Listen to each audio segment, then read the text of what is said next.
Chapter 541, The Property of the Half-Blood Prince, and Important Information about Phineas.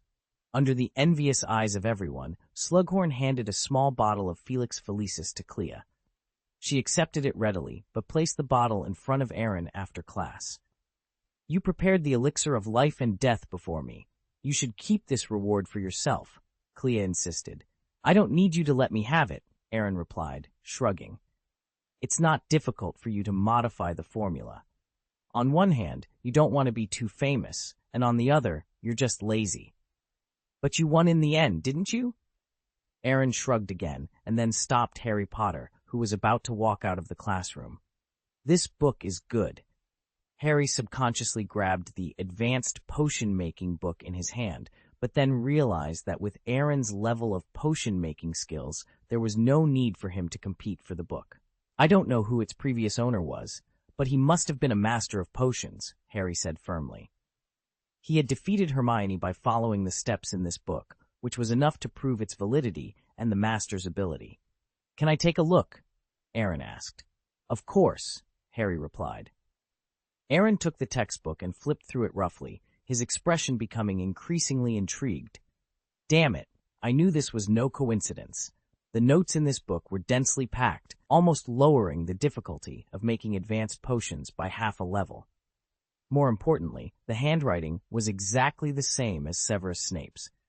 "Interesting. This is so interesting," Aaron said, glancing at Harry Potter meaningfully.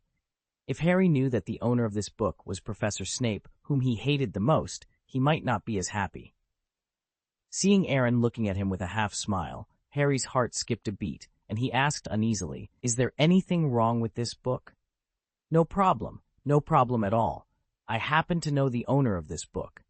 Being able to get it only means that you are very lucky," Aaron replied, adding in his mind, "It is definitely not specially arranged by some immortal old man." Harry breathed a sigh of relief and left excitedly, holding his textbook. He had already made up his mind to change the cover of the new book when it arrived, and then return the new book to the closet. As for the old book, he would keep it for himself. If you trade the old one for the new one, the school won't lose money after all. "If I guessed correctly, he should also know the owner of that book, right?" Clea asked. "We don't just know each other. We are very familiar with each other. But this has nothing to do with us, so don't talk nonsense," Aaron replied. "I know. I'm not a child anymore," Clea said. In the next few days, Harry often took the book with him and read it whenever he had time. Finally, he learned the name of the original owner of the book, Half-Blood Prince, written on the back cover. He became very interested in the Half-Blood Prince, because this book not only contained potions knowledge that could make his grades improve by leaps and bounds, but also some spells that Professor Flitwick had never taught him. It seemed the Half-Blood Prince had made them up himself. Saturday night, in the principal's office. Dumbledore sat in front of his desk, looking at two items with a solemn expression. One was a black diary with several transparent holes in it, as rotten as possible. The other was a ring with a deep crack in its black gemstone. Boom, boom, boom. There was a knock on the door, and Dumbledore put the ring and diary in the drawer. "Harry, you received the letter. Come in." "Good evening, sir," Harry greeted. "Sit down first." Dumbledore smiled. "How are you doing?" "Very good, Professor," Harry replied. "How are you enjoying the class? I know Professor Slughorn is particularly fond of you," Dumbledore inquired. "I think he overestimated my level," Harry said guiltily. He had relied on the Half-Blood Prince's notes for his grades in potions this week. Both Hermione and Ron knew but Professor Slughorn only thought that he had inherited his mother's talent. "Do you really think so?" Dumbledore asked playfully. "It's true," Harry affirmed. Dumbledore laughed heartily. "How is Aaron doing lately? I noticed that he and Clea are very close." I guess their relationship hasn't reached that point yet," Harry said thoughtfully. "Aaron doesn't seem to want to waste time on it. Yes, I can sense that he is under a lot of pressure. What about Miss Granger? As far as I know, she seems to be interested in Gaius as well." "Professor, is it appropriate for you to ask?" Harry asked, surprised. "After all, I am the headmaster. It's normal to care about the students' lives," Dumbledore said calmly, meeting Harry's suspicious eyes. "Well, I'm just curious. and Aaron's parents also asked me to pay close attention to this matter. Harry's mouth twitched slightly, but he didn't doubt much. Hermione was a little depressed at first, but her state wasn't greatly affected, and she quickly adjusted herself. Surprisingly, her relationship with Clea is getting better and better. They often meet in the library. Is that so? Dumbledore nodded thoughtfully. I think you must be curious why I asked you to come here tonight. Is it related to the prophecy? Harry asked tentatively. Yes, the answer is right here. Dumbledore stood up from his seat, walked around the table, and past Harry. He took out the pensieve from a cabinet and placed it on the table, then led Harry to a storage shelf filled with crystal bottles containing swirling silver substances. What you see here are all memories, and they are all related to Voldemort. All of them? Harry said in shock. Yes, everything, starting from when his parents fell in love. I spent a lot of time finding relevant people to collect these. It wasn't easy after so many years. Dumbledore took out a small bottle and said, If you want to be the one who survives the prophecy, you must know your opponent well enough. You have to see all of these, but tonight we will focus on this one, which is the scene when I first met him. Harry swallowed, opened the bottle cap, and poured the silver substance into the pensieve. Taking a deep breath, he dove into the basin. After a period of spinning, he landed on his feet and saw Dumbledore holding an umbrella and opening the door of an orphanage. Here, he met the young Voldemort, or Tom Riddle. Are you a doctor? Tom Riddle asked, looking at Dumbledore sitting on the bed with an expressionless face, his tone full of impatience. No, I'm a professor. I don't believe it. She wants me to see a doctor. They think I'm different from others. They might actually be right. I'm not crazy. Hogwarts is not a madhouse, Dumbledore said. Hogwarts is a school for magic. You can do something, right, Tom? Something other kids can't do. I can make things move without touching them. I can make animals listen to me without teaching them. And if someone treats me badly, I can make them suffer. I can hurt them if I want to, Tom Riddle said calmly. Who are you? I'm just like you, Tom. Different. Prove it to me. Dumbledore was silent for a moment, a look of helplessness on his face. He could tell that this child was very guarded and would not believe a word without proof. The next moment, the wardrobe in the room burst into flames, but it was not damaged at all. When Tom Riddle saw this, the corner of his mouth finally curved into a smile. Now he was sure that the old man was not lying. They were the same kind of magicians, different from ordinary people. There seems to be something trying to get out of your closet, Tom, Dumbledore said meaningfully. Tom Riddle opened the cabinet door, and an iron box jumped out and landed in his hand. There were no valuable items inside, just a few small toys. Theft is not allowed at Hogwarts, Dumbledore said patiently. At Hogwarts, you not only have to learn how to use magic, but you also have to learn how to control it. Do you understand? Hearing the S, Tom Riddle nodded silently. It wasn't until Dumbledore left the room that he suddenly spoke. I can still talk to snakes. They find me and whisper to me. Is this normal for someone like me? The memory ended there, and Harry slowly moved his head away from the pensieve. His face was heavy, and his breathing was a little quick. Did you know that at the time, Professor? I didn't know he would become the most evil dark wizard in history. At that time, I just felt that Tom had a deep mind. All I could do was pay attention and offer guidance, but judging from the results, I didn't succeed. Even if I had known, I wouldn't have been able to do anything to a child, Dumbledore said, then changed the subject. He got very close to a teacher during his years at Hogwarts. Guess who that teacher is? Harry pondered for a while. Is this why you persuaded Professor Slughorn to come back? Professor Slughorn has something that I urgently need, and naturally, he won't hand it over easily. He likes talented students and wants to take them under his wing, Harry said thoughtfully. You want me to agree, right? Yes, Dumbledore said. Aaron won't help us, and he won't let Clea get involved. In short, only you can do this, and the sooner, the better.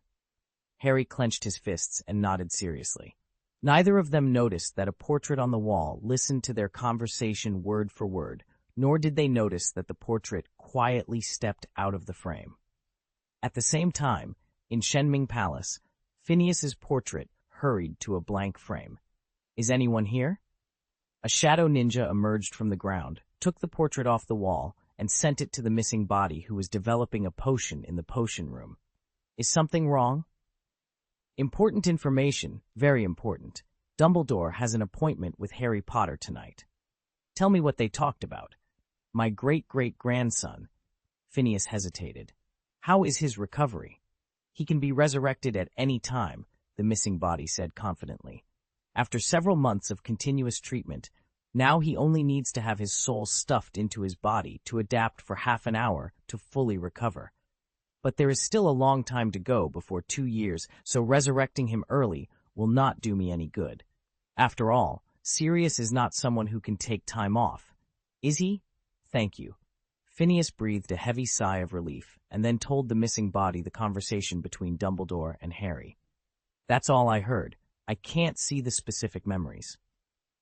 The memories of Voldemort's childhood are not important at all. He had not even set foot in the magical world at that time, and he could not do anything, no matter how much thought he had, the missing body said indifferently, then changed the subject. But Dumbledore and Harry's talk was different. That was the summary and the focus. What's more important is that Dumbledore finally had self-awareness this time and didn't take advantage of Clea and me. I am very satisfied with the information this time and will continue next time. Phineas nodded hesitantly and turned away from the frame. What do you think? The missing body asked, looking at Aaron, who was practicing the magic circle on the back of the photo frame. Phineas is more aware of current affairs than I thought. The contract we signed with him is very simple. There was no need for him to tell us this information.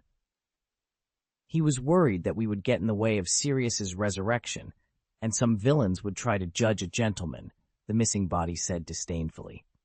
But it is understandable. After all, it is related to the inheritance of the Black family. The more we are satisfied, the less his great-great-grandson would have to worry about. Moreover, the information he provided is very important if it is important, but it is indeed of little value if it is not important. After all, it is none of our business. I think so too, Aaron nodded. How is the potion refining going?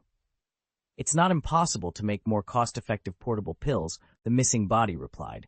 But, the disembodied voice said, sounding a bit dejected, some potions, like the truth serum, can be made into hundreds of doses from a small bottle. Others, like the elixir of fortune, yield only a few doses from the same amount. And then there are potions like the polyjuice potion, which require adding the hair or nails of the person you want to transform into. What should I do? Do what you can first. For the ones you can't manage, just leave them in their potion form and don't worry about it, Aaron advised. What a tough life for a worker, the voice lamented. Aaron shrugged sheepishly and continued practicing the magic circle. Suddenly, a system prompt echoed in his ears. Host, please pay attention. The system panel has been successfully updated. Open the mission panel, Aaron said impatiently. Slughorn's secret, find out what Dumbledore desperately needs. Completing the mission rewards 800 magic points.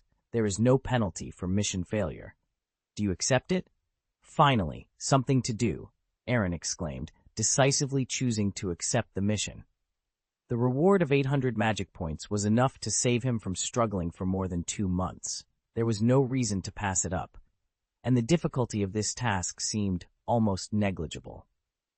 When Harry succeeds, he always reports to Dumbledore, and then it will be straightforward. Chapter 542, The Conversation Between Two Girls, Mundungus's Transaction. Stan Shunpike, a well-known night bus conductor in the wizarding world, was arrested on suspicion of Death Eater activity. Mr. Shunpike, 21, was taken into custody last night after police raided his home in Clapham. Aaron put down the Daily Prophet and curled his lips in disdain. Stan Shunpike was actually arrested and sent to prison. It's really funny, the most ridiculous thing in the world. If he were a Death Eater, Harry Potter would be the Dark Lord. He likes to talk nonsense when he's drunk, and the Ministry of Magic just believes it, Clea said. A lot of scary things have happened in the past 2 months, and many students' parents are hesitant to let their children leave Hogwarts. The Ministry of Magic is eager to make some achievements, and Stan Shunpike is in the crosshairs. This jail sentence is inevitable. The previous minister liked to cover things up, but this minister seems to like to pick on the easy targets. Scrimgeour is already very competent. At least he won't underestimate Voldemort and the Death Eaters. He is an upright politician, Klee said, putting down the newspaper. I'm going to the Quidditch pitch. Are you coming? Where are you going? Aaron asked in confusion. I remember Quidditch training wasn't today. I made a date with Hermione for the Gryffindor Quidditch tryouts. Don't go. I knew it. Klee smiled and turned to leave the Slytherin common room. When she arrived at the Quidditch pitch, Hermione was waiting for her in the audience. Inside the stadium were dozens of Gryffindors, ranging from 1st to 7th grade. They were holding different types of broomsticks and were particularly active. When did Quidditch become so popular? Klee asked in surprise. There wouldn't have been so many people in the past. Not even half of them. But this year is different, Hermione explained. Many classmates who idolize Harry actively signed up after knowing that he was the captain of the Gryffindor team.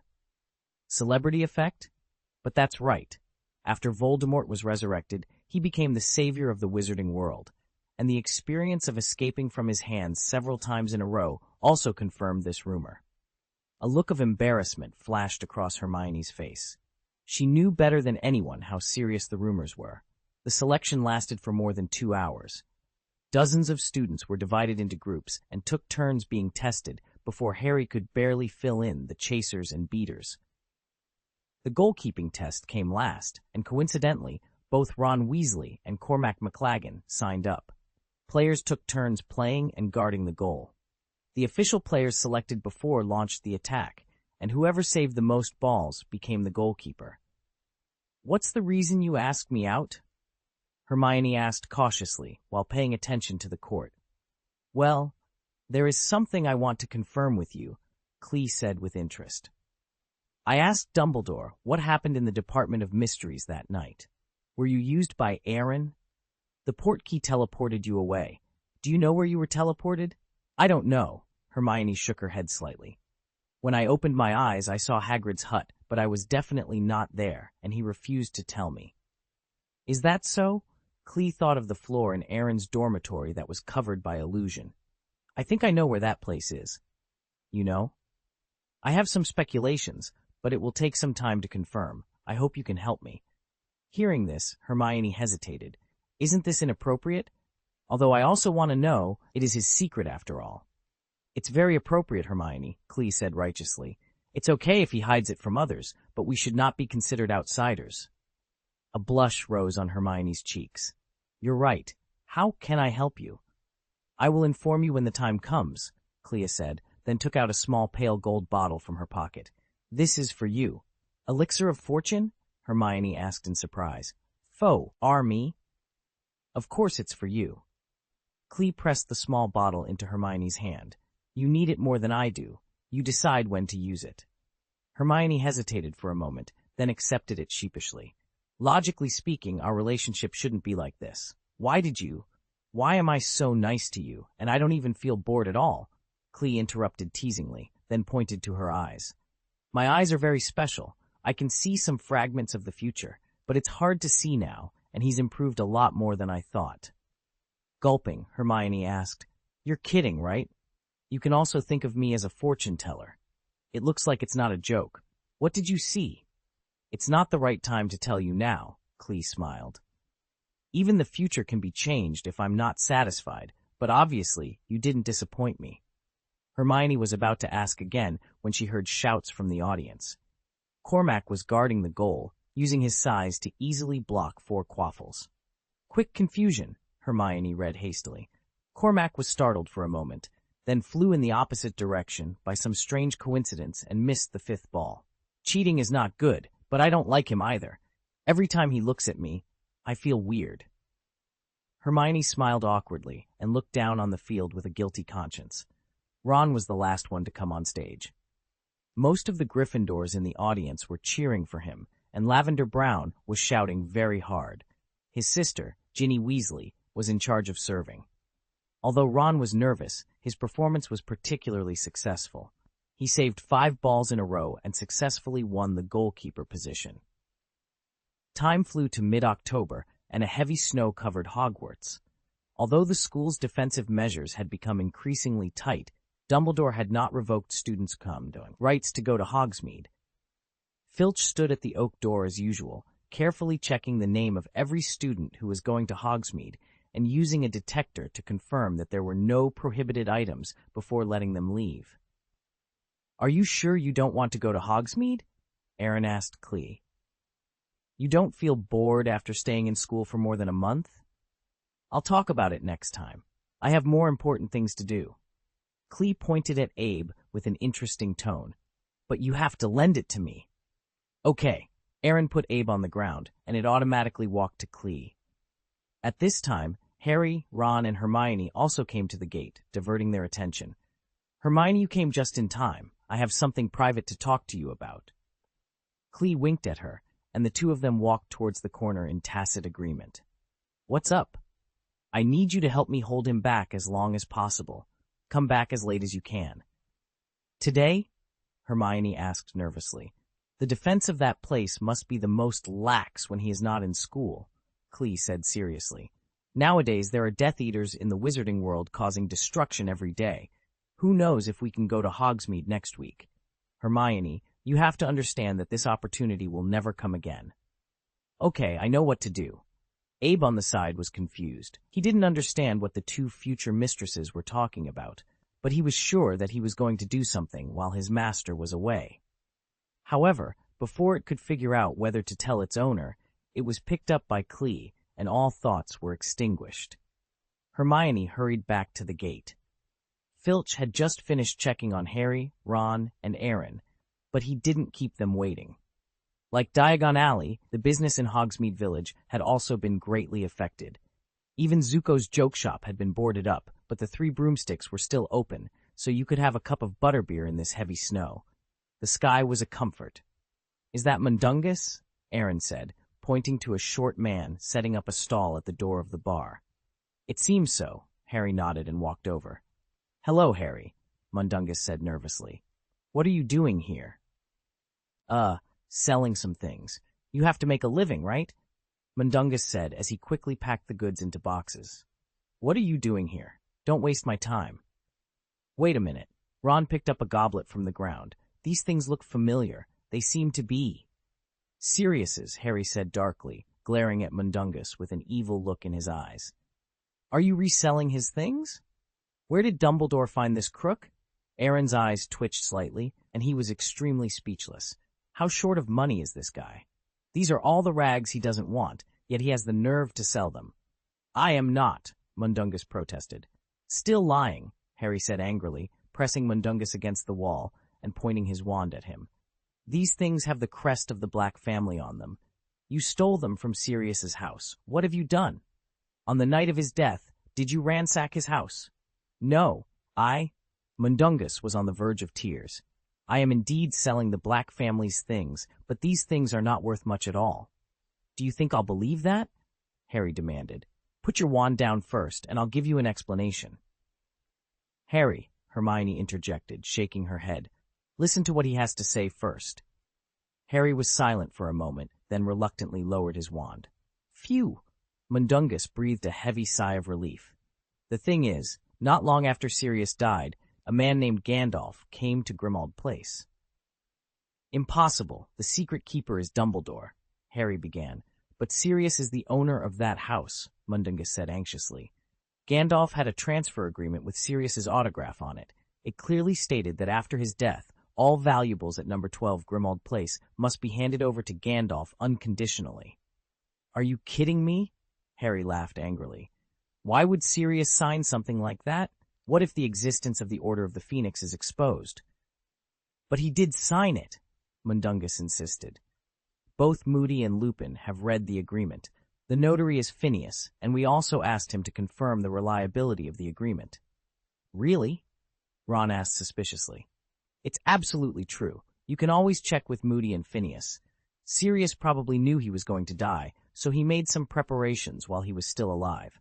Gandalf said that Sirius came to him and asked him to do something, and it required a lot of money to do it, so—" "Then how do you explain this?" Hermione asked, looking at the various rags on the ground.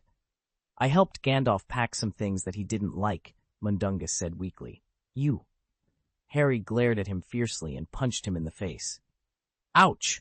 Mundungus held his cheek. Sirius just promised Gandalf to give him the Black family's belongings. The house is an inheritance left to you. Don't let me see you again, Harry said coldly. He had never hated a person as much as he did today, not even Snape. As if he had been granted amnesty, Mundungus packed his suitcase and immediately apparated away. Damn thief. Okay, Harry, it's useless to talk about it now, Tonks said, opening the door of the bar. Come in first. You shouldn't be out in the cold. Several people entered the bar, and Harry was still very angry. Can't the club control him? Sirius hasn't been dead for long, and he has already started selling his things. I know you are angry, and what Mundungus did was indeed very unkind, Tonks said, pursing her lips. But we have more important things to do. I will tell Dumbledore. He is the only one who can scare Mundungus, Harry snorted. The point is, who is the wizard who signed the agreement with Sirius? What did he ask him to do? Hermione said, looking at Tonks meaningfully, hoping she could give an explanation. I wasn't in the club at that time and didn't know much about it, Tonks said. Lupin said Gandalf was. Well, Aaron interrupted with a guilty conscience. I personally feel that I am not suitable to know these things. You can just discuss it among yourselves, and I will not participate. It's okay, Hermione reassured. Hermione pulled Aaron to a chair. Just listen, it's no big deal. But No buts. Sit down first, and I'll get some drinks, Hermione said with a serious expression. She turned and went to the bar. She thought to herself, just kidding. If you go back early, Clea may fall short of your success. After a while, she returned with several glasses of butterbeer and placed them on the table. Tonks shrugged and continued. Lupin said that Gandalf is an older wizard who is as skilled as Dumbledore, but he seems to be even wiser. What else? Hermione asked. Nothing much. We did some investigation afterward, but found nothing except his appearance and name. It was as if he popped out of thin air. When we asked Phineas about it, he remained silent. He only admitted that this was the case and refused to answer any more questions. But one thing is certain, Sirius trusts him very much. Chapter 543, Exploring the Secret Base, the Cursed Opal Necklace. What about Dumbledore? What did he say? Harry asked eagerly. The Black family is one of the 28 pure-blood families, so it's normal for them to have some connections that we don't know about. What Dumbledore meant was that this was a deal. Only Sirius, Gandalf, and Phineas knew the contents of the deal, but it would not have any impact on the Order of the Phoenix. Very true. Aaron nodded affirmatively. Dumbledore is still very discerning sometimes. Okay, I'll leave as soon as I have something else to do. After Tonks said that, she stood up, turned around, and left the leaky cauldron. Watching Tonks leave, Harry felt a little uncomfortable. He had finally heard news related to Sirius, but it led to nothing. Hey, hello, Slughorn came over with a glass of wine. Hello, Professor. It's nice to meet you. Harry stood up enthusiastically, pulled out a chair, and asked Slughorn to sit down. What are you doing here? Slughorn raised his eyebrows and said proudly, the relationship between the three broomsticks and me is quite deep. I still remember what it looked like when it was called a broomstick. In the past, I would occasionally host a few dinner parties and invite only outstanding students. Would you like to come? It's an honor, Professor, Harry said somewhat unnaturally. He was really not interested in Slughorn's dinner, but he needed information from Slughorn. Nothing could bring the two parties closer together more easily than a banquet. Welcome to Granger Gaius. Thank you so much, Professor, Hermione said. Aaron resisted a little, but before he could speak, Slughorn said first, I know you will come. Don't forget to bring your pet, and wait for my owl to send the message. After saying that, Slughorn left quickly without giving Aaron a chance to defend himself. Beautiful. I can't even think about it now. Ron's mouth twitched slightly, and he said with a depressed look, At least he invited you, but he treated me like a transparent person. Look around. At least your sister is on his invitation list. Ron, is there such comfort? Harry, what kind of trick are you playing? Ron asked in confusion. I remember you said you didn't like attending his banquet. Dumbledore asked me to get to know him better. This matter is very important. Otherwise, Dumbledore wouldn't let me go. Our principal is always like this. Aaron curled his lips disdainfully, picked up a glass of butterbeer, and drank heavily. Okay, that's it for today. Let's go back as soon as possible. Hogsmeade isn't much fun right now, and the weather will get worse if we don't leave. No. Hermione held down Aaron's right hand. It's hard to come here. Please stay a little longer. Hermione, Ron said with some embarrassment. It's already very windy and snowy outside, I think. Hermione immediately gave him a cold look, which scared Ron into submission. I think it would be better for us to wait until the wind and snow calm down before leaving. Yes, that's what I thought, Hermione said seriously. I'm going to buy some more beer, and after drinking it, we'll go to Honeyduke's candy shop. The shop is still open and warmer than the Three Broomsticks. On the other side, in the Slytherin common room, Clea carried Abe and came to Aaron's dormitory. She took out her wand and lightly tapped the keyhole, a la Homora. With a click, the door opened. She strode in, locked the door tightly, and added a layer of defensive spells on the door. Okay, now it's time to explore the secret. Clea waved her wand, and the suitcase on the floor moved to the side of the closet, revealing an ordinary square floor panel. When Ob saw this, he was immediately stunned. There was a flash of confusion in his big eyes, but they were soon filled with consternation. He quickly jumped from Clea's arms to the floor, as if to avoid being approached by strangers. I wasn't sure at first, thinking he was just trying to cover up something, but now it seems. I was right, old god Clea said with a smile. Be good, get out of the way. I'll talk to him later. Abe shook his head seriously, his body growing several times larger, pressing down on the floor tiles beneath him. Clea didn't know whether to laugh or cry. It makes no sense for you to do this. I already know. Abe remained unmoved. You knowing is your business, but if I don't stop you, it's my business. If the owner knew I was indifferent, my future life would probably not be easy. In short, if you want to get past, you'll have to move me first. Clea waved her magic wand, and Abe floated uncontrollably. But the next moment, he landed on the ground again, giving Clea a provocative look. The floating curse had no effect on him. Clea didn't take it seriously. Do you know why I brought you here? Because you are Aaron's pet since he was a child, and he trusts you very much.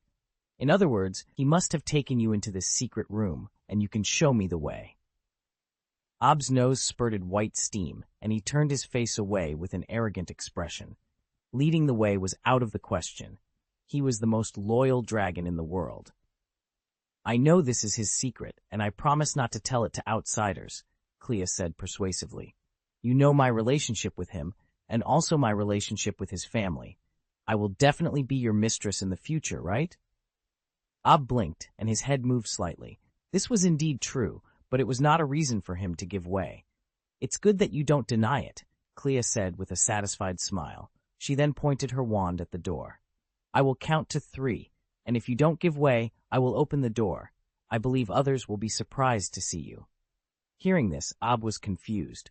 What kind of hostess was this? She didn't play by the rules. 3, 2, 1. Before she finished speaking, Abe quickly shrank, jumped aside decisively, and gave up the floor tile. However, compared to his unruly appearance before, he now seemed greatly wronged, with his head lowered in frustration. A warm hand rubbed his head and tidied his clothes. Okay, can't I apologize to you? Clea said softly.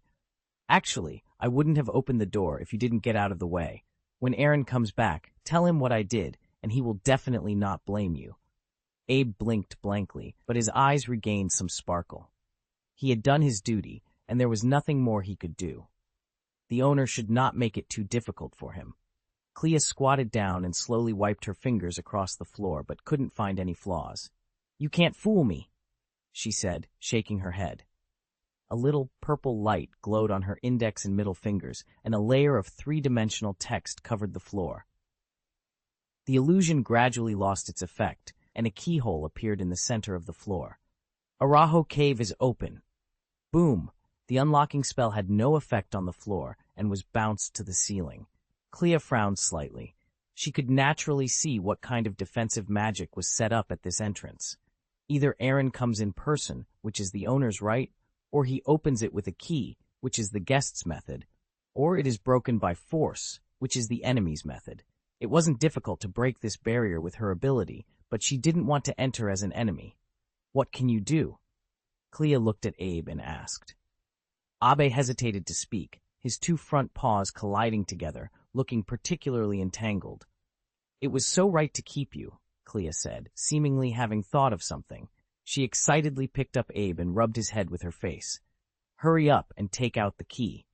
Abe stubbornly covered his pocket. This was his bottom line, and he had to keep it no matter what. Alas, I hope there can be more trust between humans and dragons, Clea said meaningfully. You don't want me to break the door violently, right? Aaron would be unhappy if something happened. Hearing this, Abe fell into a brief thought and slowly took out a black key from his pocket with his two paws. So nice, Clea said, smiling.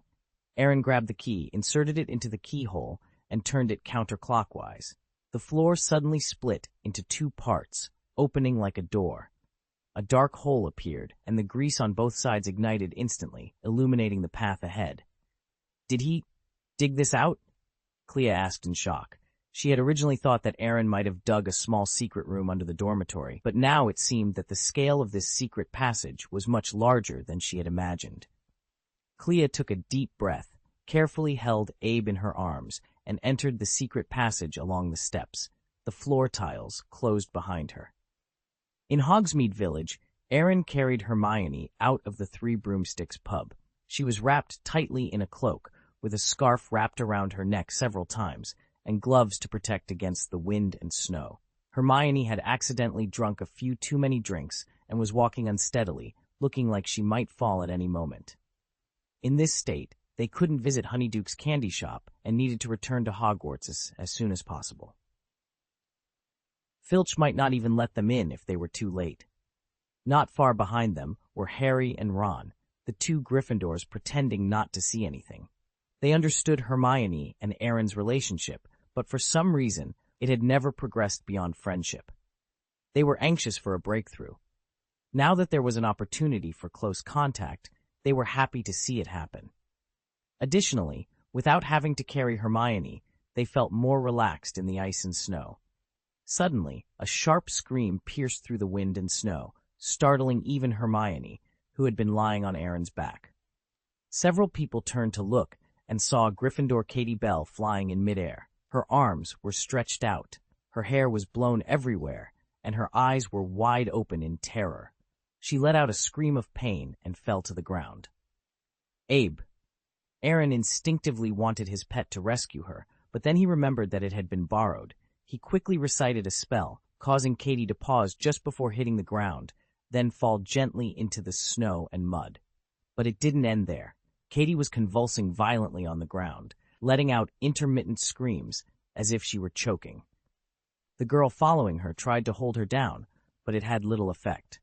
Harry and Ron hurried over to help and barely managed to control her. Hold her down and don't let her move, Aaron instructed. He gently put Hermione down, then took out a bottle from his pocket and poured out a brown pill. Without hesitation, he opened Katie's mouth and fed her the pill. The screams gradually stopped, and Katie's body twitched less severely, but the situation was still dire. What did you feed her? Harry asked. An antidote, Aaron replied concisely. I prepared it myself, with the tears of a phoenix added. It can remove most toxins and relieve the symptoms of the curse, but we still need to get her to the hospital as soon as possible. Linny, Hermione addressed the girl next to Katie. What just happened? I warned her not to touch it, Linny said incoherently. Don't touch what? Hermione asked. That package. Linny pointed to a torn brown paper package in the snow. Something inside it was glowing green. Ron bent down to pick it up, but Harry grabbed his arm and said, Don't touch it. You really can't touch it, Aaron agreed. He pulled out his wand and used a levitating spell to carefully lift a green light opal necklace out of the brown paper bag. Goodness, this curse is strong. Fortunately, she wore gloves and didn't touch it directly, or her life might not have been saved. Get out of the way, let me see, Hagrid said, running over after hearing the scream. He stared at the scene, his eyes wide with concern. Aaron glanced at Katie for a moment, then bent down and picked her up, running towards the castle at high speed. No one can touch that necklace unless it's wrapped, he warned. his voice barely audible over the howling wind and snow. The group get uneasy glances. "I think I've seen that necklace before," Harry said, wrapping the opal necklace in craft paper. "It was displayed in Borgin and Burke's a long time ago. The label said it was cursed. How did Katie get her hands on it?" Leanie shivered, her voice trembling with fear. "When she came out of the restroom at the Three Broomsticks, she had this package in her hand. She said she was supposed to deliver it to someone at Hogwarts." "The Imperious Curse," Aaron stated firmly. "She must have been under the Imperious Curse. Katie wouldn't have known that we have to be inspected by Filch when we return, and this package might not have even made it into the school." "Did she say who it was for?" Hermione asked, her voice filled with concern. "No," Leanie replied, tears streaming down her face. "I told her not to bring it to school, but she wouldn't listen. I tried to take it from her, and then, well, you all saw what happened." "All right, we need to get back to school quickly," Hermione said, her voice steady despite the situation. She put her arm around Linny. "You need to rest. We'll take the necklace back with us. Maybe Dumbledore can figure something out." Chapter 544. Draco is not a bad guy, and this is how the Temple of Gods found him out. Aaron placed Hermione on his back in front of the oak door of Hogwarts and continued to carry her all the way back. Although he was aware she was pretending to be drunk, he chose not to expose her, understanding her embarrassment. "We're finally here. This journey felt like it took forever," Aaron sighed, wiping the unnecessary sweat from his forehead. "I thought it was a short walk," Hermione smiled. "Professor McGonagall is here," Ron said. Several people turned to look as Professor McGonagall hurriedly walked down the stairs despite the wind and snow. "Katie is being treated in the campus hospital. Hagrid told me. You all saw what happened to her. Come to my office to discuss it," Professor McGonagall said. "Harry, what's that in your hand?" "It's the necklace Katie came across," Harry replied. "Oh my God! You actually dare to hold it in your hand!" Professor McGonagall exclaimed, nervously snatching the cowhide package from Harry. "Filch, go and notify Professor Snape and ask him to come to my office." Filch, who was holding a magic detector and about to check for contraband, glared at them angrily before turning around and leaving. The group followed Professor McGonagall into her office. The wind and snow howled outside, creating a depressing atmosphere that the burning fireplace could not alleviate. "Tell me what happened," Professor McGonagall said seriously, looking at the crying Linny. Linny, trembling, recounted the entire story. After listening, Professor McGonagall arranged for her to go to the campus hospital, where Madame Pomfrey had the anticonvulsants she needed. "Why are you always there every time something happens?" Professor McGonagall sighed. "Professor, to tell you the truth, we've been asking ourselves that question for years," Ron said.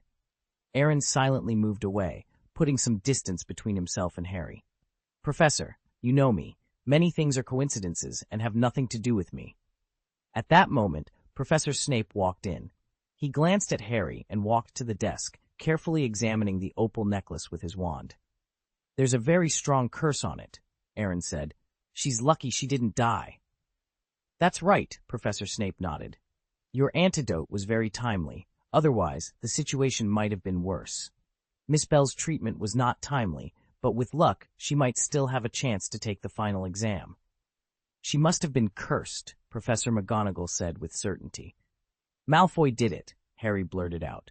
"That's a very serious accusation, Harry," Professor McGonagall said in shock. "That's right. You can't say such things without evidence," Aaron said seriously. "We need proof, and you don't have any to show that Draco cast the Imperious Curse on Katie." "I just know that Malfoy went to Borgin and Burke's during the summer vacation. I saw this necklace there a few years ago," Harry insisted. Aaron frowned slightly. "Even that doesn't prove Draco bought the necklace. You can suspect him, but it doesn't count as evidence." "Aaron, you have to believe me this time. He's on the train." "You didn't say anything, did you?" Harry said eagerly. "That's enough," Snape interrupted. "Potter, you can't just accuse others because you are the savior." "I suggest you all go back to your dormitories," Professor McGonagall said. The four of them turned and left the office. As soon as they left the room, Harry stopped Aaron and said, "You clearly knew it was him who did it. Why did you still—" "Do you have any evidence?" Aaron said confidently. You suspect him because you are biased against Malfoy. I never said I believed him from the beginning. The Three Broomsticks is such a crowded place. How do you know there aren't other suspects? Are there no Death Eaters inside? Even if there weren't, didn't Draco know that Filch would be checking at the door? Katie was holding the necklace openly in her hand without any covering.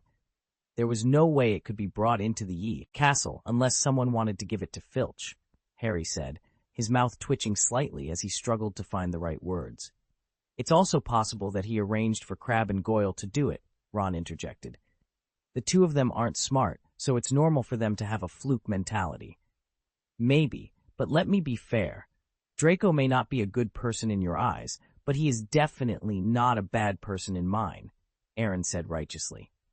However, his expression changed drastically the next moment, and a wry smile appeared on the corner of his mouth. What's wrong with you? Hermione asked thoughtfully. She found it. I knew I couldn't hide it from her, but I didn't expect it to be so fast. Half an hour earlier, Clea walked to the end of the secret passage and saw a heavy stone door. Shenming Palace, she read aloud, looking up at the plaque on the stone door with a hint of amusement on her lips.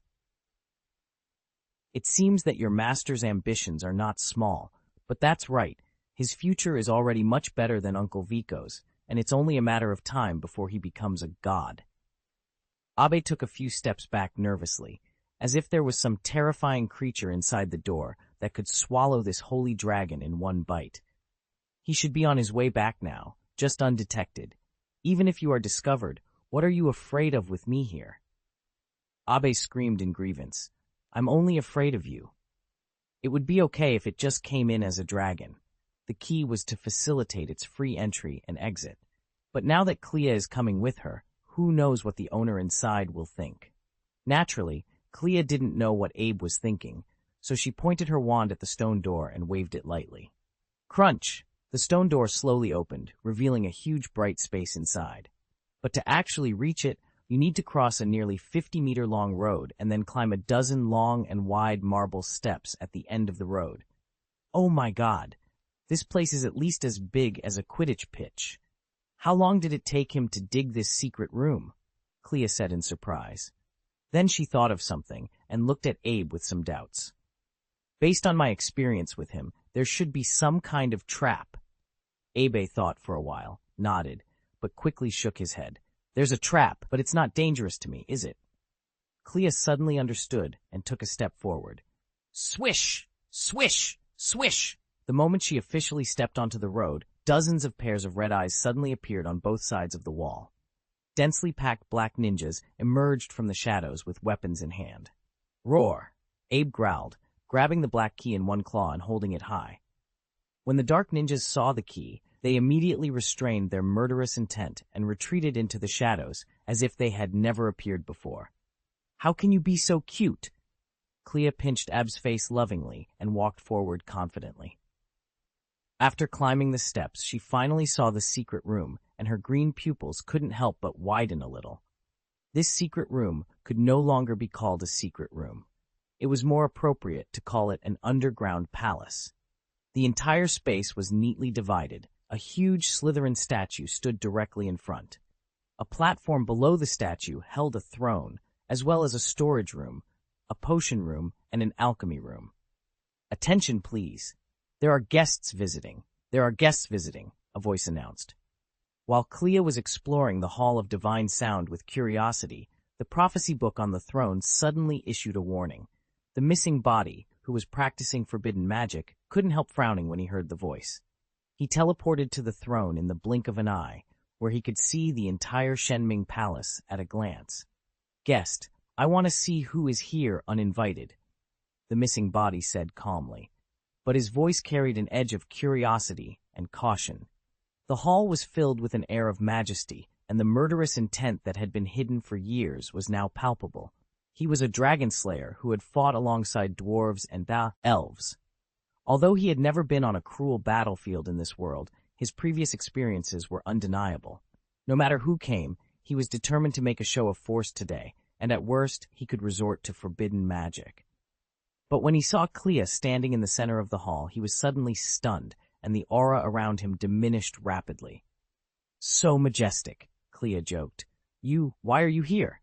he asked, confusion evident on his face. As soon as he finished speaking, he noticed Abe squatting in the corner, shivering, and trying to make himself as small as possible. "Don't tell me you brought her here?" Abe whimpered in frustration, squeezing out a few crystal tears from his big eyes. "Master, I was wronged. The hostess bullied Long and did it several times. I brought her here because I had no choice." He sighed helplessly, walked over, hugged Abe, and wiped away the tears. He knew that Abe would never be able to stand up to Clea, but it seemed he had been bullied quite badly. Abe had never cried like this, not even when forced to lose weight by genes. "When did you find out?" he asked. "When I first came to your dormitory," Clea replied lightly. "I might not have noticed the secret door if you hadn't used an illusion to cover it up, but I really didn't expect you to build a palace underground. The functions are very complete, though the defense is a bit lacking." "That's because you came with Abe," he said helplessly. "The key to open the Shenming Palace represents a certain level of authority here, otherwise." Before he could finish speaking, dense lightning magic crystals appeared on the ceiling, and magic arrays of various colors manifested on the ground and walls. "Wow, it seems I underestimated you," Clea said with some exaggeration. "You've prepared defensive and offensive formations. Even a great mage would struggle to break through them, but the one on the ceiling should be your own. If a holy magister came here unprepared, they would likely be severely injured or killed." "I am very sure of that. Can you tell me about this place? I'm sure I haven't seen even a tenth of it." "You're here. Can I still refuse?" he said, rolling his eyes. "But after you see it, you have to give me some opinions. Your feedback is very important to me." "No problem," Clea said easily, then looked at him meaningfully. "Shouldn't you explain something to me first?" His heart skipped a beat, and he tried to remain calm. "Explain what?" "Don't play dumb," Clea snorted, dissatisfied. "Shouldn't you be in Hogsmeade right now? So what am I looking at? Is this your body or a clone? It can't be an illusion, right?" "Ah, this. Don't even think about lying to me, or you'll be very embarrassed when Aaron from Hogsmeade comes back." Hearing this, he smiled bitterly. "What you see is the clone." "I guessed as much. If I were Aaron, I would leave my clone here to guard the safety of the underground palace and to share the burden of work. The twin in the Department of Mysteries, pretending to be Aaron's brother, is you, right?" He nodded reluctantly. "How about that? The eldest sister says you're the smartest among us." Clea shrugged, raising a finger. "I still have a small question." "Tell me. What else do you want to know?" "Your clone is very special. The memory and personality are exactly the same as the original body. At least I can't see any difference. And if I'm not mistaken, the knowledge and magic abilities learned by the clone are synchronized with the main body. Otherwise, there wouldn't be so many secret rooms here." At this point, Clea's expression turned playful. "But the point is strength. How strong are you now?" The clone hesitated, and after a moment of silence, replied, "I'm still far from being a great magister, just a high-level magister." "Really?" Clea asked, her tone filled with suspicion. "Of course it's true," the clone responded, maintaining a calm demeanor. "The clone is created by the main body consuming part of its own magic power. This makes my main body weaker than its true strength, and I am only a mid-level magician. Although the clone looks exactly the same, it is inherently rootless. It requires the main body to transfer magic power periodically to sustain its existence. Once the magic power is exhausted, the clone will disappear." "Is that so?" Clea crossed her arms and tapped her arm with her index finger. "Although I think you're still lying to me, I'll pretend to believe you this time." Aaron's expression remained unchanged, but he felt a sense of relief. He knew very well that this explanation would never fully deceive Clea, but her statement indicated that she wouldn't press the issue further. "All right, tell me about this place. I can't wait to learn about your secret base. Don't hide anything. I'm talking about everything, including your collection of magic items. Not just because I want to give you advice, but also because I will be visiting you often in the future." Okay, the clone said, making a gesture of invitation. "First of all, Let me introduce you to the biggest secret in this underground palace, the morgue that I specially built. What did you say? Clea's eyes widened in shock. Just kidding, the clone said with a bitter smile. Let me introduce you to a friend. As he spoke, he transmitted the situation to the main body. Chapter 545, Teleportation Array Replaces Rent. It's not time to expand. It's baffling, Harry said. Who is she? What did she find? Clea. She found my secret base, Aaron sighed helplessly. She is indeed the smartest one among us. Since you've been discovered, you might as well tell us, Hermione said with some pride. She had at least 3/3 of the credit for Clea being able to find Aaron's secret base. If she hadn't tried so hard to delay, even resorting to pretending to be drunk, she might not have succeeded. That's not possible, Aaron firmly refused. One, Clea was already troublesome enough, and if he took over this trio of troublemakers, his Shenming Palace would be in a state of chaos. Besides, Sirius's corpse was still there, and it would be difficult to explain if it was discovered. I'm leaving first. If nothing else, Clea will be waiting for me right now. Shenming Hall. As soon as Aaron arrived, he saw Clea admiring his treasure house. The missing body introduced her one by one to the Ninja mask, the magic carpet, Captain Jack's compass, the disposable tiger charm, the cursed Jelani emerald, 5 magic firearms, as well as the pills and enchanted bullets he had carefully refined. Okay, you go and rest first. I'm tired from hearing this, Aaron said to the missing body. You have some conscience. Miss Xiangzhong breathed a sigh of relief and immediately ran to the farthest room, locking the door behind her. You're back, Clea said, giving Aaron a proud look and a thumbs up. I can see that you have lived a very fulfilling life in the past few years. There's nothing I can do about it. I won't feel safe if I'm not fulfilled. Then Uncle Jeans really has to thank Voldemort. If he hadn't provided you with pressure from behind, you might not have worked so hard. Stop laughing at me, Aaron waved his hand.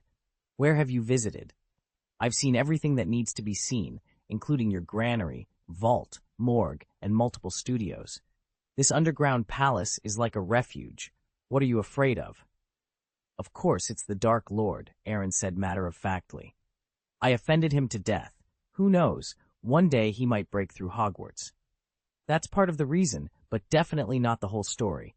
Or that was your purpose at the beginning, but now your purpose has changed a lot, Clea said meaningfully.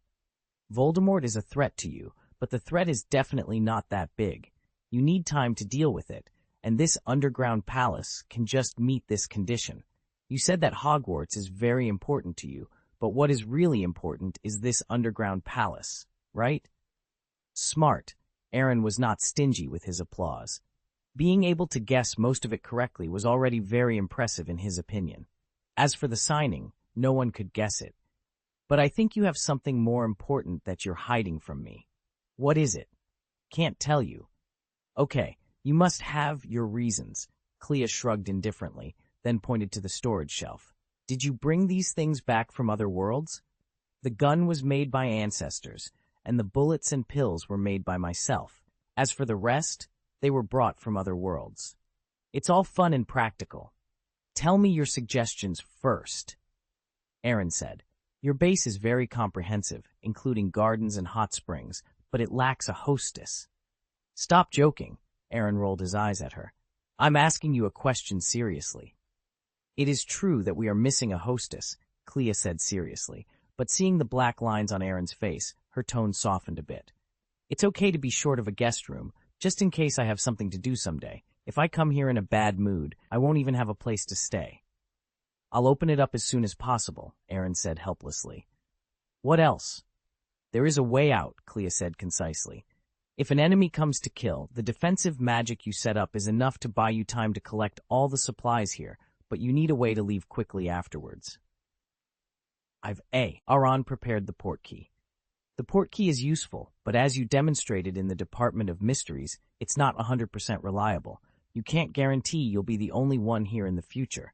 You need a teleportation array, one that can allow you and even more people to leave safely. This is a bit tricky. It's not that I haven't tried it, but the results were less than ideal. I can help, Clea said confidently. A teleportation array is nothing to me, and it doesn't violate family rules. All right, but you have to plan it carefully. The two quickly reached an agreement.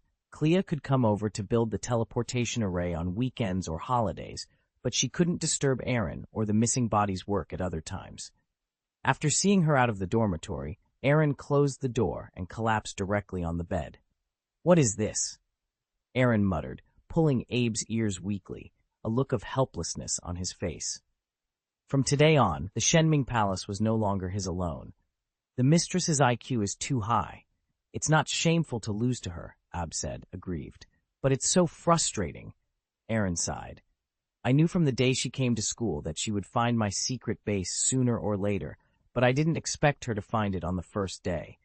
She actually waited more than a month before taking action. She was really patient." "The master doesn't suffer either," Abe murmured. "At least she helped build the teleportation array." "You are still too young. The teleportation array is just payment or rent. I helped her open a bedroom, and she helped me build a teleportation array. She didn't take advantage of me. Instead, she found a way to reasonably enter and exit the Shenming Palace." Ab scratched his head, clearly not understanding, but he didn't ask any more questions. "Forget it. At least this matter will come to an end, and you don't have to worry about it in the future." Aaron smiled bitterly, rubbed his brows, and then opened his personal panel. Magic Energy Body 81118, Intermediate Magister. Thought Body 8118, Intermediate Magister. Total 162-36, Primary Great Magister, a rare existence in the magic world. Talent, rare in a lifetime. Magic energy increases by 4 points every day. Body increases by 2 points. Mind body increases by 2 points. Item Resurrection Potion, can resurrect any creature that dies within an hour. Magic Carpet, Captain Jack's Compass. After waiting for so long, I finally waited for today. Aaron looked at the numbers on the panel and couldn't help but feel excited. He took several deep breaths, but couldn't suppress the excitement in his heart. System, add all the magic points to the magic energy. This is enough for me to go one step further. Okay, host. After the words fell, the value behind the magic point quickly decayed, and it only took a short moment to go from 3 digits to 0. At the same moment, the magical energy of the main body and the missing body also increased rapidly, breaking through the high-level magister in the blink of an eye. More importantly, the overall magical energy exceeded the barrier of the mid-level Great Magister. Comfortable. Aaron felt the surging magic power in his body and felt that the heavy burden in his heart had disappeared without a trace. He felt indescribably relaxed. Voldemort? He is nothing. When he first encountered the Dark Lord, he could only flee in panic. However, as his strength improved, his mentality gradually changed. From desperately escaping to facing him head-on, it was a long and bitter process, but luckily he made it through. Every time he faced Voldemort, there were dangers. The risk of death was completely eliminated after obtaining the dog charm. But even so, he could only guarantee that he would not die, and he did not dare to expose this ability because if he was caught, he would be worse off than dead. But now, he had the confidence to be undefeated. There was still a big gap between them, but he was closing it. The mid-level Grand Mage and the Peak G, Rand Mage, but the magic and trump cards he has mastered are enough to close these gaps, and a head-on confrontation is no longer a dream. "No, calm down, Aaron muttered to himself, slapping his forehead a few times to suppress his thoughts. He couldn't afford to get carried away. Not losing didn't mean he would win. He would only confront Voldemort when he was fully prepared. Moreover, Voldemort wasn't alone. He had a large number of supporters behind him. Once caught in their crowd tactics, escaping would be difficult. The next day, Hermione found Clea in the library and asked her about Aaron's secret base. "I can tell you, but you must keep it a secret," Clea said. "Of course," Hermione replied. "I have the tightest tongue." "I believe you, but the confidentiality I mentioned means that no one else can know, not even Aaron." Hermione hesitated for a moment, then nodded. The worst she could do was pretend to discover it by accident. She would have to let him in when the time came. "His secret base is built underground," Clea revealed. "It's very deep, close to the Black Lake." "What? Underground?" Hermione exclaimed in surprise. "No wonder I couldn't find it after searching for so long. Where is the entrance?" His dormitory, Clea said with a hint of admiration. It's the smartest way. No one would think his dormitory would be connected to a secret base. Slytherin respects him and wouldn't enter his room without permission, and people from the other 3 houses probably couldn't even enter Slytherin's common room. Then it's over. I can't get in, Hermione said, laying her head on the table in frustration. Well, you can't enter the entrance, but you should know the end point, Clea teased. There is a huge Slytherin statue there. You should have been there. The Chamber of Secrets. It must be Slytherin's Chamber of Secrets, Hermione said excitedly. Why didn't I think of that? The secret room is underground, not too far from the Slytherin common room. It can be used with some modifications. But soon, the smile on her face faded. It's useless to know where it is. Only Parseltongue can open the Chamber of Secrets, and only Harry can speak Parseltongue. Don't think about it. Even if you knew Parseltongue, you still couldn't get in, Clea said confidently. There is only one entrance to his secret base, and the other entrances have been blocked by him. Even if Harry Potter reopened the Chamber of Secrets, all he would see would be stones and dirt. This is too much, Hermione said, not knowing whether to laugh or cry. She realized she couldn't go anywhere. You will have a chance to go, but it's not the time yet, Clea reassured her. I know, Hermione said through gritted teeth. He said he could only take us in himself, but that would mean the Order of the Phoenix was defeated. Clea thought of the magic arrays in the Divine Call Palace and muttered, Aaron is right. When the time comes, he will be the only one safe in the entire magic world. Christmas was approaching, and before the holiday, Professor Slughorn prepared a banquet for all the students he deemed worthy of inviting, allowing each person to bring one guest. Nothing major happened during this period. Gryffindor defeated Slytherin in the Quidditch match, 240 to 150. Logically speaking, Slytherin wouldn't have achieved this kind of record with Clea participating, but on the day of the match, Seeker Malfoy took time off and Chaser Vasai was unable to play due to an injury in training. However, there was a talented Seeker on the opposite side, Harry Potter, and goalkeeper Ron Weasley also performed exceptionally well. In this situation of 5 versus 7, avoiding a bad loss was already a victory. It is worth mentioning that after this game, Ron successfully got rid of being single and got together with Lavender Brown, a Gryffindor of the same age. The two were inseparable all day long, often kissing in public, exuding the unmistakable aura of young love. In the evening, many wizards and witches made their way to Slughorn's office. His office was magically expanded to be much larger than an average teacher's room, capable of accommodating a large number of people. To enhance the festive atmosphere, curtains of various colors were draped across the ceiling and walls.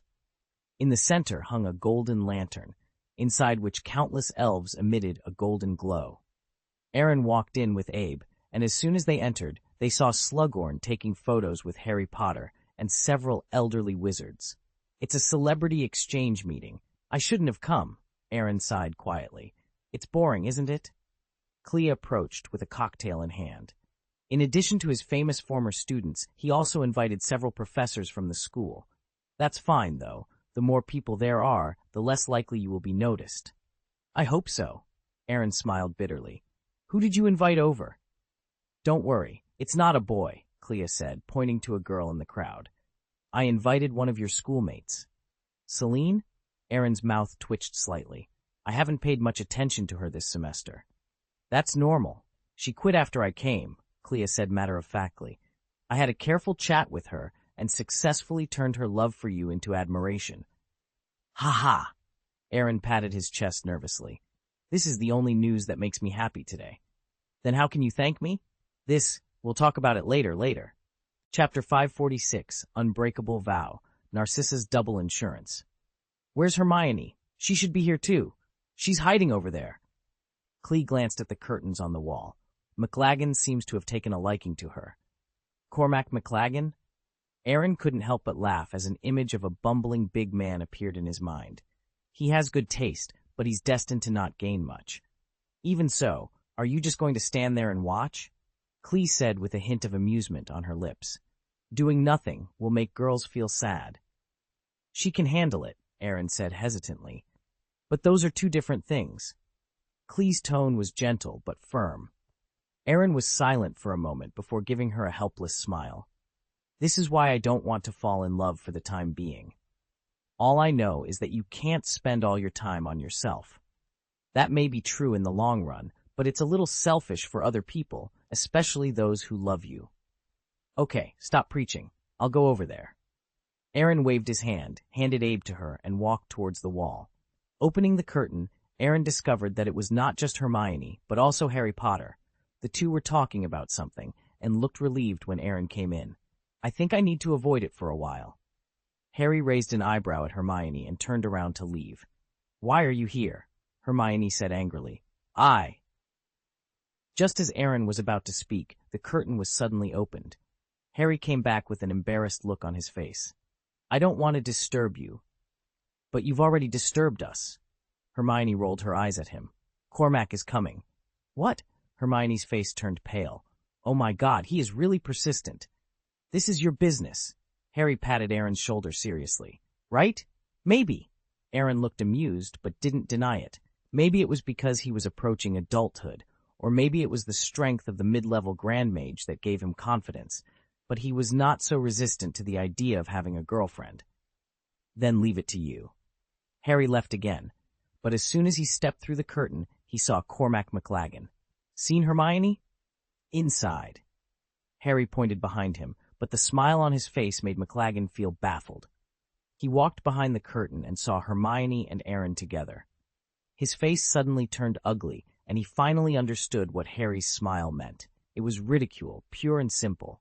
But even though he was angry inside, he did not dare to offend Aaron. Not to mention him, even his uncle, who was an official in the Ministry of Magic, had to be polite when meeting Gaius. Is something wrong? Aaron said calmly. Well, McLaggen glanced at Hermione with some reluctance. I thought I saw Clee outside just now. Oh, I knew she would come, Hermione said calmly. But so what? McLaggen was stunned for a moment, then turned to look at Aaron. Don't you have anything to say? It was Clee who asked me to come here. Click. The sound of heartbreak was very clear. McLaggen took a deep breath and said angrily, Excuse me. Wait a minute. Aaron stopped the frustrated Cormac, and before he could react, he saw a flash of purple light in Aaron's eyes. Okay, let's go. McLaggen seemed to have come out of his daze and regained his former confidence. He took a glass of wine from a student's tray and walked towards the crowd. What did you do to him? Hermione asked curiously. It's very simple. I just asked him to treat you as an insignificant passerby. Hermione opened her mouth in surprise. This magic is a little exaggerated. Want to learn? Of course I do. Hermione nodded hastily. You can't even learn it if you want to. It's great. I can't teach you this. Stingy. Hermione rolled her eyes and pulled him out. Time passed slowly amidst laughter and chatter, and Slughorn seemed particularly active, frequently telling people how outstanding his former students were. Aaron stood with the two girls, talking and laughing, but he felt particularly awkward being in the middle. When he was confused, he grew as dragged over by Slughorn for a conversation, a true member of the Order of the Phoenix. The photo taken together forcibly cemented the teacher-student relationship. This professor's face is a little thicker than I thought, Aaron remarked as he came back to his senses. That's good for you, Hermione said with a complicated expression. Look over there. Aaron turned around and saw Harry surrounded by a group of wizards, all over 50 years old, with a particularly stiff smile on his face. He perfectly embodied the term forced smile. If you want to get something, you have to pay some price. Harry's cooperation will make Professor Slughorn proud and pave the way for his subsequent actions, Hermione explained, recalling what Harry had said at the Three Broomsticks. Professor Dumbledore wanted Harry to have a good relationship with Slughorn, but Harry was too reluctant to do so. Get your hands off me, you dirty squib, Draco's voice suddenly cut through the air. He was being pulled by Filch's ears, looking particularly humiliated. Professor Slughorn, I just found this kid wandering in the corridor upstairs. He said you invited him to the party, Filch said, as if taking credit. Draco broke away from Filch's grip angrily. Okay, it's me. I invited him here, Aaron interjected, raising his hand. Professor Slughorn said he could invite a guest over. Yes, that's what happened, Slughorn confirmed. It's a misunderstanding, Argus. It doesn't matter. Filch glared at Draco with some disappointment and shuffled away. What's going on with you? Aaron asked, noticing the dark circles under Draco's eyes. What have you been doing recently? None of your business, Draco replied curtly. I'll take him out, Professor Snape said as he approached. Would you mind talking to your head of house, Malfoy? Of course, Professor, Draco responded. The two walked out of the office, and Harry hurried after them. He put on his invisibility cloak and followed them carefully, but to avoid being discovered, he kept a safe distance. Fortunately, they both stopped at the end of the corridor. Maybe I put a curse on the guy named Bell. Maybe I didn't.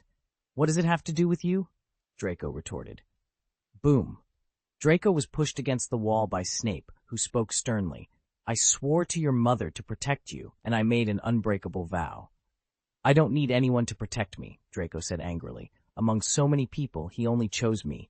I won't let him down. You're scared, Draco. You try to hide it, but it's too obvious. Let me help you. No, Draco refused firmly. Being chosen by him, the honor this time is mine. I have a plan, and it will work. It just takes a little longer than I expected. The next day, Harry was going to the Burrow for the Christmas holidays. Before leaving, he asked Aaron to meet him in the potions classroom and told him what he had overheard the previous night. What? Say it again? Aaron's eyes widened in astonishment. He looked at Harry in great surprise and asked, Are you sure what you heard was the unbreakable vow? Shh! Harry hurriedly made a gesture of silence. Keep your voice down. I'm sure I heard it right. That's what Malfoy and Snape said. Impossible! Aaron paced back and forth anxiously. Even if Narcissa asked Professor Snape to protect Draco, he could just agree. There is no need to make an unbreakable vow. Are you so shocked? Harry asked, somewhat confused. What is the unbreakable vow? You've been in the magical world for 5 years, and you don't even know this common knowledge, Aaron said with some admiration. If you fail to complete an unbreakable vow, you will die. So serious? Harry swallowed and said calmly, I'm telling you this just to let you know that Malfoy must be doing something bad, and Snape knows it and is helping him. That won't put your life on the line.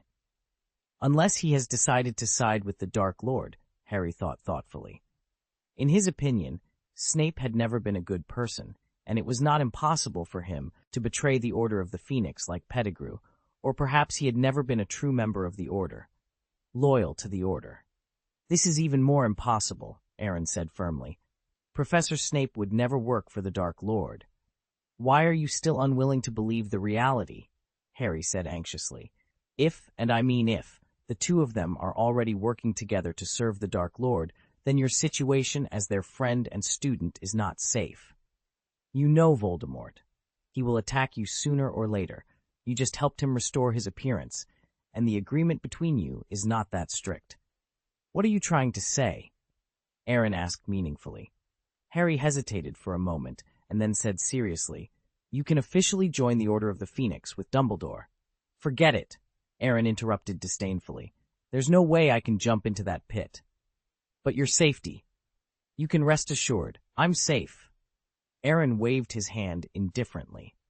According to the contract he made with Voldemort, as long as either Albus Dumbledore or Harry Potter survives, the Death Eaters would not attack him. You. Harry glanced at him angrily and said listlessly, I've told you everything I need to tell you. You should think about it yourself and at least be more vigilant about them. I will. Returning to the Shenming Palace, the calm look on Aaron's face completely faded, replaced by deep sadness. The missing body poured a glass of vodka. Would you like some? Aaron didn't hesitate. He took the wine glass and poured it into his mouth.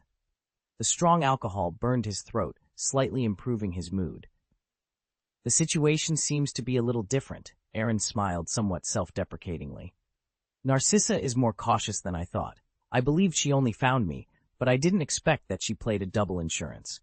An unbreakable vow, this is asking Professor Snape to risk his life. It is indeed surprising, but the important thing is, why did Professor Snape make the unbreakable vow? You and I both know what propriety means, and there's no reason why Professor Snape doesn't, the missing body murmured. Then he pulled up a blackboard, picked up the chalk, and wrote while saying, First, find out what tasks Voldemort has assigned to Draco. First, the difficulty of the task is very high. Narcissa said that even Voldemort was not sure of completing it. Second, Narcissa asked Professor Snape for help and even made an unbreakable vow, which meant that Professor Snape would definitely play a vital role. Thirdly, she asked you to save Draco's life, which shows that the mission has considerable risks. Once exposed, regardless of success or failure, life will be in danger. And the fourth and most important point, Aaron pulled out a piece of chalk and added on the blackboard, an opal necklace with a fatal curse. Do you think it's him too? The missing body asked. Although I said all the good things for him in front of Harry and the others, it doesn't mean that I don't doubt him. On the contrary, the plan full of loopholes made me more certain that it was him who did it, because he would not have harmful intentions, Aaron sighed slightly. We'll talk about this later. The key point is what can be concluded from these 4 points. Obviously, the missing body shrugged and wrote 2 words in the middle of the blackboard. Assassination. But who in Hogwarts is worthy of Voldemort doing this? Aaron Gaius, this can be ruled out. If he dares to attack us before the contract conditions are fulfilled, he will be destroyed physically and mentally, and even Jesus cannot save him. Harry Potter, this can also be ruled out. If it were him, Katie could just give him the package directly in the 3 broomsticks. Then there is Horace Slughorn, which is possible. After all, he knows the secret of Voldemort, which even Dumbledore is very interested in. But the possibility is not high. The missing body pointed at the first one and said, "It's not that I look down on our potions professor, but with his strength, Voldemort is not sure.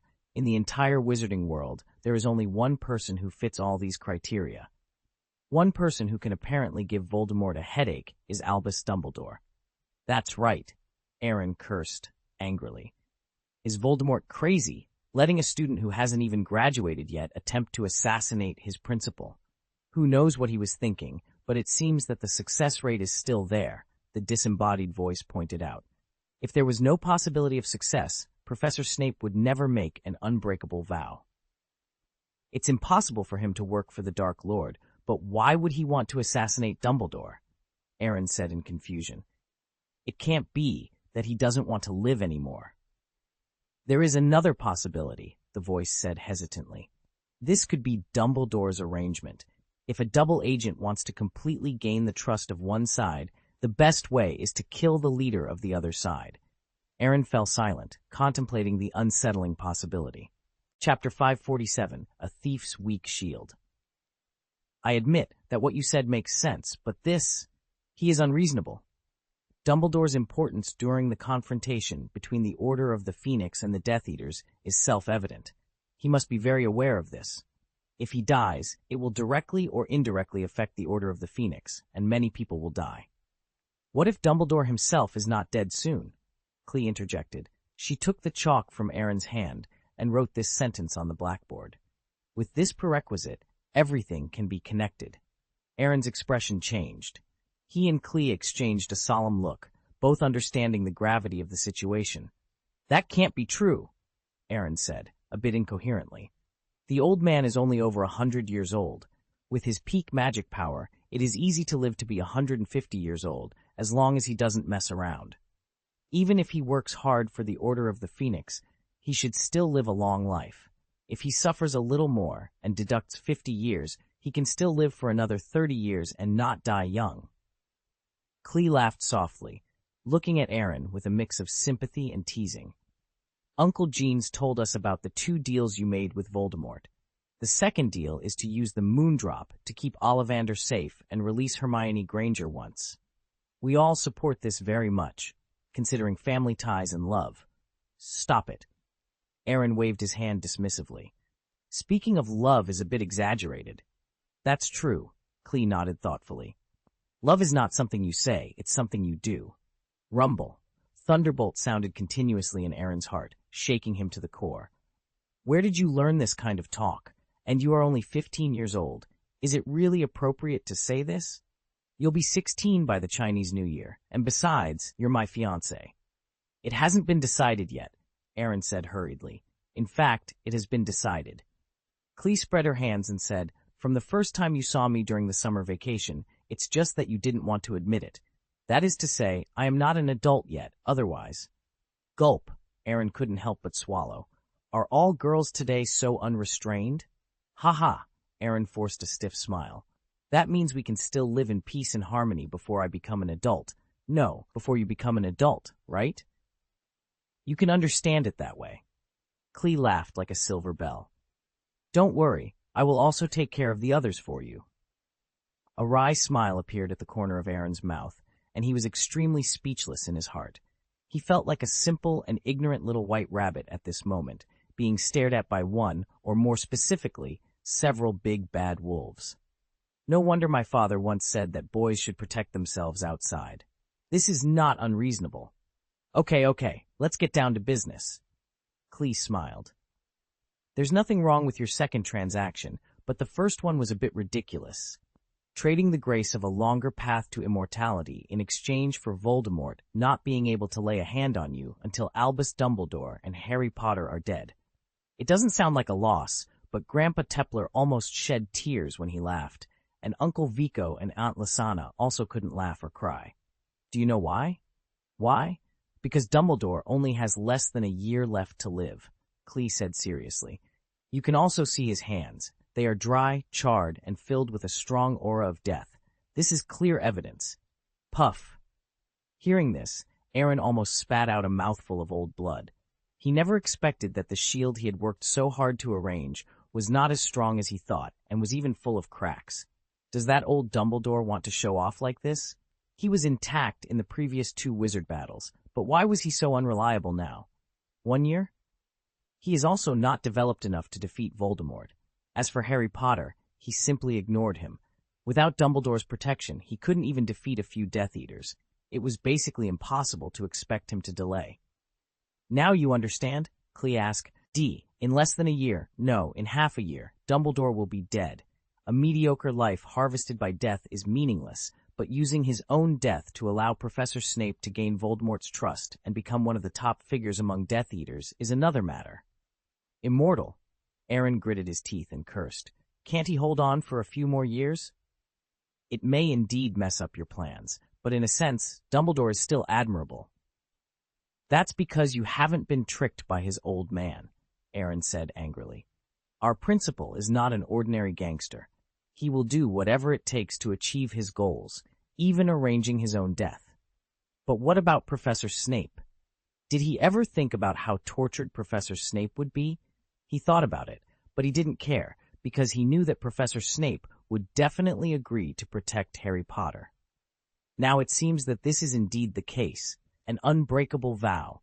Professor Snape directly cut off his escape route. Then what do you want to do? It's not what I want to do, it's just that I can't do anything. One is destined to die, and the other has made an unbreakable oath. It is thanks to Merlin that their plan can proceed normally. If I had a hand in it, it might be counterproductive. Aaron was about to cry but had no tears. What I can do now is seize the time in these 6 months. As for taking it one step at a time after half a year, I hope Harry Potter doesn't die too soon. You can extend this time a little bit, Clee pointed out. What do you mean? Clee pointed in the direction of the treasure house. Just lend out a few of the things in there. No, Aaron immediately refused. I'm not that stingy, but these are treasures that I got with great difficulty. Why should I lend them to him? Okay, just pretend I didn't say that, but if Harry Potter dies, you may face the Dark Lord again, Clee said very relaxedly. I don't doubt that you have a clearer way to live forever, but Voldemort will not let you go after you show it. He is not that kind. On the contrary, he will ambush in advance, prepare a dragnet, and wait for me to get in, Aaron said with a solemn expression. He will definitely do this. It's good to know. But I never thought that Dumbledore would only live for 1 year, Aaron said aggrievedly. Isn't this bullying an honest person? Honest person? Are you sure you are an honest person? Clee sneered. If you have this attribute, Uncle Vico would not have let you leave home at all. Well, at least my thoughts were very simple when I signed the contract with Voldemort. Shh. I've reminded you of everything that needs to be reminded. It's up to you to decide whether you want to support Harry Potter or not. Support. I'll just support him.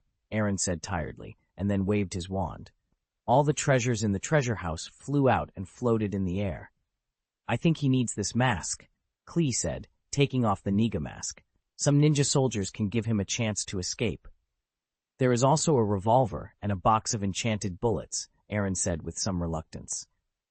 I can give him 3 enchanted bullets at most. I have to save some of the 4 enchanted bullets. Okay, Klee nodded, and then looked at the medicine bottles floating in the air. For the elixir, there are 12 pills in one bottle. Prepare half a bottle. For the healing medicine, there are 12 pills in one bottle. Prepare 2 bottles. For the antidote, 20 pills in one bottle, and a bottle of tranquilizer, 30 pills in one bottle. Seeing Klee filling a box, Aaron felt inexplicably heartbroken. This was all made by the missing body with so much hard work, but he didn't expect that Harry Potter would directly benefit. It's a pity that you don't have any defensive magic items here, otherwise it would be perfect. Maybe in the future, Aaron said nonchalantly. It happens to be Christmas, so I think it's a Christmas gift for Harry Potter. It seemed so unreasonable. I didn't even know if I would receive a gift this Stemus, so I prepared one for him first. You will receive a gift, not just from me. I can guarantee this, Clea chuckled, turning and leaving the Hall of Divine Sound. Early the next morning, several gift boxes were placed at the foot of Aaron's bed, just like in previous years. There were postcards from his parents, primroses from Clea, lavender from Hermione, but the most important of them all was the magic book from Jeans. Aaron almost didn't react when he saw the magic book because it was signed by witched Gaius. Logically speaking, it would have nothing to do with them if they were expelled from the family. It was understandable that Vico and Lisana would send postcards. After all, 1 or 2 photos were of little value. But the magic book was different. It was a priceless treasure, and its help to him was self-evident. Is Ancestor Wayhet going to violate the ancestral precepts? A big question mark appeared in Aaron's mind as he opened the book with curiosity and confusion. There was only one short line on the first page. It can be learned, but it cannot be used temporarily. Good guy. What a good guy. Aaron rolled his eyes disdainfully. Just learning without using it? Strictly speaking, it was not a violation of family rules. But his brain was not full of water. Learning was also very time-consuming. What was the difference between just learning and not using it and being useless? But when he turned to the second page, Aaron's little thoughts disappeared instantly. A contract clearly stated that no magic in this book could be used until the war in the magic world was over, and the rest of the content could only be read after signing the contract. Sure enough, my ancestors are still my ancestors. It's really not an ordinary 6. Aaron patted his head with the book in a dumbfounded way, then gritted his teeth and said, I'm just going to read it, that's all. I won't study for the time being. As a drop of blood fell on the contract, the second page turned into ashes and dissipated, revealing the content behind it. Fusion magic, giving an element 1 or more properties in addition to itself. Snap! Aaron closed the magic book suddenly. At this moment, he felt his heartbeat speeding up and his blood boiling. On purpose, that old fox, Wayheader, definitely did it on purpose. He had now learned a few forbidden magic tricks, but he was not yet proficient in them and required a lot of time to activate them. However, this book could sublimate elemental magic to the maximum extent, doubling its power and even rivaling higher-level magic. But it would be too bullying to only learn it but not use it.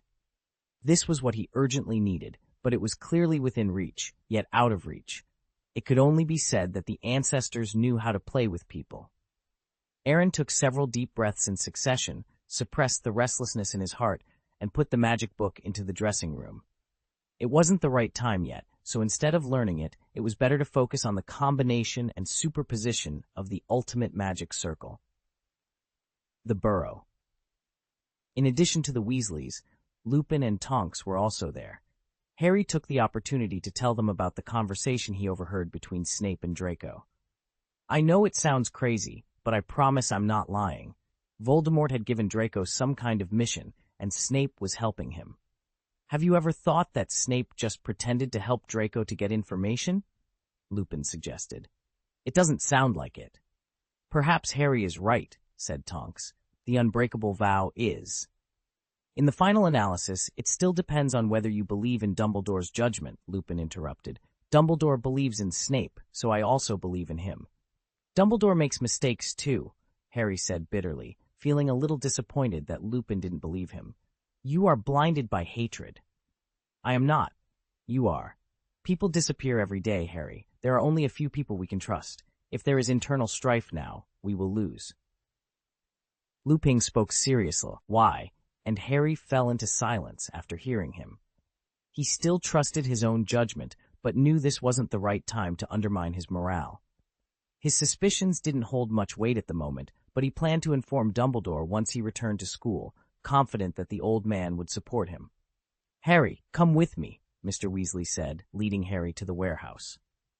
After ensuring they were alone, he continued, Please forgive Lemos. His current situation comes with a price. Are you okay, Mr. Weasley? Harry asked, concerned. Molly has been followed, and most of the time she doesn't dare to go out. Her life has been really difficult, Mr. Weasley replied. Did you get my owl? What was Draco focusing on in Borgin and Burke's? Harry inquired. Judging from your description, what you and Ron saw over the summer should be the Vanishing Cabinet, Mr. Weasley said solemnly. It was something popular when Voldemort first gained power. You can imagine its appeal. If a Death Eater came to your door, you could just hide in the cabinet and disappear for an hour or two. These cabinets can transport you to almost any corner, but they are unreliable and their effectiveness is hit or miss. What happened to the cabinet at Borgin and Burke's? Harry asked. It's still there, Mr. Weasley confirmed. Chapter 548, Harry's Christmas Gift Package, Boom. A loud bang jolted Harry and Ron from their slumber. They immediately thought Death Eaters were attacking, so they didn't even bother to get dressed and jumped out of bed shirtless. But before they could pull out their wands, they realized it was a false alarm, as Mrs. Weasley's angry roar could be heard outside. No one could imitate that voice, but it was particularly reassuring at the moment. You two can't make me worry less. What are you doing this time? If you want to research your joke products, please stay away from home.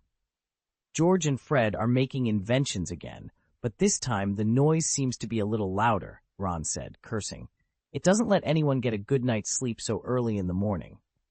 Ron, Harry patted Ron's shoulder and motioned for him to look out the window. This doesn't seem to be something that can be done with joke products. Huh? Ron turned his head drowsily, his sleepy eyes suddenly widening. What the? Outside the window, a gap more than 10 meters long had been plowed into the grass by magma. Red flames continued to burn on the ground, leaving behind a large area of charred black ashes. I think we need to go out and take a look, Harry murmured, and Ron nodded hurriedly. The two quickly changed their clothes, as did everyone else in the burrow, and a group of people came outside the house in unison. Molly was yelling at the twin brothers, accusing them of playing with dangerous black magic props. George and Fred didn't even have a chance to defend themselves. They could only lower their heads and admit their mistake, though their eyes shone with excitement. What's going on? Asked Mr. Weasley. Ask them both, Molly scolded angrily. Your job at the Ministry of Magic is already heavy enough, and you have to go to various places to search for dark magic items every day. But your two sons really don't understand your hard work at all, and they knowingly commit the crime. That's really not a black magic item, Fred said seriously. Yes, this is Harry's Christmas gift, George added with some envy. And it's only a small part of it. It's really not that cool. Upon hearing this, Lupin instantly became alert. Looking at the still burning grass, he didn't think it would be a Christmas gift. It was so powerful that if it had been opened inside the house, the burrow might be gone. You two are indeed too careless. Mr. Weasley was also very angry. What if it was sent by Death Eaters? I don't know how many people want to harm Harry now. This is not from a stranger. It is from Aaron, Fred and George said in unison. Aaron? Mr. Weasley and Lupin looked at each other and breathed a sigh of relief. What did Aaron give you? Molly asked nervously. This. George took out a black revolver and twirled it a few times in a show-off manner. I tried it just now, and you can see the power. It's almost stronger than the blasting spell I used with all my strength. It's just that it consumes a little more. This weapon will absorb the user's magic power to increase its power. This, Ron's pupils shrank, and he looked at Harry in disbelief. Isn't this his gun? It's a gun, but it's not the same as the one from that night. Flintlocks and revolvers are not the same, but magical creations are probably similar. Wait, how did you make this thing? Harry looked at George and Fred in confusion. Firearms were Muggle weapons. Even if the Weasley family were Muggle enthusiasts, they would not have access to such weapons. Because of this, Fred pointed to the gift box behind him and pulled out a booklet. Gift list, plus instructions for using the props. The manual describes this gun in detail. What is it called? Snake Eater, George reminded. Yes, Snake Eater. The instruction manual details how to use Snake Eater. It is simple and easy to understand, Fred said with great interest. The authorizer is Aaron Gaius, and the authorized user is Harry Potter and his friends. I think we need to be more careful. If these gifts, Lupin said cautiously, eyeing the revolver warily, must be considered your friends, so I'll give it a try for you first. It seems to be quite powerful now, George said reluctantly, placing the black revolver into Harry's hand. He also gave you a box of alchemy bullets. There aren't many, only 30 rounds. Now there are only 29 left, so you'd better use them sparingly. Harry nodded blankly, feeling inexplicably excited. This was a gun. Before becoming a wizard, guns were a boy's dream, holding a status similar to that of a wand in the wizarding world. In the past, he had only been able to admire them from afar. Vernon did have a shotgun, but he guarded it very tightly. Harry couldn't even look at it, let alone touch it, except, of course, when Vernon was trying to scare him. Then what are these? Molly asked, looking at the bottles in the gift box. These are even more amazing, George said with emotion. These are all kinds of medicines, healing potions, antidotes, good luck potions, joy potions, calming potions, and so on. Aaron made the medicine into portable tablets or pills, one pill at a time, which is convenient and quick. But there are also some that are more inexplicable, such as this one, Fred said, taking out a mask from the gift box. The instructions say this is called the Niga mask, and its function is to command an army. There is a warning. Wearing it for a long time may cause the mind to fall into darkness. In short, use it with caution. Harry, Ron, and Ginny all widened their eyes in disbelief. Before they could react, Fred put the mask on his face. No, don't wear it. The three of them hurriedly tried to persuade him, but it was too late. The mask had already adhered to Fred's face. Fred was startled by his thickened voice just as he was about to speak. Are you okay? Molly asked worriedly. Don't worry, Mom. Fred's voice returned to its original tone. I feel good now, very good. My blood is boiling, and I seem to have endless strength. I feel like I could take on 5 Georges. He should be fine, Ron said with a complicated expression. This is just a little side effect of the mask. Aaron and Luna have both worn it. We've all seen it. Quickly try the effect, George urged. Did you promise to control the army? Wait a minute, I think I know what to do, Fred said, opening his arms to call upon the darkness within. The next moment, dozens of shadow ninjas emerged from the ground. Without exception, they knelt down and saluted the owner of the mask to show their allegiance. My Merlin, Mr. Weasley swallowed, looking at the scene in disbelief. Molly's legs felt weak, and she feared her son might have been swallowed by the darkness. The others were better off, having more or less seen the power of this mask before. This is too exaggerated. George curiously walked up to a shadow ninja and patted him on the shoulder. This touch is exactly the same as a real person, but it's cold, almost like a weapon without emotion. I feel like I can order them to do anything, Fred said excitedly, including death. That's enough. Take it off, Mr. Weasley yelled, jumping directly at Fred to remove the Niga mask from his face. No, Dad. Stop. Stop talking. Someone is coming. Swish, swish, swish. Following Fred's roar, dozens of shadow ninjas immediately took action. They swarmed forward, using their hands and feet, and subdued Mr. Weasley in the blink of an eye, squeezing his arms like a prisoner. Fred blinked blankly, looking at his father, who was bruised and swollen. He couldn't help but feel a chill down his spine. Who told you to do this? Let my dad go quickly. The dark ninjas immediately obeyed and released Mr. Weasley. Dad, I really didn't mean it, Fred said awkwardly. Mr. Weasley rubbed his nose, staggered to his feet, and glared at Fred fiercely. Take that thing off for me. I'm just trying it out for Harry. Excuse, don't make me say it a second time. Okay. Fred nodded reluctantly and put his hand on his cheek. As the Niga mask fell off, all the shadow ninjas vanished into thin air. Molly pinched Fred's ear and exclaimed, "You are so brave!" "Well, you can't blame him," Mr. Weasley interjected with a sneer, then added seriously, "Stop messing with these dark magic items in the future." "This is not a dark magic item," Fred insisted stubbornly. "The effect is the same," Mr. Weasley retorted, snatching away the Niga mask. "This thing is too dangerous. It makes the mind fall into darkness. It's terrifying to think about. I'll keep it for you and return it to Aaron when school starts." "Sir," Harry couldn't help but interject, "I will use it with caution." "Harry, do you know what you're saying?" Molly looked at him in disbelief. "This mask leads to depravity, even if it was sent by Aaron."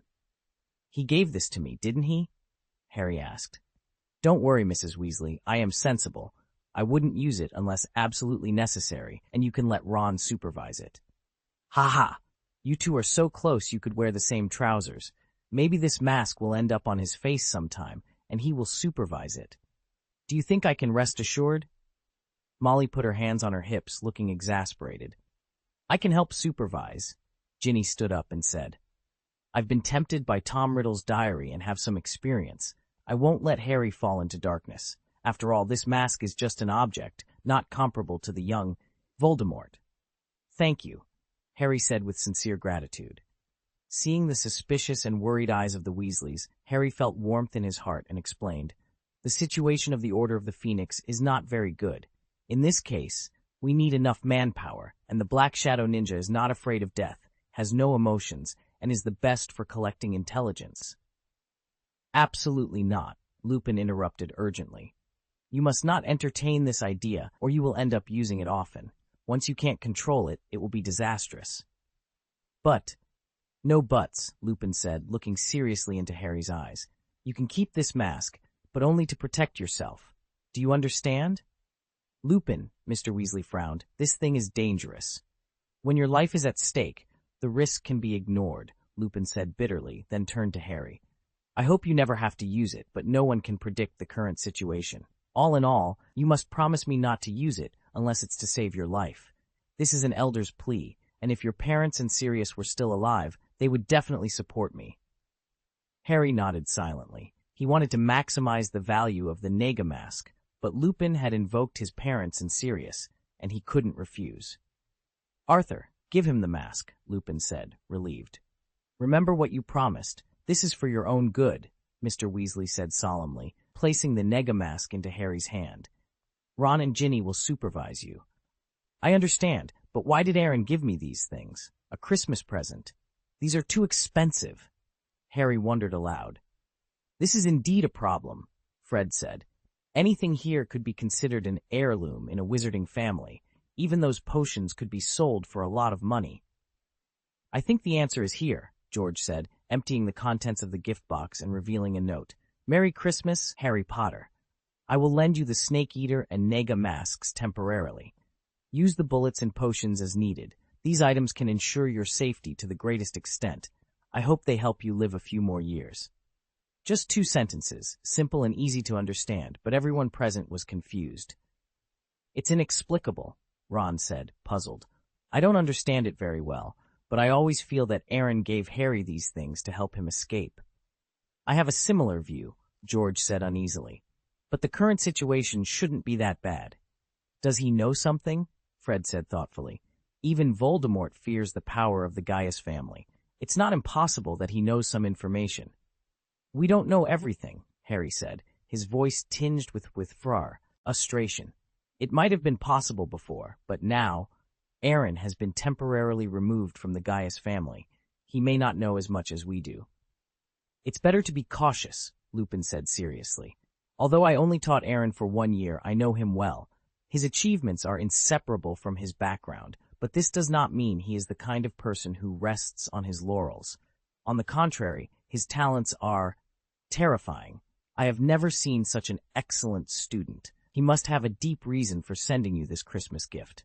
Maybe he saw something in the crystal ball and made some preparations in advance. Not a good sign, right? Mr. Weasley asked solemnly. I hope I'm overthinking it, Lupin murmured. But no matter what, you have to make use of this gift. It certainly doesn't hurt. Also, we must keep this Christmas gift a secret. Chapter 549, Apparition Course. The Ministry of Magic is often unreliable. The holidays always seem to fly by, and before they knew it, it was time to return to school just a few days after the New Year. For the safety of the students, the Ministry of Magic had installed a one-time flu network connection to Hogwarts, allowing students to return quickly without needing to take the train. As green flames ignited, Harry, Ron, and Ginny appeared in the Gryffindor headmaster's office. "Good evening, Potter," said Professor McGonagall. "Be careful not to leave too much dust on my floor." "No, Professor," Harry replied. "How was your Christmas?" she inquired. "Quite surprising," Harry said sarcastically. "I received a priceless Christmas gift package, but the meaning behind it wasn't very pleasant. The Minister of Magic, Rufus Scrimgeour, wanted me to speak for the Ministry, but I turned him down because of his poor relationship with Dumbledore. By the way, is Professor Dumbledore back?" "Yes, he's back," Professor McGonagall confirmed, handing Harry a piece of parchment. "He also asked me to give this to you." Harry opened the parchment and saw that it contained the time Dumbledore wanted him to come to the headmaster's office for a lesson, along with the password. 8 o'clock tomorrow night? Harry frowned. "Is there a problem?" Professor McGonagall asked, puzzled. "Can it be tonight? I have something very important to tell him," Harry said urgently. The conversation between Snape and Draco had been weighing on his mind for almost 2 weeks. He wanted to inform Dumbledore immediately, hoping he would take action against Snape, not necessarily to send him to Azkaban, but at least to expel him from Hogwarts. Professor McGonagall was silent for a moment before shaking her head. "Don't miss this day." "It's not bad," Harry said, still unsure, "but it would be better if it were earlier." "Let Dumbledore rest," Professor McGonagall hesitated. "He's over 100 years old and still fighting Voldemort. I can see he's very tired these days." "I understand. Tomorrow it is," Harry conceded. "Thank you for your consideration, Potter," Professor McGonagall said with a smile.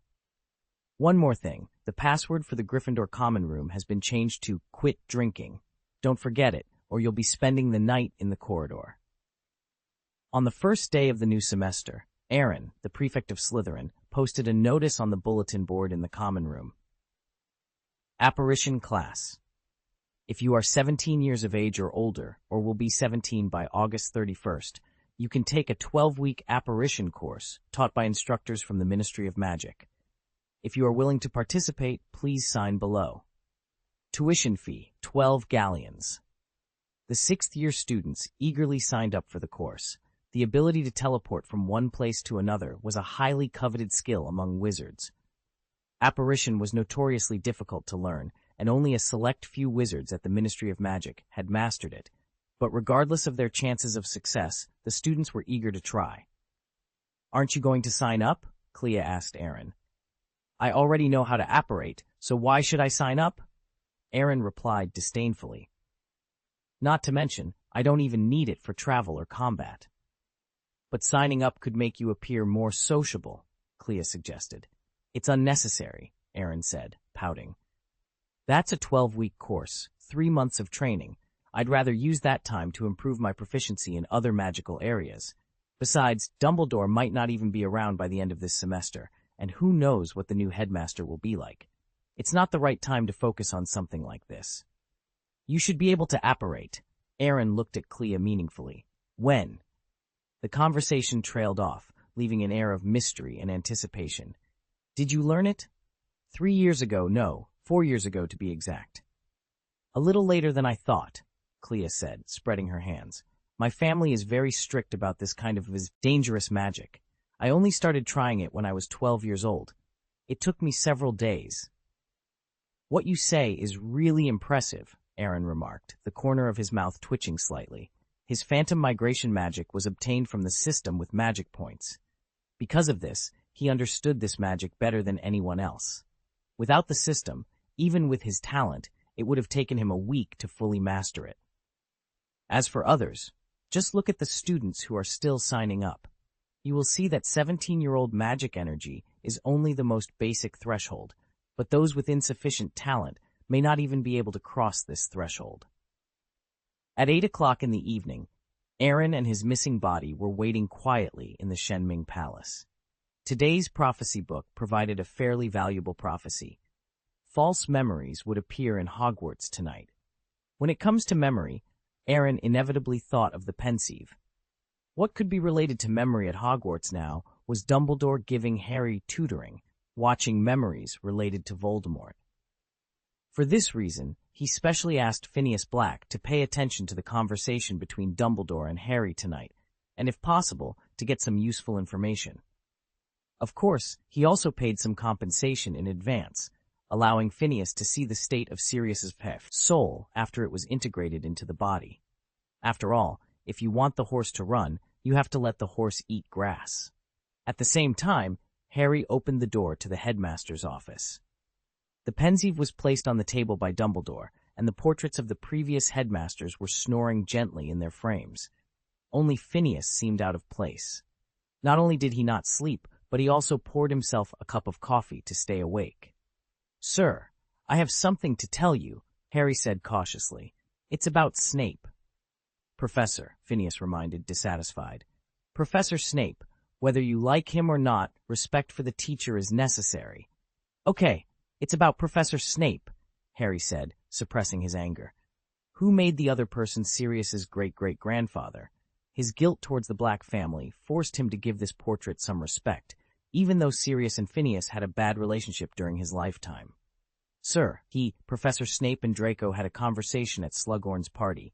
That day, I followed them. This is what happened." Professor Dumbledore listened calmly.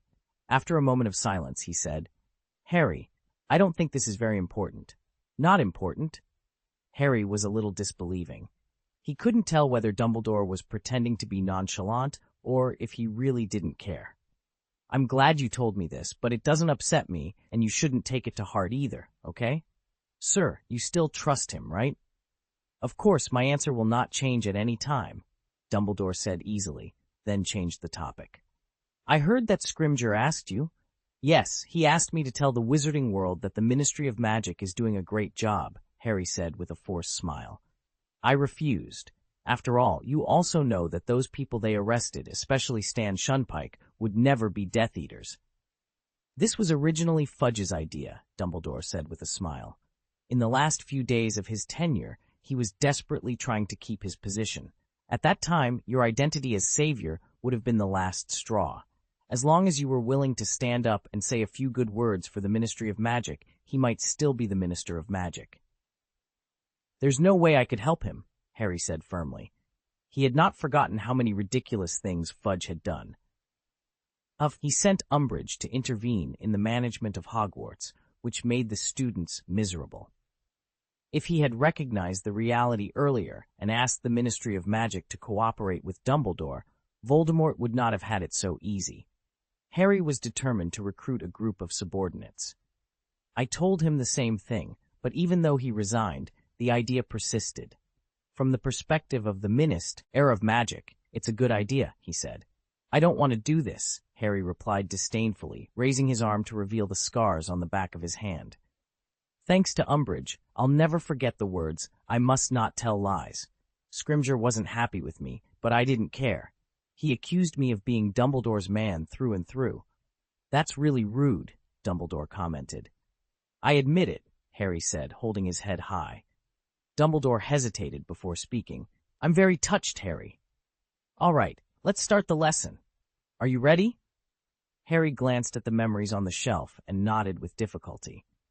"You need to look at 2 memories tonight," Dumbledore said, pouring the memory from a glass bottle into the pensieve.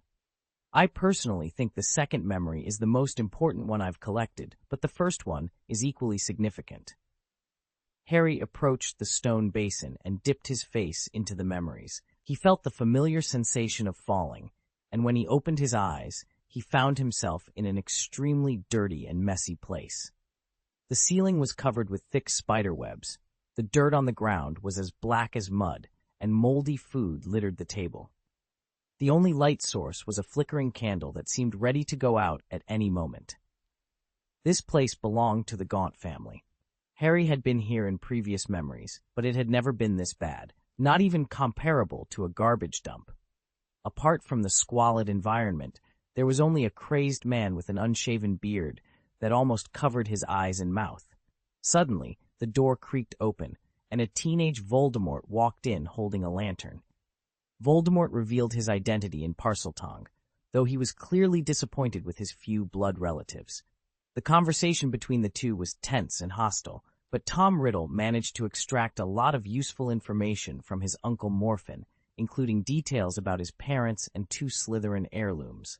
Then, darkness enveloped everything, and Harry returned to reality, looking at Dumbledore in confusion. "Is that all?" Morphin couldn't remember what happened next. He woke up alone the next morning, but Marvolo's ring was missing. At the same time, a murder occurred in the village of Little Hangleton. Old Tom Riddle and his parents were found dead, killed by the killing curse. The Ministry of Magic easily identified Morphin as the suspect. He confessed, handed over the wand that killed the family, and was sent to Azkaban with little resistance. "This is a frame-up," Harry said angrily. "Voldemort stole Morphin's wand, used it to kill the Riddles, and then returned the wand." "I have no memory to prove it, but I'm sure your guess is correct," Dumbledore said. Voldemort killed his Muggle father for abandoning his mother, took revenge on his maternal grandparents, and erased the Riddle surname. He implanted a false memory in his uncle's mind and took the Marvolo family's ancestral ring. As for Slytherin's locket, his mother had sold it before that. Dumbledore sighed. "When I found Morphin, he was already dying, but this memory remained intact, and I managed to extract it before he passed away." "Why is it always the Ministry of Magic?" Harry said, exasperated. "Couldn't they be more thorough when arresting people? They let an innocent man be imprisoned until his death." "There's nothing we can do about it," Dumbledore shrugged. "The Ministry of Magic couldn't determine who cast the spell. The only suspect at the time was Morphin. His wand had obvious traces of spell casting, and his memory seemed intact. Moreover, he already hated the Riddle family. The most important thing is that he had a criminal record, and it was entirely possible for him to kill Muggles. At that time, Morphin was completely alone, and no one would help him. In this case, who would doubt an outstanding student who had not yet shown any signs of darkness? "Have you graduated yet? Then let the real murderer go free?" "I believe things will change in the future," Dumbledore murmured, taking out a small crystal bottle. "You still have a memory to read, but this one is a little shorter." Harry pursed his lips, his expression becoming particularly focused. Dumbledore had said this was the most important memory of all, and Harry's attitude grew much more serious. After pouring the memory from the vial into the pensieve, Harry dipped his head into the silver surface once again. The scene before him felt particularly familiar. The young Slughorn was hosting a banquet in his office. The participants were 7 or 8 boys aged 15 or 16, and among them was the teenage Voldemort. He had a handsome face, looked relaxed and confident, but wore a black gemstone ring on his hand, signifying that he had already killed his father's family. "Professor, is it true that Professor Mellors is retiring?" Riddle asked. "Tom, I certainly can't tell you directly that I know, right?" Slughorn replied in a slightly reproachful tone, though the smile on his face greatly diminished the effect. He picked up a piece of pineapple preserve, put it into his mouth, and chewed. "Also, thank you for bringing the pineapple. It is indeed my favorite, but how did you know?" "Intuition," Riddle smiled. At that moment, the clock on Slughorn's desk struck 11. "Oh my, is it that time already?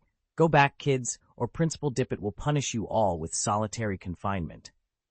Chapter 550, False Memories and Horace's Psychological Defense. Others left one after another, but Tom Riddle stayed behind, showing no intention of returning to the dormitory immediately. "Hurry up, Tom," Slughorn said with some confusion. "You don't want to be caught after lights out." "Yes, Professor," Tom Riddle replied directly. "I can't think of anyone else to ask. Other professors might misunderstand me." Slughorn's face lit up with a proud smile. "Continue." "One night, I was in the library, in the restricted section, and read about some rare magical material. I think you might be able to point me in the right direction. If I remember correctly, it's called a Horcrux." "What did you say?" Slughorn's expression changed instantly. He spoke sternly. I have never heard of such a thing, and even if I did, I wouldn't tell you. Get out of here right now, and don't mention this to me again. The memory ended there. Harry raised his head and saw Dumbledore's wise eyes.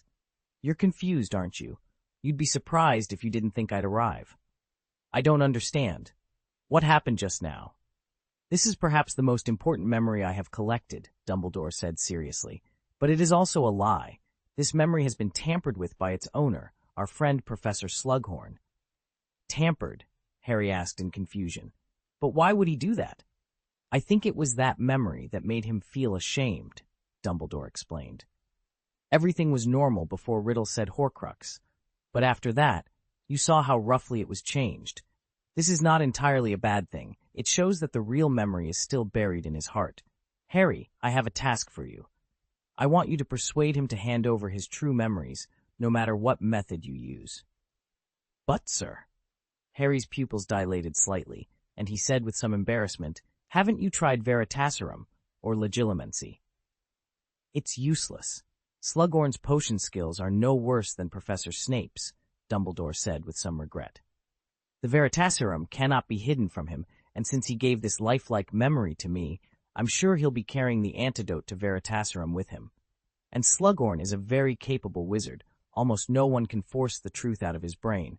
But he also has his weaknesses, and I believe you can break through his defenses. Sir, I don't know him as well as you think, Harry said, lacking confidence.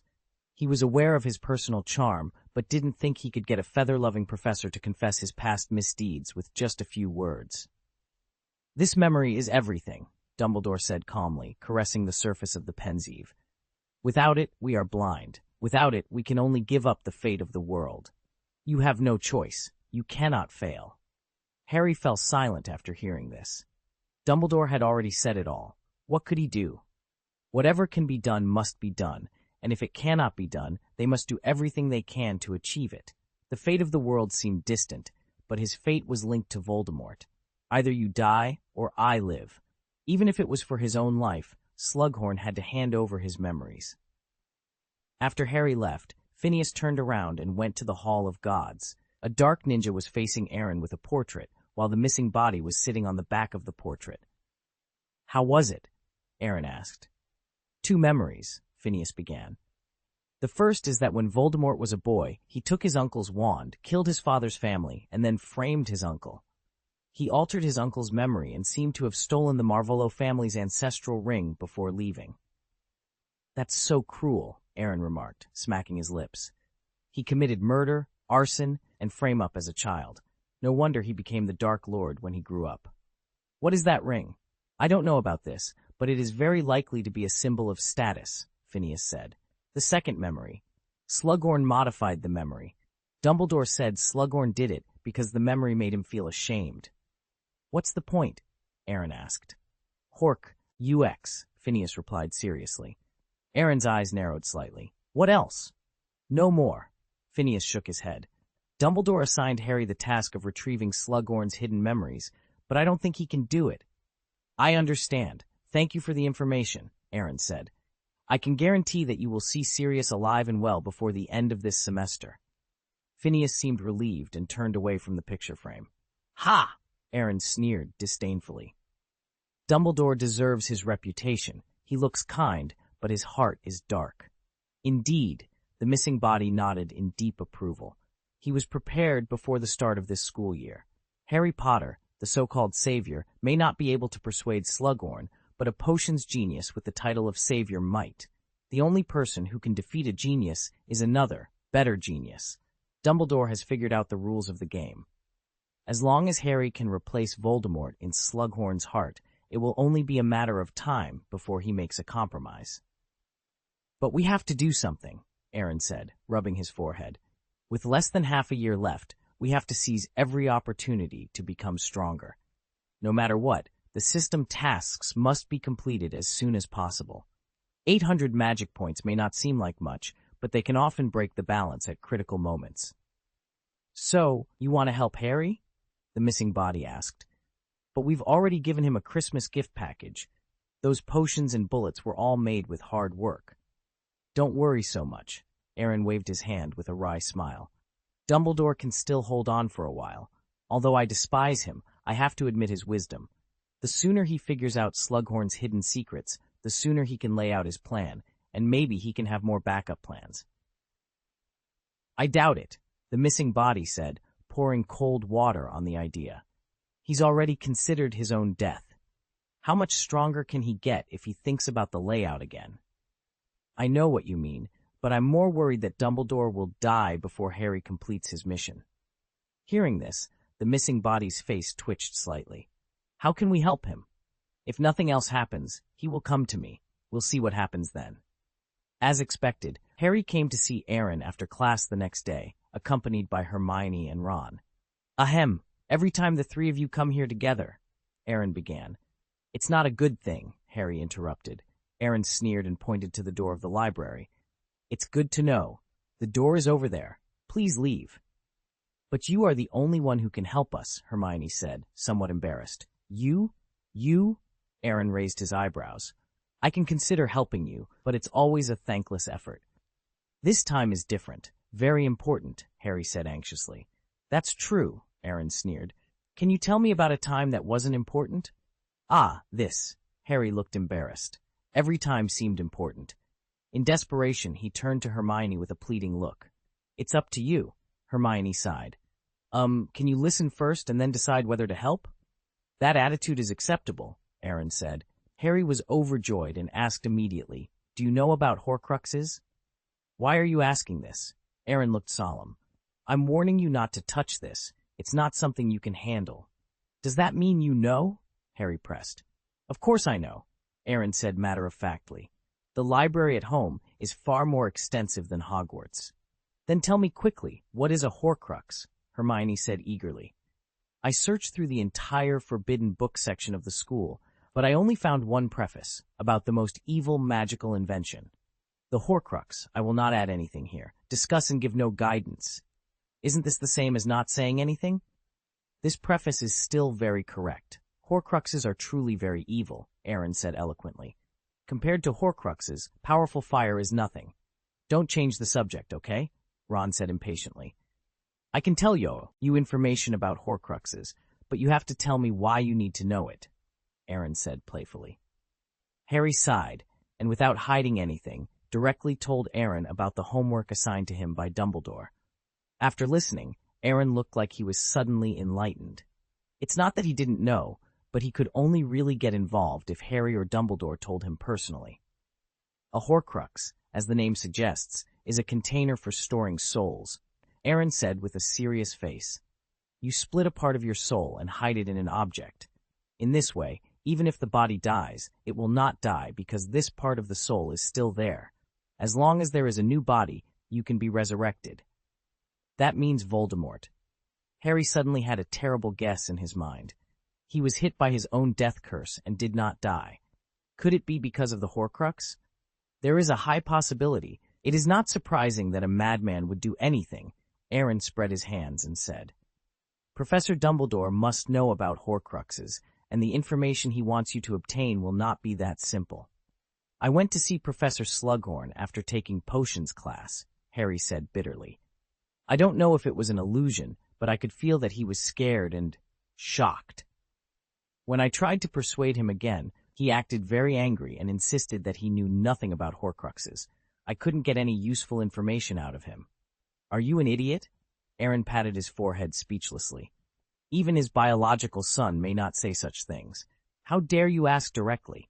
Who do you think you are? Ron raised his right hand in embarrassment. I came up with this idea. Harry is his favorite student. He will always satisfy any request. It depends on what the request is. Aaron rolled his eyes at him angrily. This is not an ordinary study question. It is exposing his scars and attacking an old man's self-esteem. Professor Slughorn has been keeping this matter in his heart for more than 50 years. Even Dumbledore is at a loss. He will never hand it over easily. Give it a try. What if you succeed? Ron said with an awkward smile. But now it failed. Not only that, but it also alerted the enemy. Aaron sighed deeply. Professor Slughorn will be wary of Harry, and it will be even more difficult to extract this information again. Otherwise, Harry said with some difficulty. You and Clee try it. Slughorn won't be so wary of you. Impossible. There is no need to discuss it. Don't even think about it. Aaron refused unceremoniously. I can at most help you come up with ideas. As for Clea, I can't let her get involved. Just a simple question. That's not okay. Then what do you think I should do? Harry said helplessly. Dumbledore urgently needs this information now. He thinks it is the key to fighting Voldemort. Quiet. Let me think of a solution first. Aaron took a deep breath, and the three of them sat upright, trying not to make any noise. After several minutes of silence, Aaron raised his head, but he couldn't help but twitch his face when he saw Harry's face full of hope. Damn it, it seems like this happens every time. He is the one who solves the problems that cannot be solved. First of all, don't ask this question again. It's best to maintain your character as the Little Prince of Potions and handle the teacher-student relationship between you and Professor Slughorn as usual. Are you asking him to relax his vigilance? Harry's eyes lit up slightly. To make him think I forgot the Horcrux. Yes, it will take time, at least a month, Aaron said, then raised a second finger. Secondly, the elderly like to be sentimental, and Professor Slughorn is particularly obvious in this regard. He always likes to reminisce about the past. Use this to your advantage. To be sentimental, mention the outstanding students he taught before, and you can do whatever you want. I'm afraid this is a bit difficult, Ron said awkwardly. There are so many students in Slughorn's classes. How many does Harry even know? The important ones, Aaron emphasized. The Order of the Phoenix should have some of his students. Your parents, Neville's parents, Sirius. Sirius isn't one of them, Harry interrupted. Slughorn said that, but Sirius's brother was his student. You mean to ask Harry to mention these Order members who died because of Voldemort in front of Professor Slughorn? Hermione frowned. Is that appropriate? It's really not appropriate. So many proud students have died at the hands of Voldemort, and Professor Slughorn will feel even more guilty. But only in this way will he struggle with whether to give his real memories to Harry Potter, the Savior. But you have to be careful not to make it too obvious. Just mention a word or two occasionally to bring back his memories, otherwise it will be self-defeating. Finally, and most importantly, Aaron paused and looked at Harry with a sympathetic expression. You have to increase your drinking capacity. The first two steps are just preparations. If you want to get the information, you may have to do it at the wine table. His psychological defenses are the most vulnerable when he is drunk. At that time, if you use emotion, reason, and state your interests, there's a good chance he will hand over his memory to you. Harry. Chapter 551, Apparition Lessons and Ron's Unrequited Love. The snow around the school had melted, leaving the grass slippery and muddy. Consequently, the apparition class for the sixth-year students was scheduled in the auditorium on Saturday morning to avoid disrupting regular classes. When the students arrived, they found the four heads of houses, Professor McGonagall, Professor Snape, Professor Flitwick, and Professor Sprout, already present. Accompanying them was a slender, pale-faced wizard they had never seen before. Good morning, the unfamiliar wizard greeted them. My name is Vicky Tycross. For the next 12 months, I will be your apparition instructor. My goal is to help you prepare for your apparition test. As you may know, it is generally impossible to apparate or move within Hogwarts, but Headmaster Dumbledore has temporarily lifted this restriction for 1 hour. During this time, you are free to practice in the auditorium. I must emphasize that attempting to apparate outside this designated area is highly unwise. Now, I want everyone to stand still and leave 5 feet of space in front of you. The students quickly dispersed, and the four heads of houses helped arrange their positions. I thought you wouldn't come, Clea said with a smile, looking at Aaron standing next to her. Do you think I wanted to come? Aaron replied irritably. It's only because our head of house wants to show off. You won't suffer a loss. What did he offer you? Nothing, Aaron gritted his teeth. Snape is already exhausted, and as a student, I should try to support him. But you didn't have to come. Who asked you to come? Clea teased. Ha ha, Aaron rolled his eyes. Tell the truth. I'm here to help Hermione learn this magic, Clea smiled. The magical world will be even more chaotic in half a year. Apparition will make her safer. Aaron snorted. It's unnecessary. Voldemort might spare her once, but what about the second time? Clee asked meaningfully. Can you protect her every time? I mean, she can learn this magic without your help.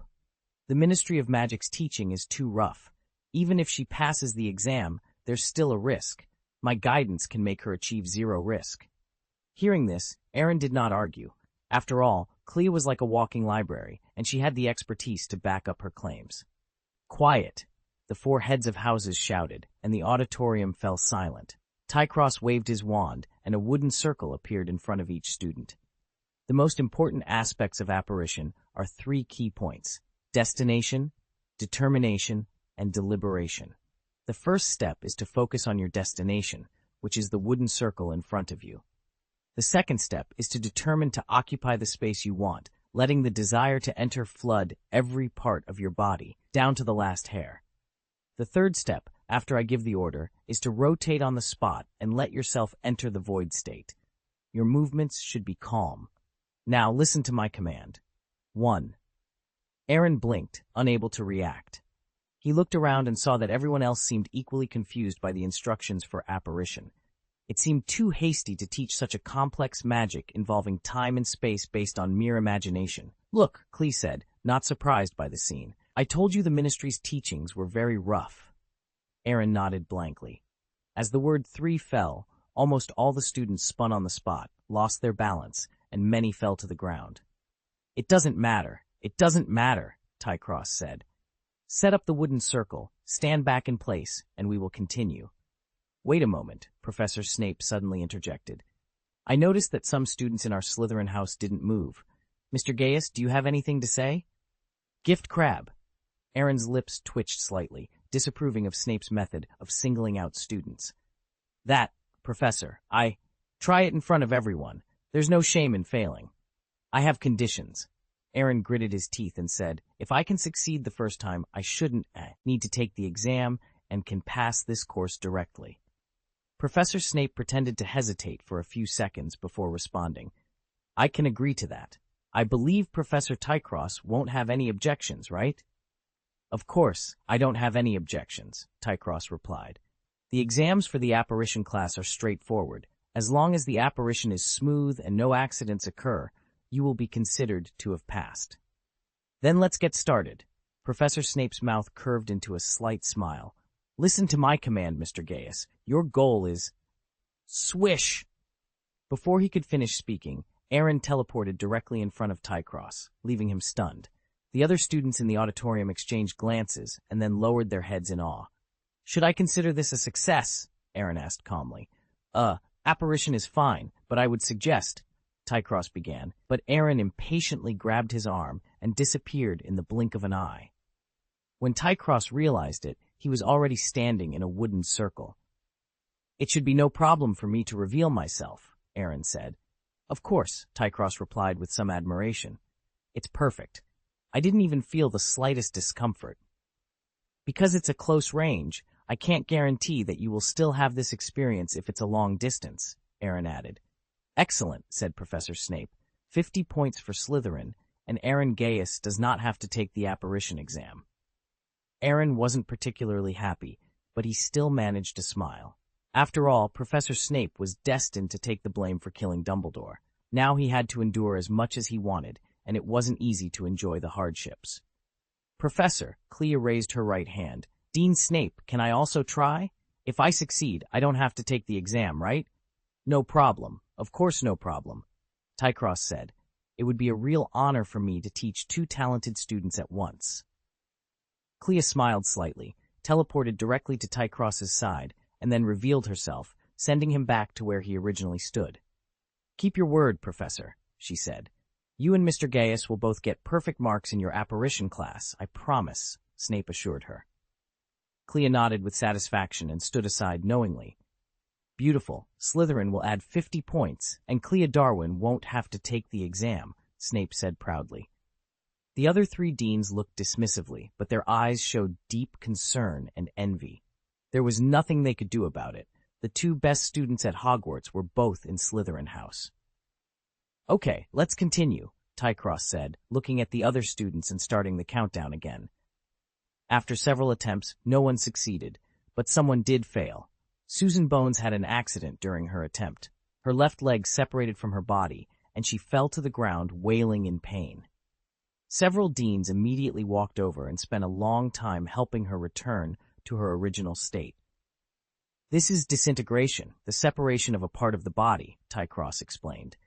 "This happens because determination is not strong enough. You have to focus on the goal." He explained it very clearly and even gave a demonstration himself.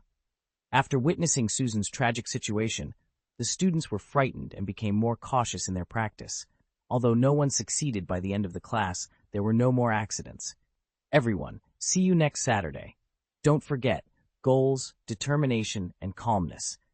Additionally, Hogwarts does not allow apparition after class, so don't try it casually, Tycross said. He then waved his wand, put away the wooden circles, and left the auditorium with several professors. Clea went to find Hermione excitedly, ready to give her instructions on how to use apparition more rigorously, while Aaron stopped Harry and Ron, who were about to leave. "What's the matter?" Harry asked anxiously. "I have to follow Malfoy." "Are you done?" Aaron said, exasperated. "I told you Draco is not a bad person." "I don't think so," Ron interjected. "Forget I have no reason to stop you. Just do what you love," Aaron said, shaking his head. "Professor Slughorn's office," Harry finished, his mind racing with the possibilities. "Let's go." Ron, still under the influence of the love potion, followed Harry eagerly. As they made their way through the dimly lit corridors of Hogwarts, Harry couldn't help but feel a twinge of guilt. He knew he was using Ron's predicament to his advantage, but he also knew it was the best way to get close to Slughorn again. When they reached Slughorn's office, Harry knocked on the door. After a moment, the door creaked open, revealing the portly potions master. "Ah, Harry, what brings you here at this hour?" Slughorn asked, his eyes twinkling with curiosity. "Professor, I need your help," Harry said earnestly. "Ron here has accidentally ingested a love potion, and I was hoping you could prepare an antidote." Slughorn's expression shifted to one of concern as he looked at Ron, who was still gazing dreamily into the distance. "Oh dear, love potions can be quite tricky. Come in, come in."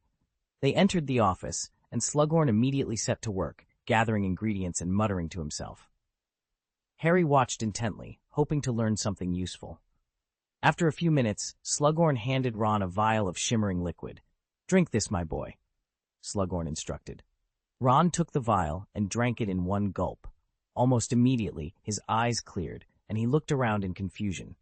"What happened?" "You were under the influence of a love potion," Harry explained, "but Professor Slughorn has fixed you up." Ron looked embarrassed but grateful. "Thanks, Professor." Slughorn waved it off. "No trouble at all. Just be more careful next time." As they left the office, Harry felt a sense of accomplishment. He had managed to get close to Slughorn again, and he hoped this would lead to more opportunities to gather the information Dumbledore needed. Back in the dormitory, Ron collapsed onto his bed, exhausted. "I can't believe I fell for that," he muttered. "Don't worry about it," Harry said, patting his friend on the shoulder. "It could happen to anyone." Ron nodded, still looking a bit sheepish. "Thanks for helping me out, Harry." "Anytime," Harry replied with a smile. "Now get some rest. We've got a lot to do tomorrow." As Ron drifted off to sleep, Harry lay in his own bed, his mind racing with thoughts of what lay ahead. He knew the road would be difficult, but he was determined to see it through. For Dumbledore, for his friends, and for the future of the wizarding world. Harry felt a pang of guilt as he spoke, but Ron, who was hopelessly infatuated, didn't suspect a thing and followed him out of the dormitory. They made their way to Professor Slughorn's office, and Harry knocked on the door. Slughorn answered, looking bleary-eyed and still in his dressing gown, clearly not fully awake. "Sorry to bother you, Professor, but this is absolutely necessary," Harry said apologetically. Slughorn's eyes shifted to Ron, who stood behind Harry.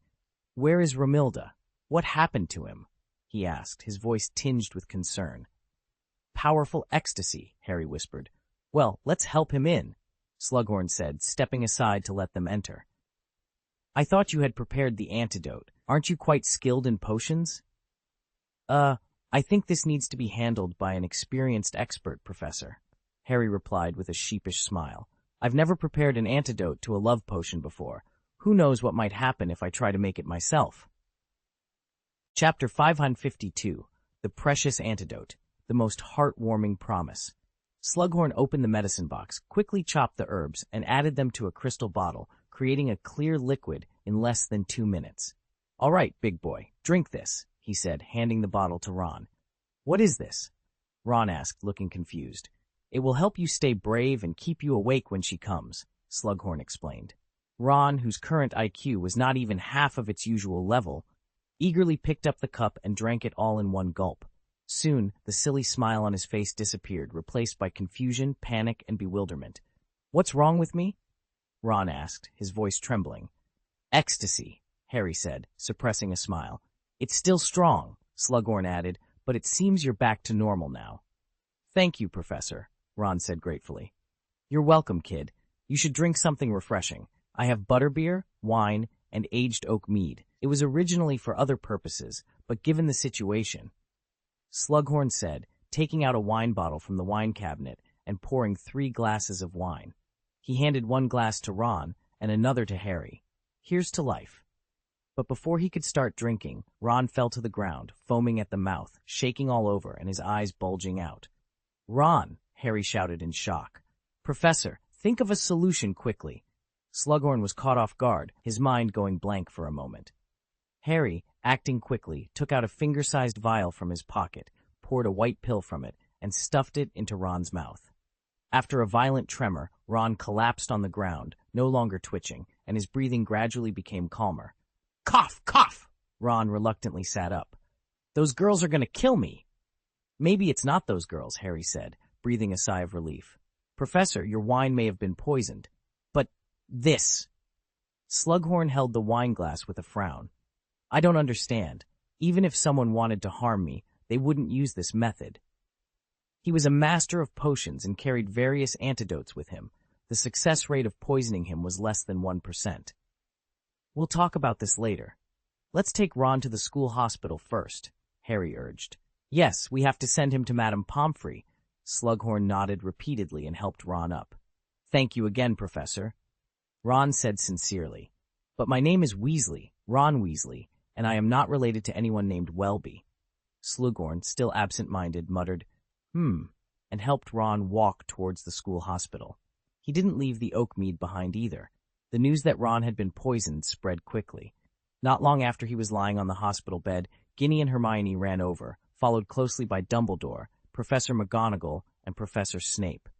Aaron and Clea also hurried over.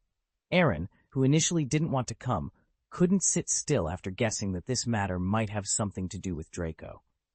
"What's going on, Harry?" Dumbledore asked. Harry explained everything, from Ron's accidental ingestion of the love potion to sending him to Slughorn's office for the antidote, to the bottle of poisonous oak mead, and finally, how they all ended up at the hospital. All in all, Ron had a pretty bad adult birthday, Harry concluded. "Yes, fortunately you had a bottle of antidote," Professor Snape said in a strange tone. "Mr. Potter, I must remind you that it is very irresponsible to give medicine to patients without knowing its effects." "That's Aaron's Christmas gift to me, Professor," Harry said calmly. "Is that so?" Professor Snape paused. "Then there's no problem. Mr. Gaius' potion skills are no worse than mine." Harry thought to himself, "That's not what you said just now." "However, I have a small question." Professor Snape continued. "Since you had a bottle of antidote, why didn't you detoxify Ron directly in the dormitory?" Ah, Harry's heart skipped a beat. He didn't dare to make Slughorn suspicious, otherwise, all his efforts during this period would be in vain. At this moment, his brain was spinning, trying to come up with a plausible explanation. His mind raced so fast that he felt his CPU might burn out before he could come up with a reason. "Professor, you just said that you can't give medicine to patients without knowing its effect, right?" "Of course, I'm not doubting the level of your protege, but I have to be careful about this kind of thing." Professor Snape's face turned blue, as if he had swallowed a dead fly, but he managed to keep his composure. He turned his gaze to Aaron. "Do you have anything to say?" "Professor," Aaron said, scratching his head in embarrassment, "I want him to live as long as possible. I have antidotes and other things, so I have to be prepared, right?" "What's the reason?" Hermione frowned, sensing there was more to Aaron's words, but she couldn't ask more questions at the moment. "Potter, can I see the bottle of antidote?" Dumbledore asked. Harry looked at Aaron awkwardly, seeking his opinion. "Why are you looking at me?" Aaron rolled his eyes. "Can I refuse this?" Harry smiled and handed the bottle of antidote to Dumbledore. Dumbledore opened the bottle and stared at the pills inside with his blue eyes. Snape and Slughorn also came over, examining the contents. After a while, Slughorn's eyes widened in disbelief. It's really expensive," Professor Snape said with a dark expression. "Bezoar, rhinoceros horn powder, snowdrops, and phoenix tears. You are so generous.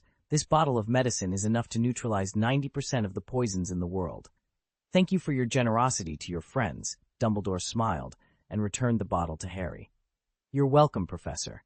If you think it's necessary, ask Fawkes to give me more raw materials." "We'll discuss that later," Dumbledore replied. "The question now is, why did this happen?" "Yes, why?" Dumbledore took the bottle from Slughorn's hand. "This wine looks like a gift, Horace.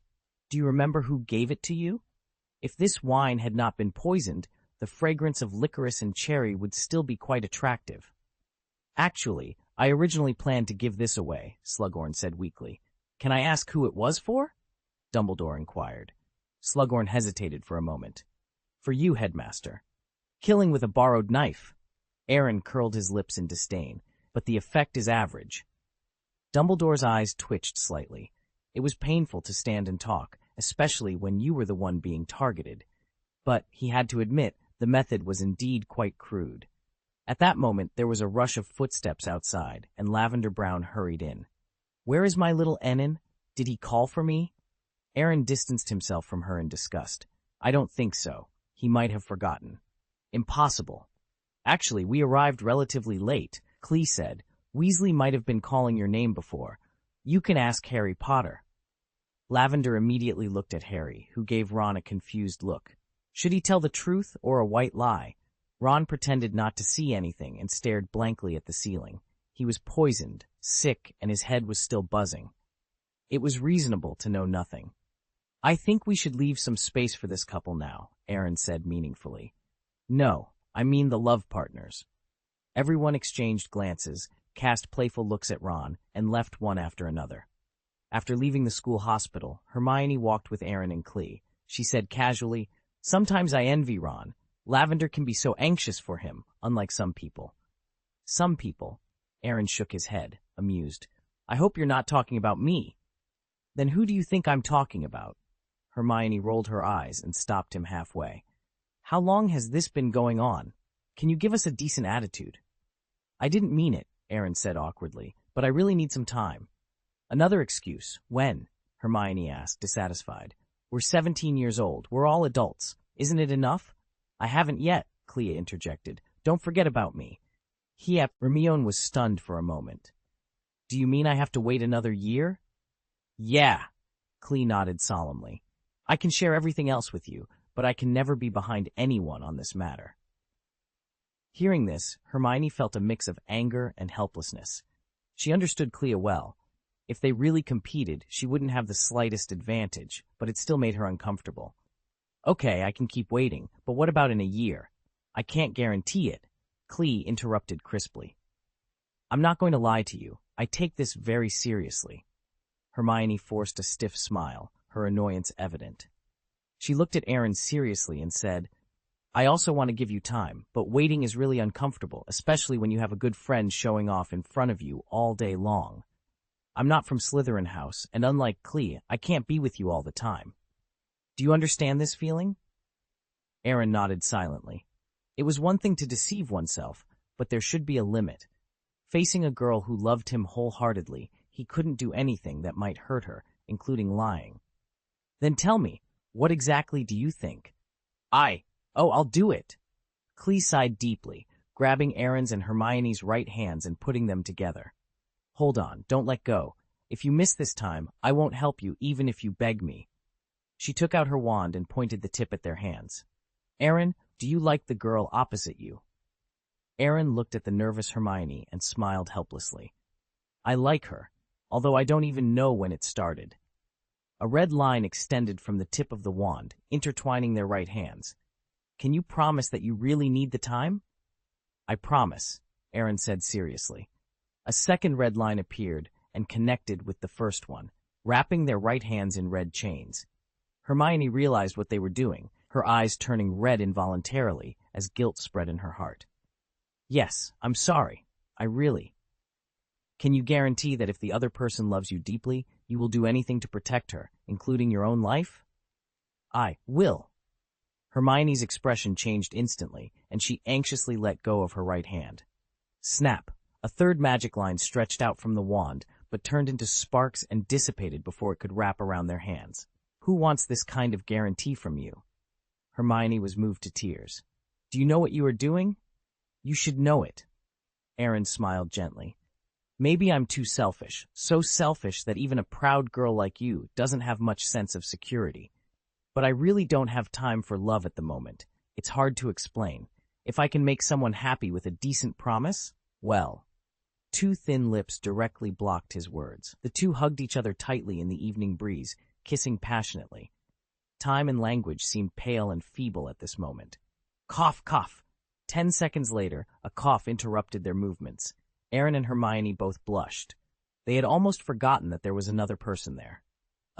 Clee, let me explain, Hermione said sheepishly. You said, I'm listening, Clee replied. Hermione, ha!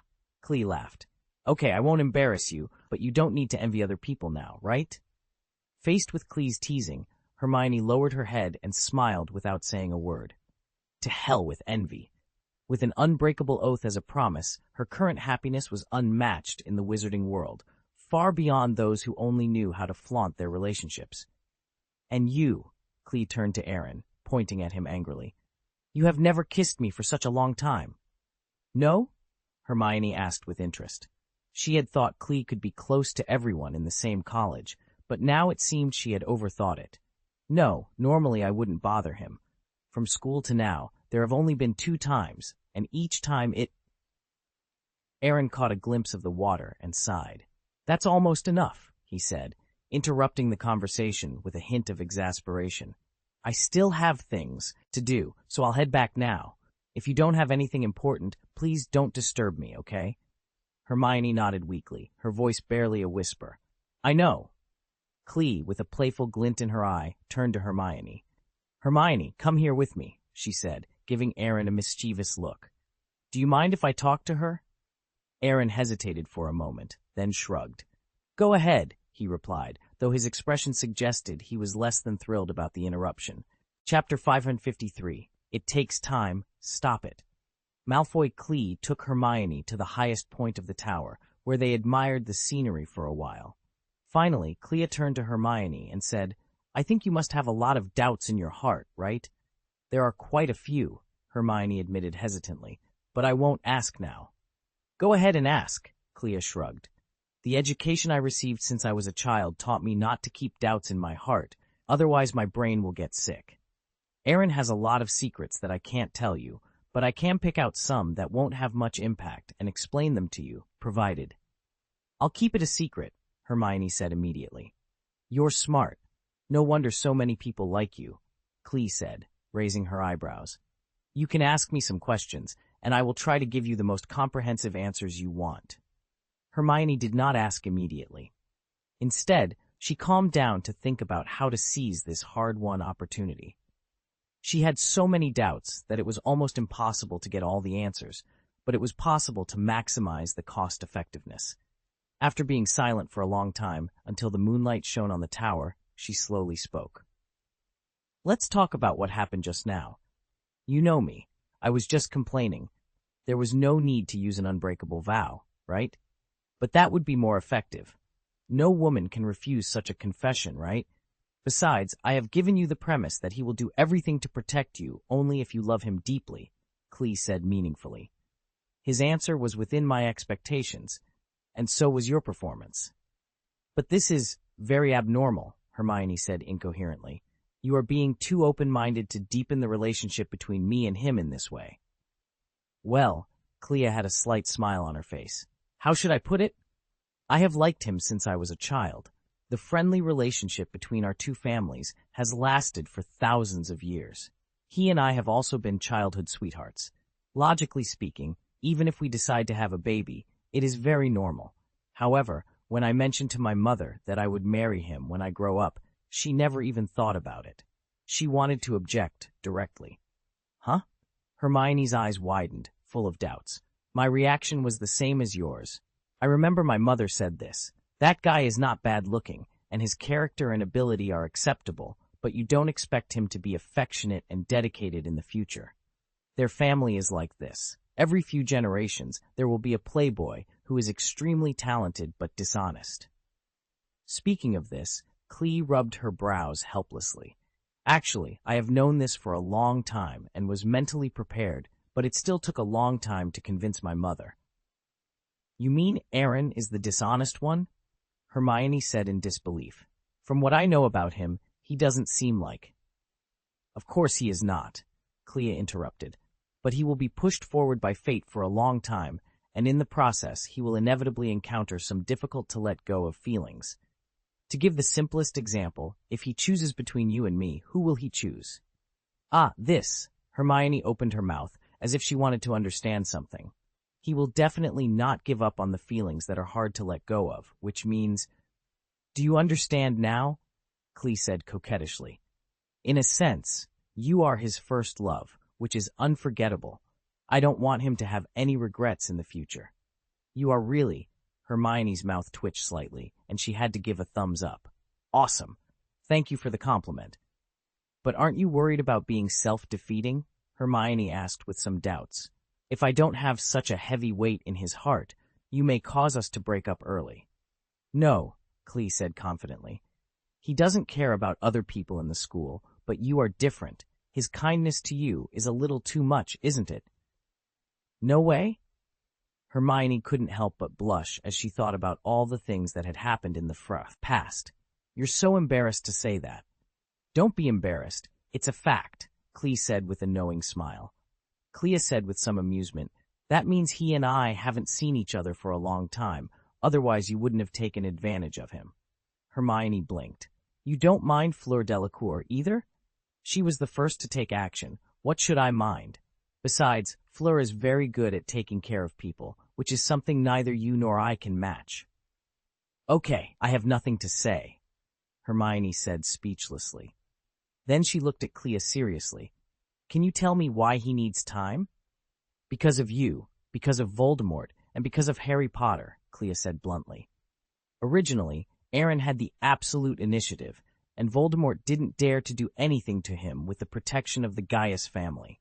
But that night in the Department of Mysteries, he joined a battle he shouldn't have participated in. By violating the ancestral precepts, he was temporarily expelled from the family. He would live or die by his fate. He no longer had the power to protect himself. If it were you, wouldn't you be in a hurry to fight? Well, I didn't think much about it at the time, and I didn't even expect that he would come here in person. But things have happened. Voldemort is determined to obtain the secrets of the Gaius family, and even Harry Potter, the son of the prophecy, has to take a back seat. He did not dare to touch the heir of the Gaius family, but it would be a different matter if the heir was removed from the family, Clea explained.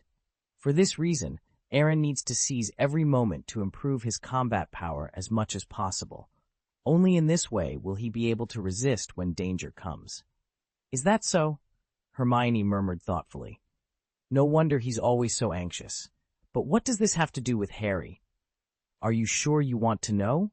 Clea asked meaningfully. The previous ones are not important, but the answer to this question will put you under a lot of pressure. Hearing this, Hermione was silent for a while. I want to know. I thought so. Very few people can give up easily accessible secrets, Clea said, not surprised. During the summer vacation, he made 2 deals with Voldemort. One was to use moondrops in exchange for the protection of you and Ollivander.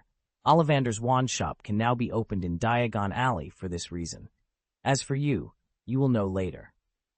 The other deal was that before Harry Potter and Dumbledore die, Voldemort and his forces cannot do anything adverse to him. The bargaining chip in exchange was the secret that Voldemort wants to make him further on the road to immortality. What? Hermione was shocked. How could he make such a deal? It was a helpless move, Clea explained. At that time, he was blocked by Voldemort and a large number of dark wizards at the door of his home. He was very lucky to avoid the battle. But what's the difference between this and seeking skin from a tiger? There is no difference, but it is better than being killed directly. Judging from the situation at the time, he had a slim chance of escaping if he fought hard, but he would face endless pursuit after that. If Dumbledore hadn't arrived by chance, he might not have even had a chance to choose. Hermione opened her mouth, wanting to say something, but was speechless. It was true that Harry had told her what happened during the last summer vacation, but what he said was far from as thrilling. Fortunately, Dumbledore and Harry are still alive and well. Hermione breathed an inexplicable sigh of relief. As long as they are fine, Aaron is safe, right? Aaron probably thought the same way at the time. Voldemort's desire for immortality even reached a perverted level, but that prophecy was also something he had to deal with, so Aaron was able to use a negotiation to temporarily remove him, but Hermione's heart suddenly pounded, and she asked hurriedly, "But what?" "But there was a little accident." Clea shook her head. "If I guess correctly, 3 to 5 years is the shortest time that Aaron hopes Dumbledore and Harry can fight for. As long as he had this time, he could face Voldemort head-on, and at the very least, he could escape calmly. But the problem was that Dumbledore's body had been severely cursed, and it was estimated that he wouldn't live for more than a year. He might even die by the end of this semester." "What did you say?" "Dumbledore." Hermione's face changed drastically. "This is impossible, absolutely impossible. Think about what is different about our principal from before. A friendly reminder, this is a visible difference." Suddenly, a withered and disfigured right hand appeared in Hermione's mind. Her face turned pale instantly, and she said in despair, "Is this true?" "I have no reason to lie to you. Dumbledore's death is inevitable. Aaron can only count on Harry Potter to live a while longer, but Harry—" Hermione had not yet recovered from the news of Dumbledore's imminent death, but she also knew that without Dumbledore, Harry's safety couldn't be guaranteed by the Order of the Phoenix alone. "Now you understand?" Clea said with a serious look on her face. "Judging from the prophecy of Harry Potter's savior, between him and Voldemort, one must die for the other to live. But if Harry loses, he can die peacefully. If Aaron loses, life will be worse than death. I'm not exaggerating. The blood, memory, body, and even soul of the descendants of gods are of great value to Voldemort. You are Muggle-born, so you should understand what biological research is, right?" "How could this happen?" Hermione slumped on the cold stone floor, her face reflecting the suffering in her heart. "If I had listened to him and not gone to the Department of Mysteries, would he have—" "You wouldn't be you if you didn't go." Clea patted her shoulder and comforted her. "Don't think about the past." "How could I not consider it?" Hermione covered her face and choked with tears. "If he hadn't come to save me at that time, his situation wouldn't be so dangerous." "To be precise, there is no danger," Clea said seriously, then changed the topic. "But if he didn't save you, you would regret it for the rest of your life. This is the real reason why you want answers and why he needs time. Isn't it cruel?" Hermione lowered her head, her voice trembling. "Tell me, what should I do?" Clea smiled knowingly. "Don't ask him questions he shouldn't be asked, and don't doubt him. He looks more relaxed than anyone else, but in fact, he is under more pressure than anyone else. But don't worry too much. In the future I see, Voldemort is just a stumbling block in his long life. It's a bit troublesome, but he can handle it." "Really? Of course it's true. Otherwise I wouldn't tell you so much." Clea said seriously. "You are one of the people he cares about most. During the period when he needs time, don't add any trouble to him other than keeping it secret."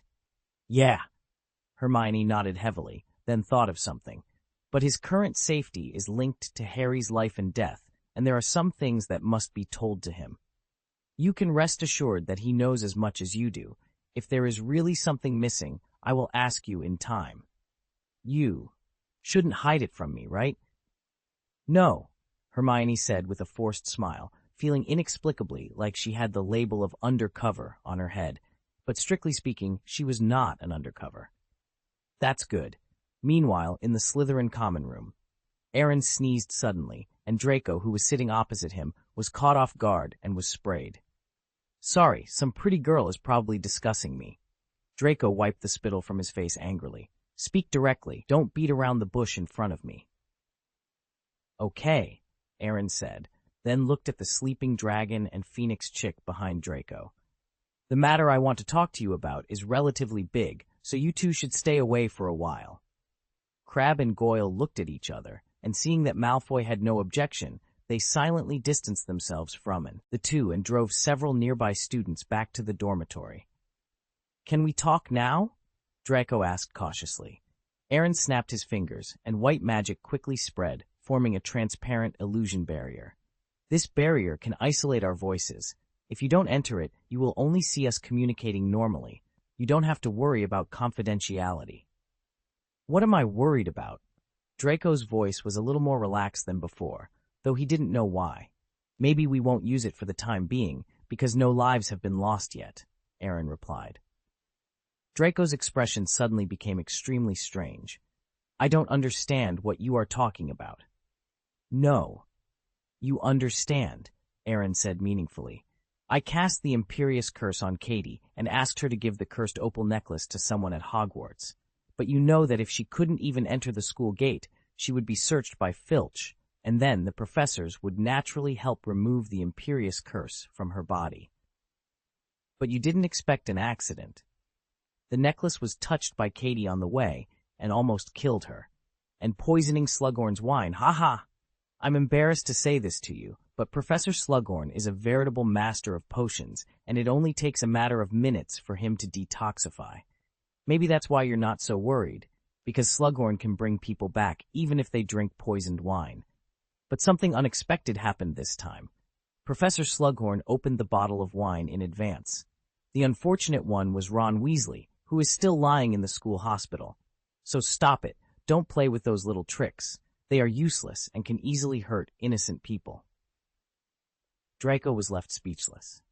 Chapter 554. Professor Snape took the blame for you, but there are still benefits to getting beaten. It's inexplicable. Draco was stunned for a moment, but tried to maintain his composure. What does this have to do with me? There's no evidence to prove I did it. You won't shed tears until you see the coffin. Aaron sighed slightly. Do you really want me to spell it out? Voldemort gave you the task of assassinating Dumbledore, didn't he? You're talking nonsense. There's no such thing. Slap! Aaron struck Draco directly, showing no mercy. A red mark appeared on Draco's left cheek, and blood trickled from the corner of his mouth. Are you awake now? Aaron waved his right hand nonchalantly. If not, I don't mind making both sides symmetrical. It might look more beautiful. Draco covered his face, tears welling up in his eyes, but he tried to hold them back. Despite feeling aggrieved, he refused to admit anything and didn't dare to fight back or talk back. Besides being unable to fight, his guilty conscience held him back. Don't think you can escape by staying silent. If I weren't at least 90% sure, I wouldn't be sitting here advising you. You said you wouldn't care, Draco said weakly. You think I want to get involved? Aaron rolled his eyes at him. Aunt Narcissa came to see me last summer. She asked me to save your life. I promised her I would do my best. What? Draco suddenly couldn't sit still, panic evident in his voice. You didn't make any unbreakable vows, did you? No, I don't like taking risks. That's good. But I value my promises. When I say I'll keep you alive, I mean it. To be honest, after guessing the task Voldemort assigned to you, I wasn't worried. In fact, I felt relieved because I knew you couldn't succeed, Aaron said dismissively, then changed the subject. But what I didn't expect was that every action you took was full of surprises. Katie Bell and Ron Weasley were both victims.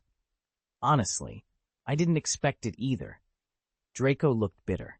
He had thought about the 2 assassination attempts for a long time, trying to avoid any problems, but each time he was terrified. That's why I asked you to stop, Aaron said patiently. I will try my best to protect you, but the prerequisite is not to kill anyone. You almost killed 2 people these 2 times. I can't risk a 3rd accident. But what can I do? Draco said helplessly, his voice more urgent. My father is a Death Eater, and he contributed to the Dark Lord's acquisition of the Prophecy Ball. I'm a Malfoy, and he thinks I'm worth training. Pull him down. Do you believe that? Aaron rolled his eyes. Deceiving oneself and others to such an extent was laughable. He had disliked Voldemort from the beginning, but recognized his charm as a villainous leader. Otherwise, he wouldn't have attracted so many notorious followers. But after indirectly understanding part of Voldemort's memories, Aaron realized his understanding was very one-sided. Voldemort was an extremely selfish, cruel, and murderous, pure evil person. What Draco thought was worth cultivating was actually just useful. You know how difficult it is to assassinate Dumbledore, right? You have no chance of success. If you fail, being imprisoned in Azkaban is the best outcome. To put it bluntly, if you succeed and Albus Dumbledore falls into your hands, is that really glory? Aaron asked meaningfully. No, on the contrary, that would be the beginning of your descent into the abyss and the greatest sorrow of your life. You would become the biggest hero among the Death Eaters, and all the forces opposing the Dark Lord would hate you to the core. If ordinary Death Eaters are caught, they might be thrown into Azkaban, but you would be sentenced to death. You can never look back. You can only keep running. You don't want to hear it. Aaron took a deep breath, trying to calm himself. Draco, you need to understand something. Professor Snape is a complex man. Yes, he is a Death Eater, but he is also someone who has made sacrifices that you can't even begin to comprehend. His loyalty is not as straightforward as you think. Draco rubbed his cheek, still stinging from the slap. But how can I trust him? How can I trust anyone in this mess? You have to trust someone, Draco, Aaron said softly. And right now, Snape is your best option. He has promised your mother to protect you, and he will do everything in his power to keep that promise. Draco's eyes filled with tears again. I don't know if I can do this, Aaron. I'm so scared. Aaron placed a reassuring hand on Draco's shoulder. I know you're scared, but you have to be strong. You have to believe that there is a way out of this, and you have to trust the people who are trying to help you. Draco nodded slowly, wiping his tears away. Okay, I'll try. Good, Aaron said, giving him a small smile. Now, let's get you cleaned up and figure out our next steps. We can't let Voldemort win. Draco took a deep breath and stood up, feeling a little more steady on his feet. Thank you, Aaron. I don't know what I would do without you. You don't have to thank me, Aaron replied. We're friends, and friends help each other. Now, let's get to work. As they began to plan their next move, Draco felt a glimmer of hope for the first time in a long while. He knew the road ahead would be difficult, but with Aaron by his side, he felt like he might just have a chance. Something's wrong. You won't do anything. What do you know? You don't know anything, Aaron scolded angrily. I only ask you one question. What kind of credit do you need to make an unbreakable vow?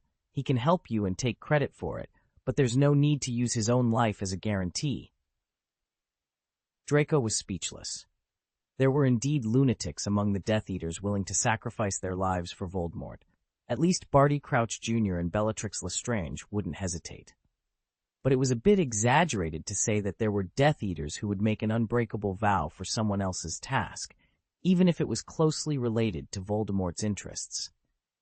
Whether Severus Snape has his own selfish motives or not, you have to remember that you owe him, and the Malfoy family owes him.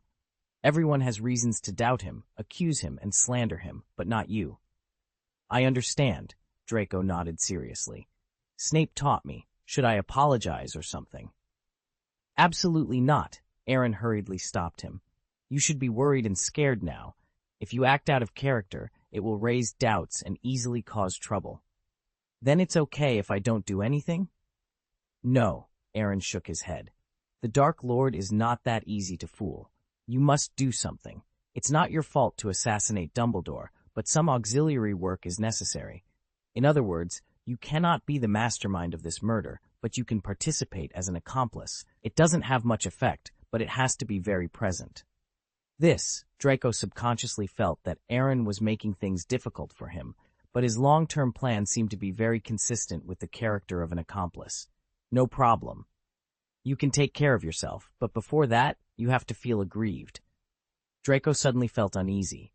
What do you mean? Aaron snapped his fingers, removed the illusion barrier, and then punched Draco in the face. What?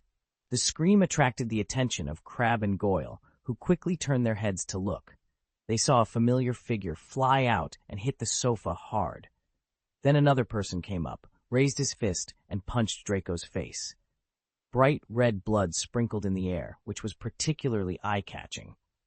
Master, the two reacted and immediately pulled out their wands. They couldn't figure out how Aaron and Draco got into a fight, but with blood pouring out, it was impossible for them to turn a blind eye. 2 spells were shot out at the same time, but Aaron just threw out his right hand lightly, and the 2 attacks collapsed in midair. The energy that escaped also forced them back a few steps. It's courageous, but a little stupid. Where do you have the urge to attack me? Aaron said solemnly. We can discuss it if we have anything to say, Crabbe said guiltily. You and Malfoy have always had a good relationship. Even if there is any misunderstanding, you won't do anything. Even if we do it, we won't beat him like this, Goyle added weakly. The young master's body is already weak, and it has become even more so recently. Ahem, Draco suddenly coughed violently. Shut your mouth, Goyle. Humph, Aaron snorted softly. I know exactly what he has done in recent times. He deserves to be beaten by me today. Draco, I hope you can remember better and leave this wound on your face for a few days. Do you understand? Draco wiped the blood from his face, his expression gloomy. I know. Aaron nodded slightly, gave him a meaningful look, and turned to leave. This beating was necessary, but it had many benefits. First, it was to warn Draco that his 2 joke-like assassination attempts had a big impact, which could make him restrain himself a little, and it could also be regarded as revenge for Katie and Ron. Secondly, it could send a signal to Dumbledore and Snape that Draco would not cause trouble for the time being, so they could worry less and perfect the plan as much as possible. Thirdly, Draco's situation would be safer. The injuries on his face would serve as a reminder of the consequences of his actions. Draco's face bore the marks of his dedicated service to Voldemort. While these marks did not signify honor, they did represent his hard work. Even if he did nothing more in the future, as long as the results satisfied Voldemort, there would be no reason for him to embarrass Draco. Master, do you want to go to the campus hospital to have a look? Goyle asked tentatively. No need, Draco replied, waving his hand weakly as he sank back onto the sofa. He wasn't foolish. He understood Aaron's intentions behind the beating. It was painful and affected his image, but it was a small price compared to the Dark Lord's punishment. Master, do you want to wear a scarf or something? Your face is bruised and purple. If you go out, people might stare, Crabbe suggested. There's no need for that, Draco said, exasperated. Crabbe and Goyle's loyalty was unquestionable, but their intelligence left much to be desired. This injury was meant to be seen by others. If he hid it, the beating would have been for nothing. Over the next few days, not only could he not hide it, but he had to make frequent appearances to ensure more people knew about his tragic situation. However, he could never admit he was beaten. Listen, you two, Draco said seriously, looking at them both. The injury on my face was caused by an accidental fall. Do you understand? The two looked at each other in surprise. Master, no one will believe that. It's one thing to fall and get a black eye, but those 2 red slap marks are unmistakable. Don't worry about it, Draco insisted. That's what you say when others ask. Chapter 555, A Profession That Burns Money and a Sharp Edge That Can Kill People. In the Shenming Hall, Aaron sat at the wine table, drinking glass after glass of wine until his head felt dizzy. I was really sloppy today, Aaron burped. Why do you think I was so impulsive? Is it really appropriate for you to ask yourself this question? His missing body said angrily and disdainfully. After receiving the memory of the main body, he almost couldn't hold back and wanted to drink a bottle of white wine to suppress the shock. But before he could drown his sorrows with wine, the main body got ahead of him and ordered him not to drink because he needed his other self to stay awake to answer questions better. Isn't this clear-cut bullying? It was himself who was being bullied, which was totally off the mark. Then who else can I ask? Aaron shook his head. It's really inappropriate to ask this question to anyone else. Beautiful, the missing body clapped her hands. What you say makes sense.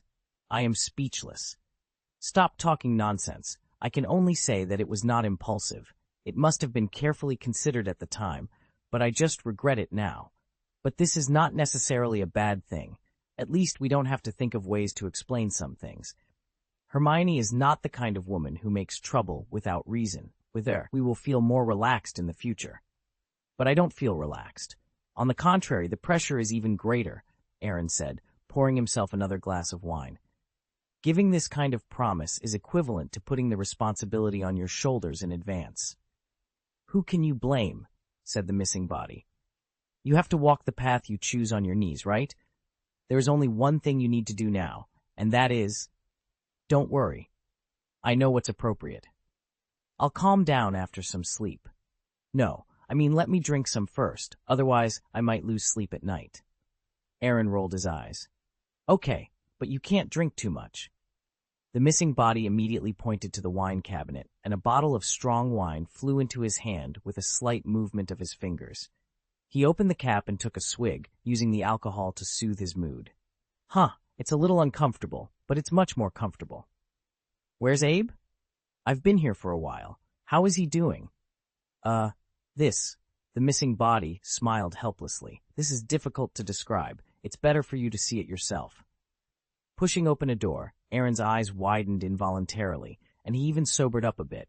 He saw a scene playing in a loop on the ceiling. The huge holy dragon was surrounded by thousands of dragons, inheriting its position as the Dragon King under the gaze of countless kin. Below, on a hill made of gold coins, a white baby dragon lay comfortably on a small bed made of pure gold. A large bucket of milk was being consumed at a speed visible to the naked eye. In addition, there were 3 shadow ninjas waiting on the side, one carrying a fruit plate, one carrying a barbecue, and the third responsible for adding vegetables. Slap! Aaron slapped his forehead, and a green magic circle appeared in his palm. Immediately afterwards, a hurricane blew up in the vault. Abby was caught off guard and was blown down. He crawled out of the pile of gold coins after a few seconds. Master, when did you come? Aaron didn't answer, just lifted him up, and after briefly weighing him, his face turned dark. Gained again, at least a pound. It's hard to eat, Abe said as if he was taking credit. The hostess said I'd better eat more so that I can feel more comfortable when she holds me. Aaron, Clea did say this. The missing body said with an awkward smile. And judging from a dragon's appetite, it doesn't eat much and can lose weight in 3 days at most. Ha ha, Aaron said speechlessly. But lying in the vault, with food, drink, and others to serve you, isn't it too luxurious? I asked you to take care of him, but I didn't ask you to take care of him like this. The reason is that I don't have time. My sing body said confidently. You've assigned me too many tasks, and I can't keep an eye on everything all the time. Besides, it has been working a lot during this period, so you should enjoy it. Really? Aaron asked doubtfully. Of course it's true, Abe nodded hurriedly. I spend 2 hours every day using dragon flames to dissolve those alchemical materials. Otherwise, it would never be that easy for the master to achieve 5 enchantments. So it's really successful? It's a fluke. Missing Body smiled, then took out a small box from the storage shelf. Inside, there were 2 pale golden projectiles. Even with the dragon flame bonus, it failed many times. The final product was just these 2. I injected a single element of magic power into them, and combined with the other side flower, they can release a power no less than that of a junior great mage. Amazing, as expected of me, Aaron said, feeling elated. This was a small step in alchemy, but a giant leap for him. 5 times enchanted bullets might not be of much help to him as an intermediate great mage, but it was a different matter for him and his missing body, who only had half of their magic power. It's a pity that it can't be mass-produced yet. Otherwise, the consumption of magic power in battle would be reduced by at least half. I have been deeply touched during this period, Johnny and Tiyu said earnestly. 99% of wizards who benefit from alchemy are just scratching the surface. At most, they are applying the knowledge they have already mastered. But if you want to go further in alchemy, you will undoubtedly consume huge amounts of wealth. This is a costly profession, and you really can't afford it without a rich family background. The value of a bullet enchanted 5 times is at least 10 times higher than a bullet enchanted 4 times. So expensive? Aaron frowned. What do you think? These are all disposable consumables. If they were placed in Nocturne Alley, knowing that they could pose a threat to the Grand Mage, those dark wizards would definitely be willing to exchange all their wealth for them. Hey, improve slowly. Although we have a lot of wealth, we cannot afford such squandering.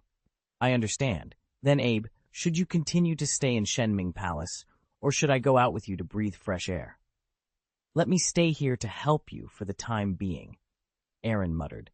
Before Dumbledore's life comes to an end, the situation at Hogwarts is relatively stable. If it really comes to a critical moment, I will summon you.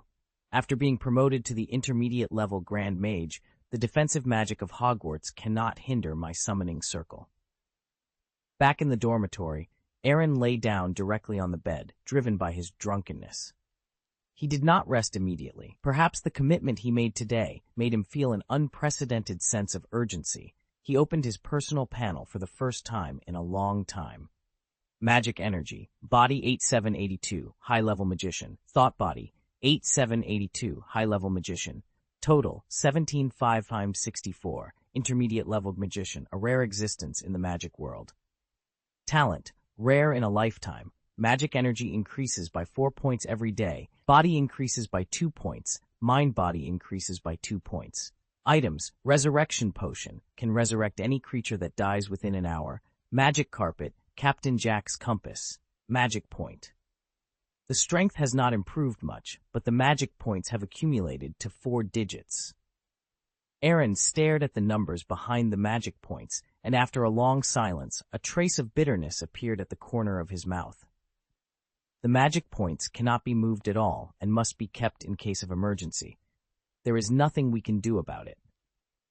Who makes that old guy Dumbledore unable to hold on any longer? If he could hold on for 3 to 5 more years, I would not hesitate to spend 1,000 magic points to buy the Fang of Doroyus to improve the quality of the artifacts forged by Argo. System.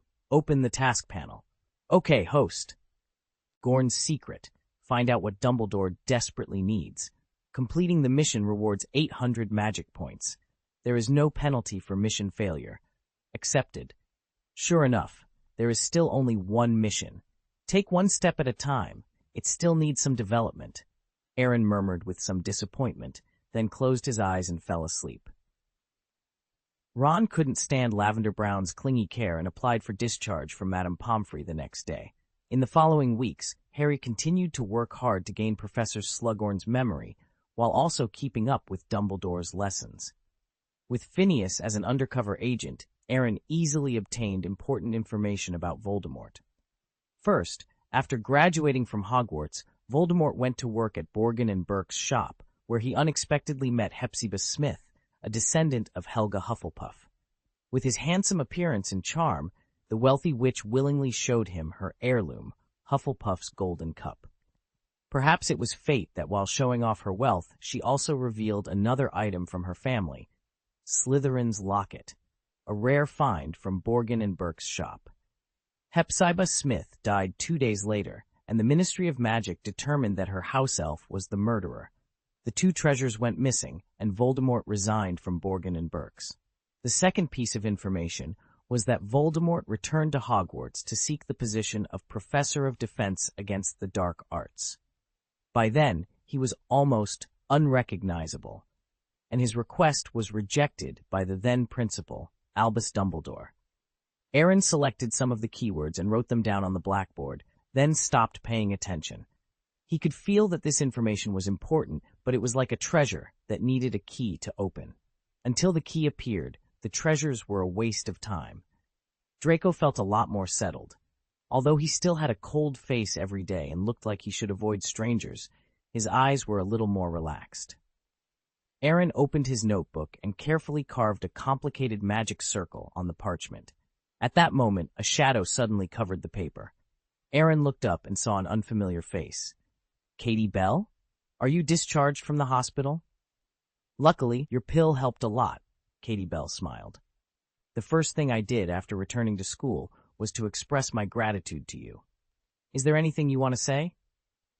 You're welcome, Aaron waved his hand nonchalantly. I would save even a cat or a dog, let alone a person. The corner of Katie Bell's mouth twitched slightly. Just as she was about to say something, she saw Klee, who was smiling and saying nothing. She couldn't help but feel a hint of embarrassment and immediately turned around to walk towards the Gryffindor table. "You're quite popular," Klee smiled. "Katie seems to have made a lot of effort to come to you. But pull it off. I've already offended 2 people at Hogwarts, and I don't want a third one. She doesn't like my taste either, and I'm not familiar with her."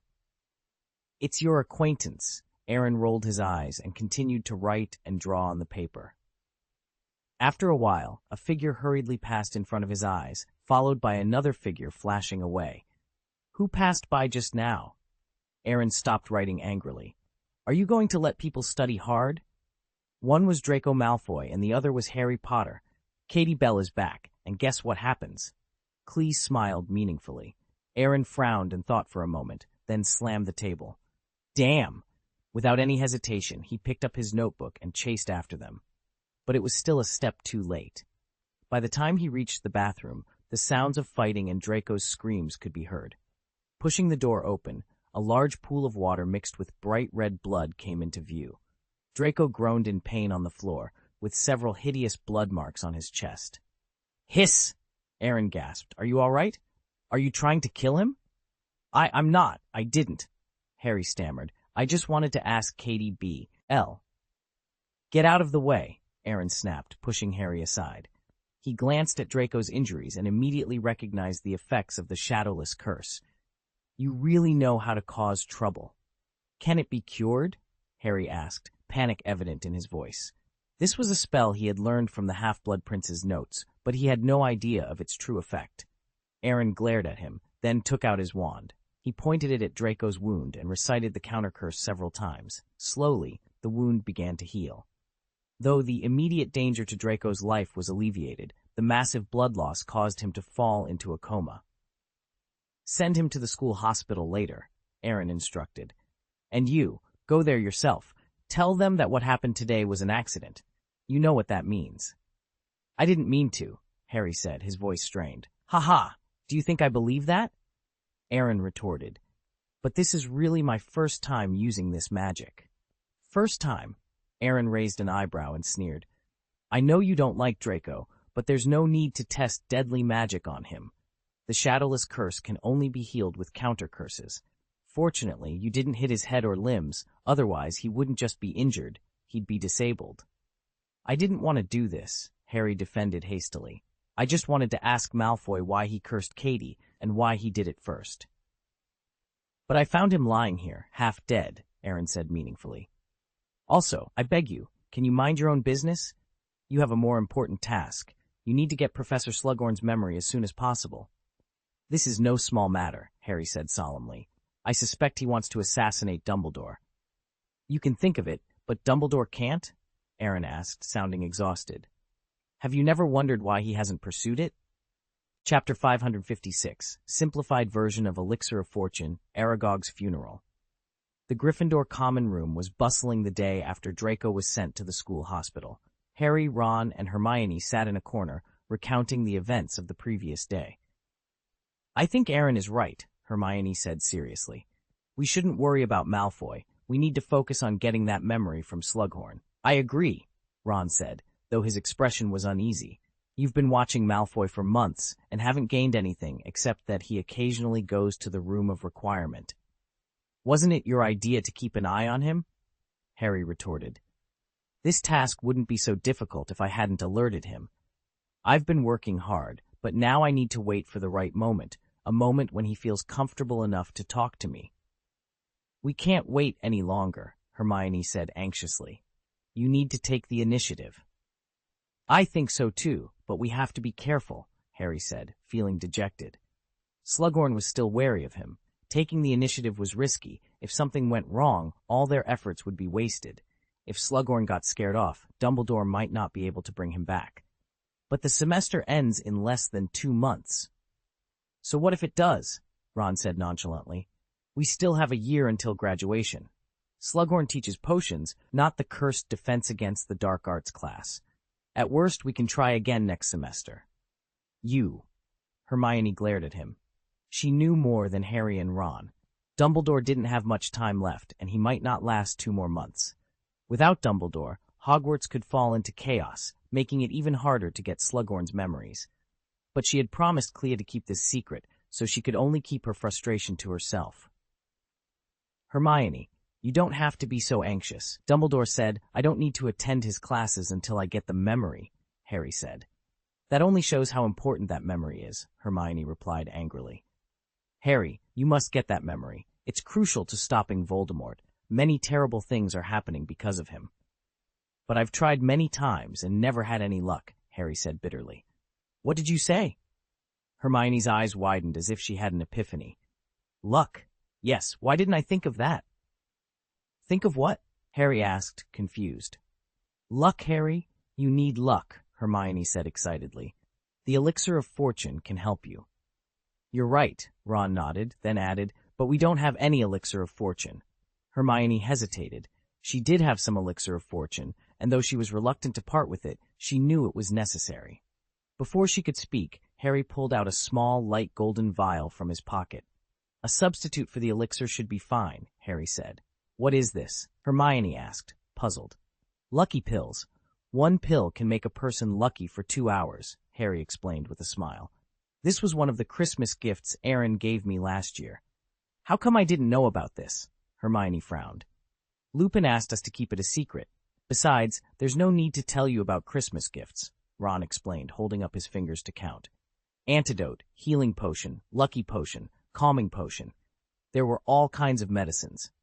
In addition to potions, there were also weapons and ammunition, and even a mask. Although it was a temporary loan, it was the most generous gift I've ever seen. He really is worried about you, Hermione said, her eyes flashing with concern. Everyone else focused on Harry Potter, but if Clea hadn't told her, she wouldn't have realized how dangerous Aaron's situation was. I had similar thoughts when I received the Christmas gift package, Harry shrugged nonchalantly. But one thing is for sure, these things will definitely come in handy. You have to stay safe, Hermione said solemnly, looking at him intently. Did you hear that? You must, Ron insisted. You don't need to remind me. I haven't lived enough yet, Harry replied, feeling a bit confused. He quickly took out a lucky pill and swallowed it. How do you feel? Ron asked curiously. Harry shook his head and took a moment to assess his condition. He felt calm, excited, and inexplicably confident, as if he could accomplish anything. I feel great, like the opportunity is there for me, and I can seize it at any time. Harry, here's a letter for you, Ginny said, approaching with a roll of parchment in her hand. Hagrid asked me to deliver it. My opportunity has come, Harry said excitedly, taking the parchment. The scrawled handwriting became clear to him. What did Hagrid write? Hermione asked expectantly. Is it related to Professor Slughorn? It doesn't matter. Aragog is dead, and Hagrid wants us to attend his funeral tonight. Ron swallowed involuntarily, his fear of spiders making him tremble. Still, he managed to smile. This is really good news, right? Thanks to Merlin, Hogwarts' most terrifying creature is finally dead. I still remember how we almost got eaten by its descendants a few years ago. There's no way I would cry over its corpse. I'm going, Harry said firmly. Harry, this is just a funeral, Hermione advised earnestly. While you still have some luck, go find Professor Slughorn as soon as possible. No, there's no use looking for him now. On the contrary, Aragog's funeral is the focus, and my luck tells me that attending the funeral will have unexpected rewards. Hermione and Ron exchanged confused looks.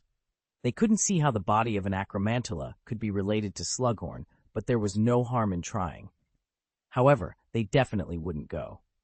Meanwhile, at Shenming Palace, Aaron looked at the messy and scrawled handwriting, his forehead creased in frustration.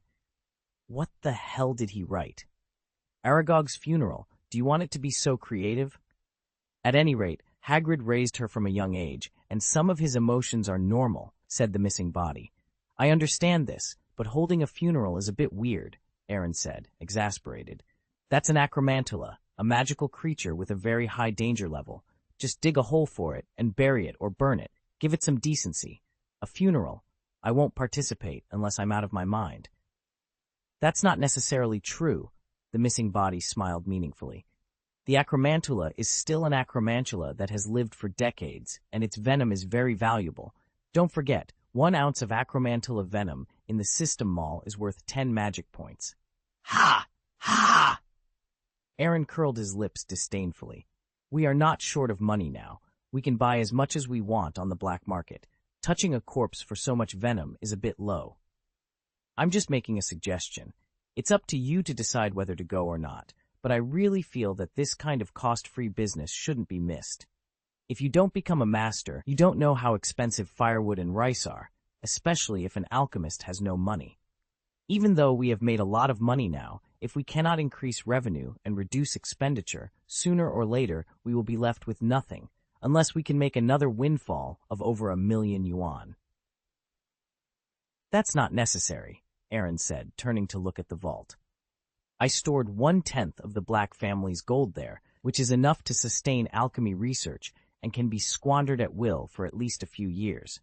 As for a few years from now, we will probably all have our status restored by then, and we won't be short of money at all. Okay, you are the one who listens to you. The funeral of the Acromantula, Horace's secret, will be revealed tonight. A solemn voice suddenly echoed in the room. Aaron and the missing body turned their heads to look at the prophecy book on the throne. They both had a thought they didn't know whether to voice or not. If only this prophecy had come earlier. Discuss something with you, Harry interjected, trying to ease the tension. He was curious about Aragog and wanted to pay his respects as well. Slughorn nodded, still eyeing the Acromantula's body with a mix of fascination and trepidation. Yes, indeed. Aragog was quite a remarkable creature. It's a rare opportunity to see one up close, even in death. Aaron, sensing an opportunity, quickly added, Professor Slughorn, I was just about to collect some of Aragog's venom. It's known to be quite valuable in potion making. Would you like to assist me? Slughorn's eyes lit up at the mention of potion ingredients.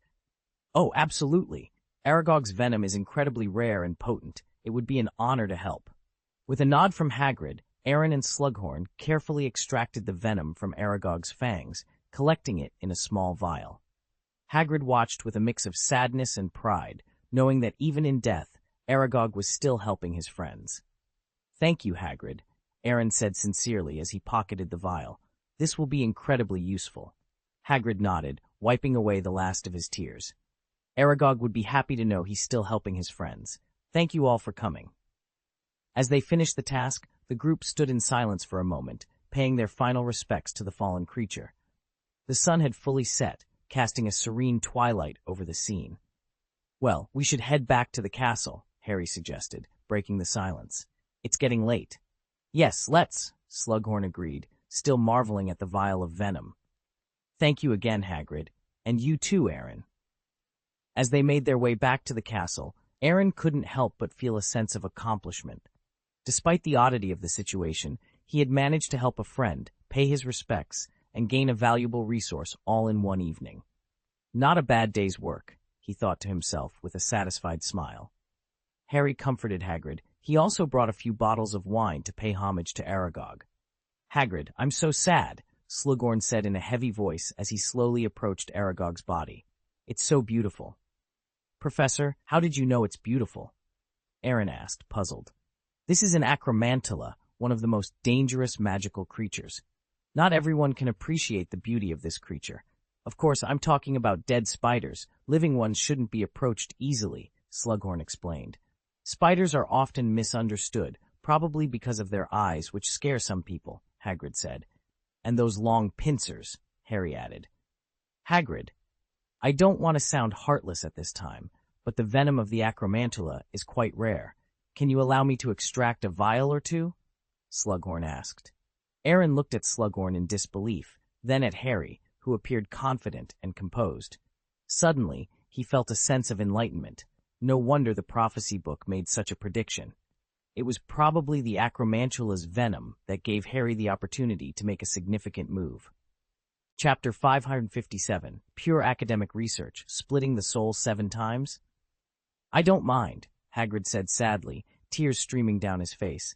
It's useless anyway. You and Aaron can just discuss the details. Discussing points? Slughorn looked at Aaron in surprise, a hint of guilt in his eyes. Are you also interested in the venom of the acromantula? Professor, you know me. I'm definitely not doing it for money. Even if a pint can sell for hundreds of galleons, it doesn't have much appeal to me, Aaron said earnestly.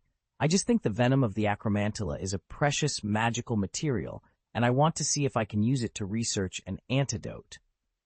Oh, Slughorn exclaimed, a look of realization dawning on his face. Purely academic research, right? Me too. Aaron thought to himself, if you hadn't looked away from me, I might have almost believed you. The two exchanged a knowing glance and walked towards Aragog's head, where its two large curved claws lay motionless in the moonlight. Professor, you are the elder. Please go first, Aaron said politely. You should come first. Slughorn hesitated, feeling a bit embarrassed in front of the students. I usually carry a few glass bottles with me. Hiss! Merlin's beard. The corners of Slughorn's mouth twitched violently, and he stopped pretending to be polite. He immediately took out a glass bottle to collect the venom.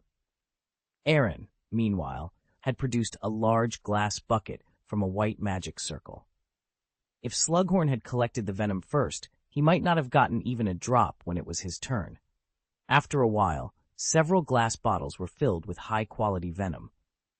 Slughorn showed a satisfied smile. His visit tonight had not been in vain, as he had earned half a month's salary from this trip. Aaron shrugged and pushed the glass bucket under the claws. He took out his wand, extracted all the venom from the claws, and put every last drop into the bucket. Done, Aaron said, placing the glass bucket into the dressing room. He showed the eager Professor Slughorn what a proper collection looked like. This is the standard for academic research. What can be studied with just a few glass bottles? May I say a few words of eulogy, Hagrid? Slughorn asked. If you are willing, Hagrid replied. Slughorn bowed slightly, faced Aragog's body, and said in a solemn tone, Farewell, Aragog, King of Spiders. Your body may decay, but your soul will live forever. In this way, your human friends will find some comfort in their long-lasting grief. Listening to the condolences, Aaron couldn't help but feel emotional. Just a few pints of venom in exchange for a decent funeral. Aragog wasn't at a loss. The funeral was not officially over until Slughorn waved his wand, completely burying Aragog and creating a small earthen mound in its place. Hagrid cried louder, and it took a lot of effort for several people to bring him back to the hut. I think we have to drink something, Slughorn said, placing several bottles of wine on the table. Drink with confidence. I asked a house elf to taste every bottle of wine to confirm that it is non-toxic. Thank you, Professor, but Hermione must not know about this, Aaron reminded. She is very sympathetic to house elves. Although your behavior seems normal to most people, it may affect your great image in her heart. I will adopt the suggestions of outstanding students appropriately. I won't do it next time, Slughorn smiled, then took out a few glasses and poured a glass of wine for each of them. Hagrid had his own large mug, and Slughorn poured a bottle of wine directly into it. Here, raise a glass to Aragog. For Aragog, they all echoed. Hagrid, Slughorn, and Aaron all took a swig, but Harry seemed to realize something and simply took a sip before placing the glass on the table. After 3 rounds of drinking, Aaron's face turned red, and he looked dazed, on the verge of being drunk. Hagrid and Slughorn were talking and singing. Only Harry sat aside, keeping his head clear, and refilled the glasses for the 3 of them, from time to time. I raised it from an egg. When it first hatched, it was just a little kid, not much bigger than a Pekingese. You know Pekingese? Hagrid reminisced. Of course I know, Aaron replied. It's about 30 to 40 centimeters, Aaron said intermittently. It was about the same size when my Abe hatched from the egg, although he has grown a lot now. However, the dragon's lifespan is definitely longer than that of the acromantula, and it is not an ordinary dragon. It can evolve. The corner of Slughorn's mouth unconsciously raised into a smile. He didn't expect that there would be an unexpected gain tonight. As the saying goes, you can tell the truth after drinking, but he didn't think a student who hadn't graduated could drink better than him. It can still evolve. Are there any changes after evolution? Slughorn asked, intrigued. This is a secret. I don't tell most people, Aaron replied. Drink? Drink? Slughorn advised, raising his glass.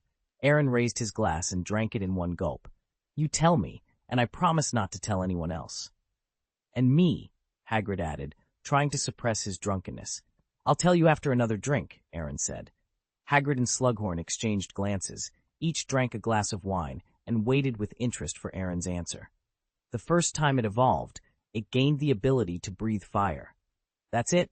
Norbert breathed fire right after he was born. Hagrid commented. What about the second time? Slughorn asked eagerly.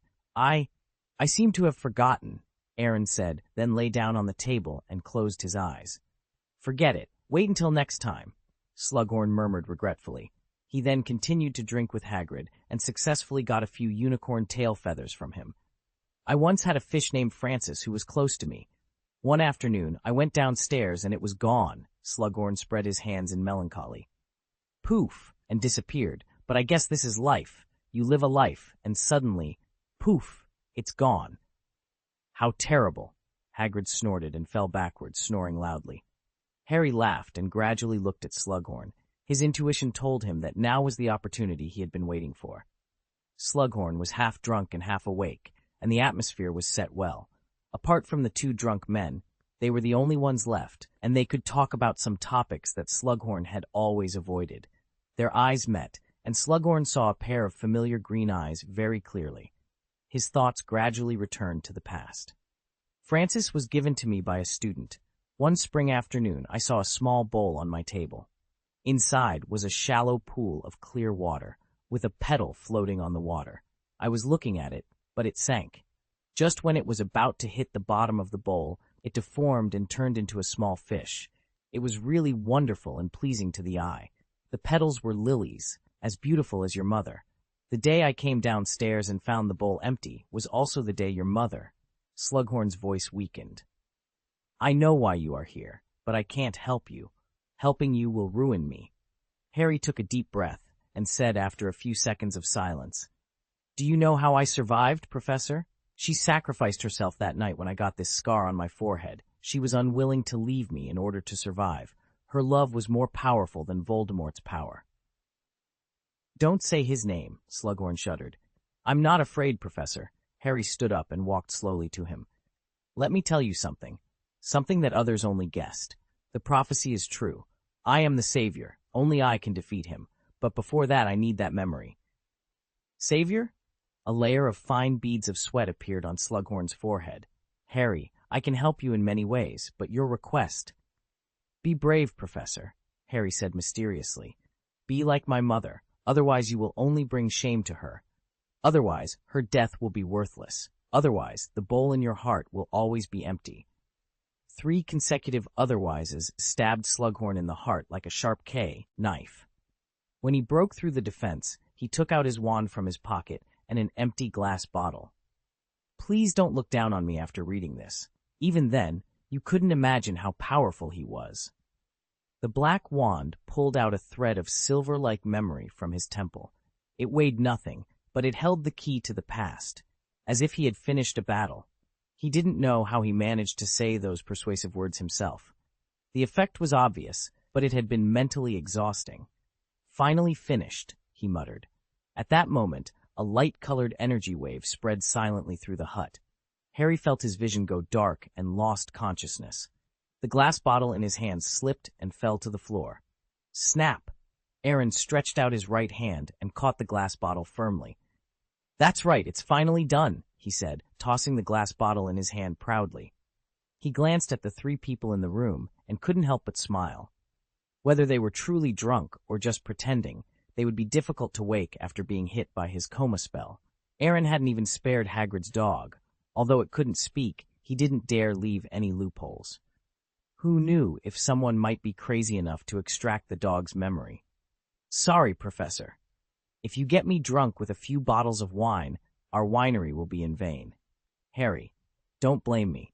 This memory is different. I have to see it for myself. Aaron cleared the open space in the middle of the hut and placed a layer of illusion enchantment in the room. Outsiders would only see the 4 sleeping people and 1 dog. After doing this, Aaron stretched out his right hand and pointed it at the ground. A blue-white magic circle appeared, bringing forth a stone table. On top of the stone table was the pensieve that Aaron had bought a few years ago. I knew you were useful then, but now it seems I was really foresighted. Aaron smiled, then opened the glass bottle and poured the silver substance inside into the basin. Entering Slughorn's memory, the first half showed him entertaining some outstanding students, including the young Voldemort. Everything was normal until the clock struck 11 in the evening. The other students left one after another, leaving Slughorn and Tom Riddle alone in the office. I was in the restricted section of the library a few nights ago, and I read about some rare magical material. If I remember correctly, that thing is called a Horcrux. Yes! Aaron, who was standing aside, waved his right hand excitedly. He finally got to the point. After more than half a year of hard work, he finally saw the light of day. What did you say? Slughorn thought he might have heard wrong. Horcrux. I saw this word when I was reading, but I didn't quite understand it. Tom, I don't know what you're reading, but this is very dark and evil stuff, very evil. That's why I came to you. Slughorn hesitated for a moment, but decided to tell his student, a Horcrux is a vessel that hides a person's soul, but I don't quite understand what's going on. Tom Riddle frowned, but there was a little excitement in his voice. Or how can it be done? A person splits a part of his soul and hides it in a container so that even if the body is attacked or even destroyed, he is still protected. That part of the soul that is hidden will survive. In other words, live forever. Absurd, Aaron sneered. That kind of life, not even a walking zombie, would be worse than a happy death. He walked up to Tom Riddle and looked directly into his eyes. Various complex emotions such as desire, greed, and excitement flashed through him quickly, finally turning into calmness. Then what can we do to split the soul? Tom Riddle turned his back and rubbed the ring on his finger, trying to make his voice as calm as possible. Aaron looked at him intently, understanding the dark path Riddle was eager to tread. Aaron stared at the black gemstone on the ring and immediately realized it was no ordinary item. It was the ancestral ring of the Marvolo family. Good grief, had this goo? I killed his uncle and grandfather's family. Kill? Aaron asked, his voice tinged with disbelief. Yes, Slughorn replied. Killing will divide the soul, which is a violation of the laws of nature. Can you only separate your soul once? I'm just curious, sir. Would it be better to have more souls? For example, could it be divided 7 times? Aaron took a deep breath and subconsciously stepped back. Damn it! He had still underestimated Voldemort. This wasn't just a ruthless person. This was pure malevolence. Splitting the soul once was already perverse, but splitting it 7 times would cause the soul to be severely fragmented, turning one into something else entirely. However, considering Voldemort's appearance, neither human nor ghost, it wasn't impossible to imagine him splitting his soul 7 times. Merlin's beard. Tom, isn't it terrible enough to kill someone? If the soul is divided into 7 parts. Slughorn seemed to feel a deep uneasiness. These are just assumptions, right, Tom? Is this purely an academic discussion? That's natural, Professor. Just think of it as a little secret between us, Tom replied with a sly smile. Chapter 558. Is the situation serious? Voldemort's multiple Horcruxes. A clear spring is like water. A thin jet of water hit Harry's face, and the cool sensation made him drowsily open his eyes. Are you awake? Aaron asked, rubbing his eyebrows as if in pain. My head hurts. I slept long enough. I won't drink so much next time. Hearing this, Harry sat up suddenly. He seemed to have remembered something and immediately put his right hand into his pocket. When he saw the glass bottle containing the silver substance, he breathed a heavy sigh of relief. Fortunately, it wasn't a dream. I succeeded. What is this? Aaron asked, feigning confusion. Professor Slughorn's memory, the one Dumbledore has always wanted, Harry said excitedly. I have to go to the headmaster's office quickly. He's been waiting for this memory for a long time. Not now, Aaron hurriedly stopped him. It's still dark, and you can't even get in through the school gate. It's okay. Filch forgot to close the door. Otherwise, I wouldn't have come to Hagrid's so easily, Harry said, taking out the lucky potion from his pocket. And this, it really helped a lot. So that's it, Aaron suddenly realized. No wonder Harry was able to get the memory out of Slughorn. It was because of luck. Harry poured some of the potion directly into his mouth. Do you want some? You'd better use it sparingly, Aaron said, speechless. At this rate of consumption, the lucky potion would be completely gone before the end of the semester. I need luck now. It might let Dumbledore tell me some other information. Harry smiled slightly, turned, and left Hagrid's hut. Aaron cast a disguise spell on himself and followed him, closing the door behind them. After passing through the castle gate, Aaron quickly returned to the Slytherin common room and rushed to the Hall of Gods without stopping. Tonight had been fruitful, but compared to that memory, he wanted to know Dumbledore's reaction more. The old man would never remain indifferent. "You're back. How was your harvest?" the missing body asked curiously. "Creepy," Aaron said meaningfully, then shared the memory. After receiving it, the missing body couldn't help but smack its lips. 7 Horcruxes. The Dark Lord is really perverted. Let Phineas pay close attention. We need Dumbledore and Harry's conversation without missing a word. I informed you not long after you left. Aaron nodded with satisfaction and immediately opened the task panel. Slughorn's secret. Find out what Dumbledore desperately needs. Completing the mission rewards 800 magic points. There is no penalty for mission failure. Completed. Receive. With successful collection, the host will receive a reward of 800 magic points. As a friendly reminder, the host's current magic points have reached 2,000. You can purchase powerful magic, precious materials, or magical items in the mall. "Stop tempting me," Aaron said disdainfully. "There is only a little over a month left before Dumbledore. Well, you know. What I lack now is not props and magic, but hard power. The reason why we haven't put all the magic points into magic energy now is because the situation is not that bad yet. These more than 2,000 magic points are for emergencies. When I really have to fight hard, I will not hesitate to use them to improve my strength." System. At the same time, Harry also entered the headmaster's office. He was extremely lucky and had smooth sailing. Not to mention the patrols, including Filch, he didn't even encounter a single ghost. "Harry, what's up so late?" Dumbledore asked. "Good news, Professor." Harry raised the glass bottle in his hand. Dumbledore was stunned for a moment, his blue eyes immediately attracted to the silver substance inside. A rare smile broke out on his face. "You got it? Slughorn's memories?" "Just got it. That's great. I knew you could do it." Dumbledore was excited and pleased. He immediately took Harry to the Pensieve and carefully poured the memory into it. "We are finally going to see it." They Ket into the basin at the same time, entering the memory, into Slughorn's real memories. After a long time, the two slowly raised their heads, their eyes filled with deep fear. "Professor," Harry began, but Dumbledore interrupted him, raising a hand and sitting on the steps with a solemn expression. "The situation is worse than I thought. At your age, Tom Riddle was already seeking ways to achieve immortality." "You mean he succeeded? He made a Horcrux?" Harry asked, his face pale. "He didn't die after attacking me because he had a Horcrux hidden somewhere. His soul couldn't be destroyed," Dumbledore explained. "He succeeded, but he made more than one," Dumbledore said bitterly.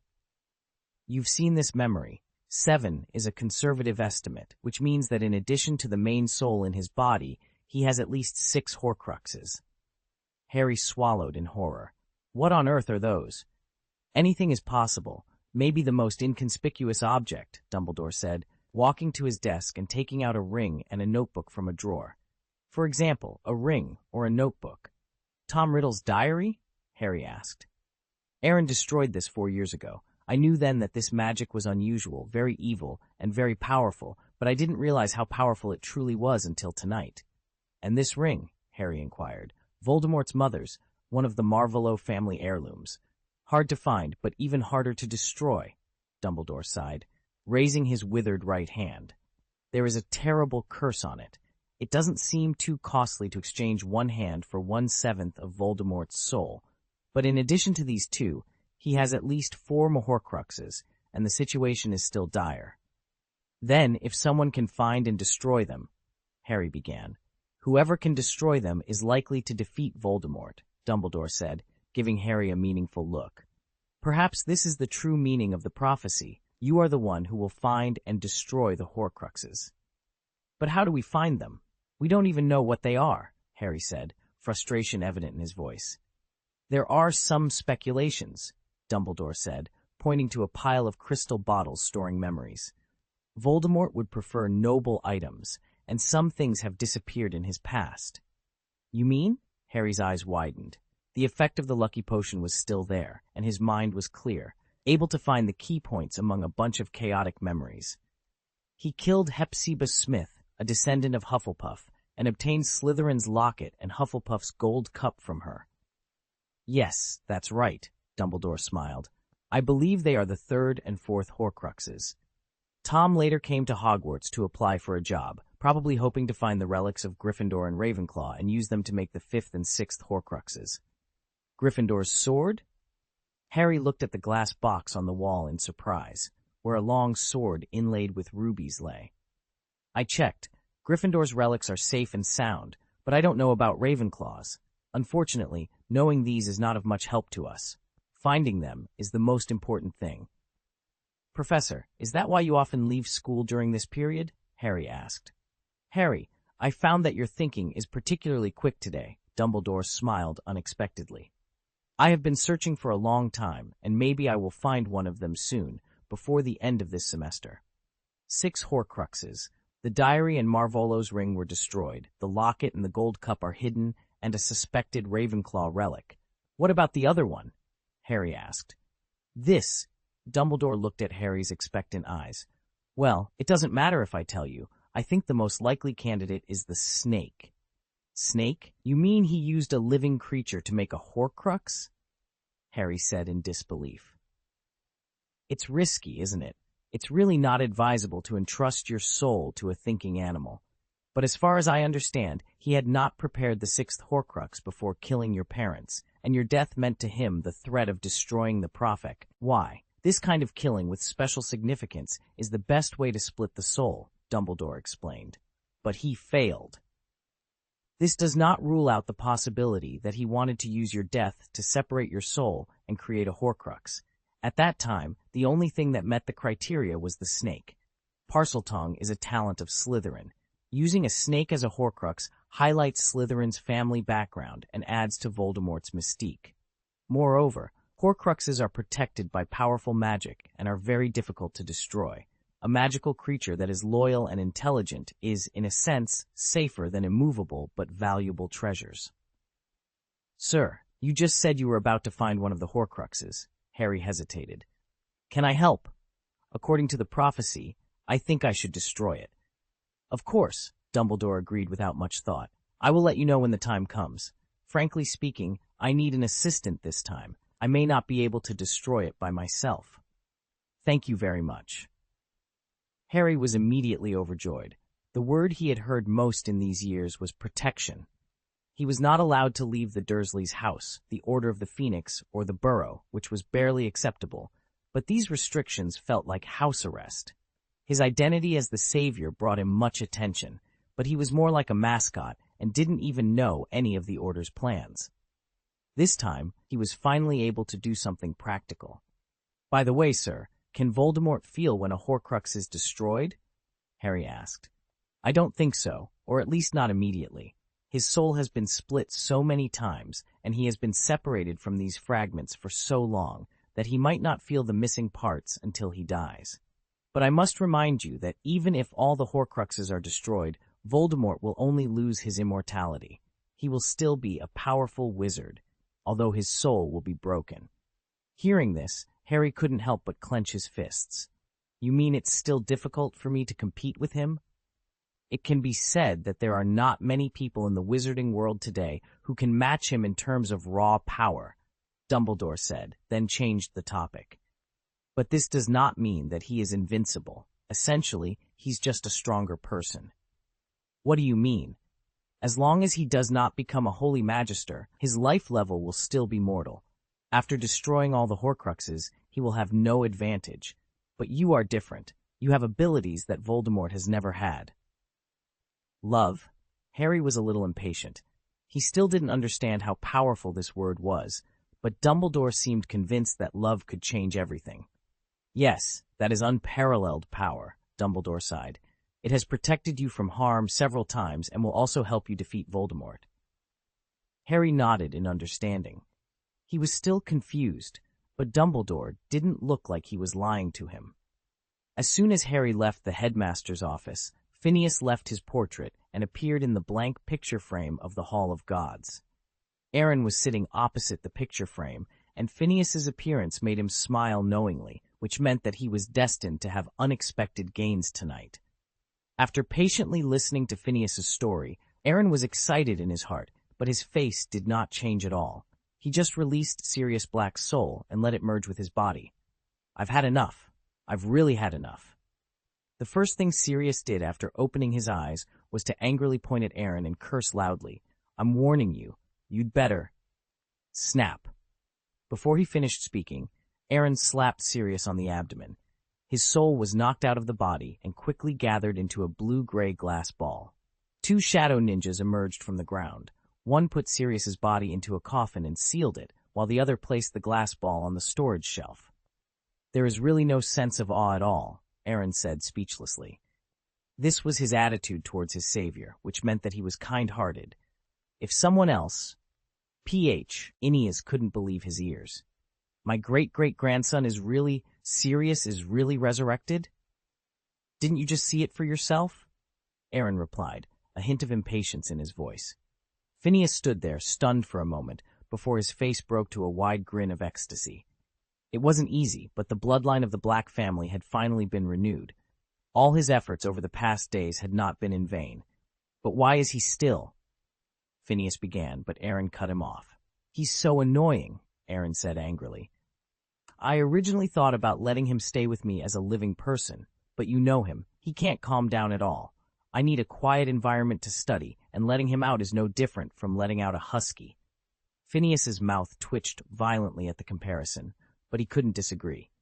That seems to be the case, he admitted. Then he bowed solemnly to Aaron.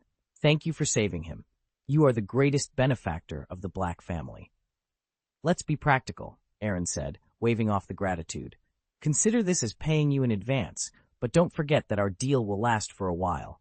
You know exactly what to do next, and it's best not to disappoint me. Understood, Phineas replied, his tone serious. I will do my best to cooperate. You will not stand in the way of the current headmaster of Hogwarts. Maybe, Aaron said, his eyes narrowing slightly.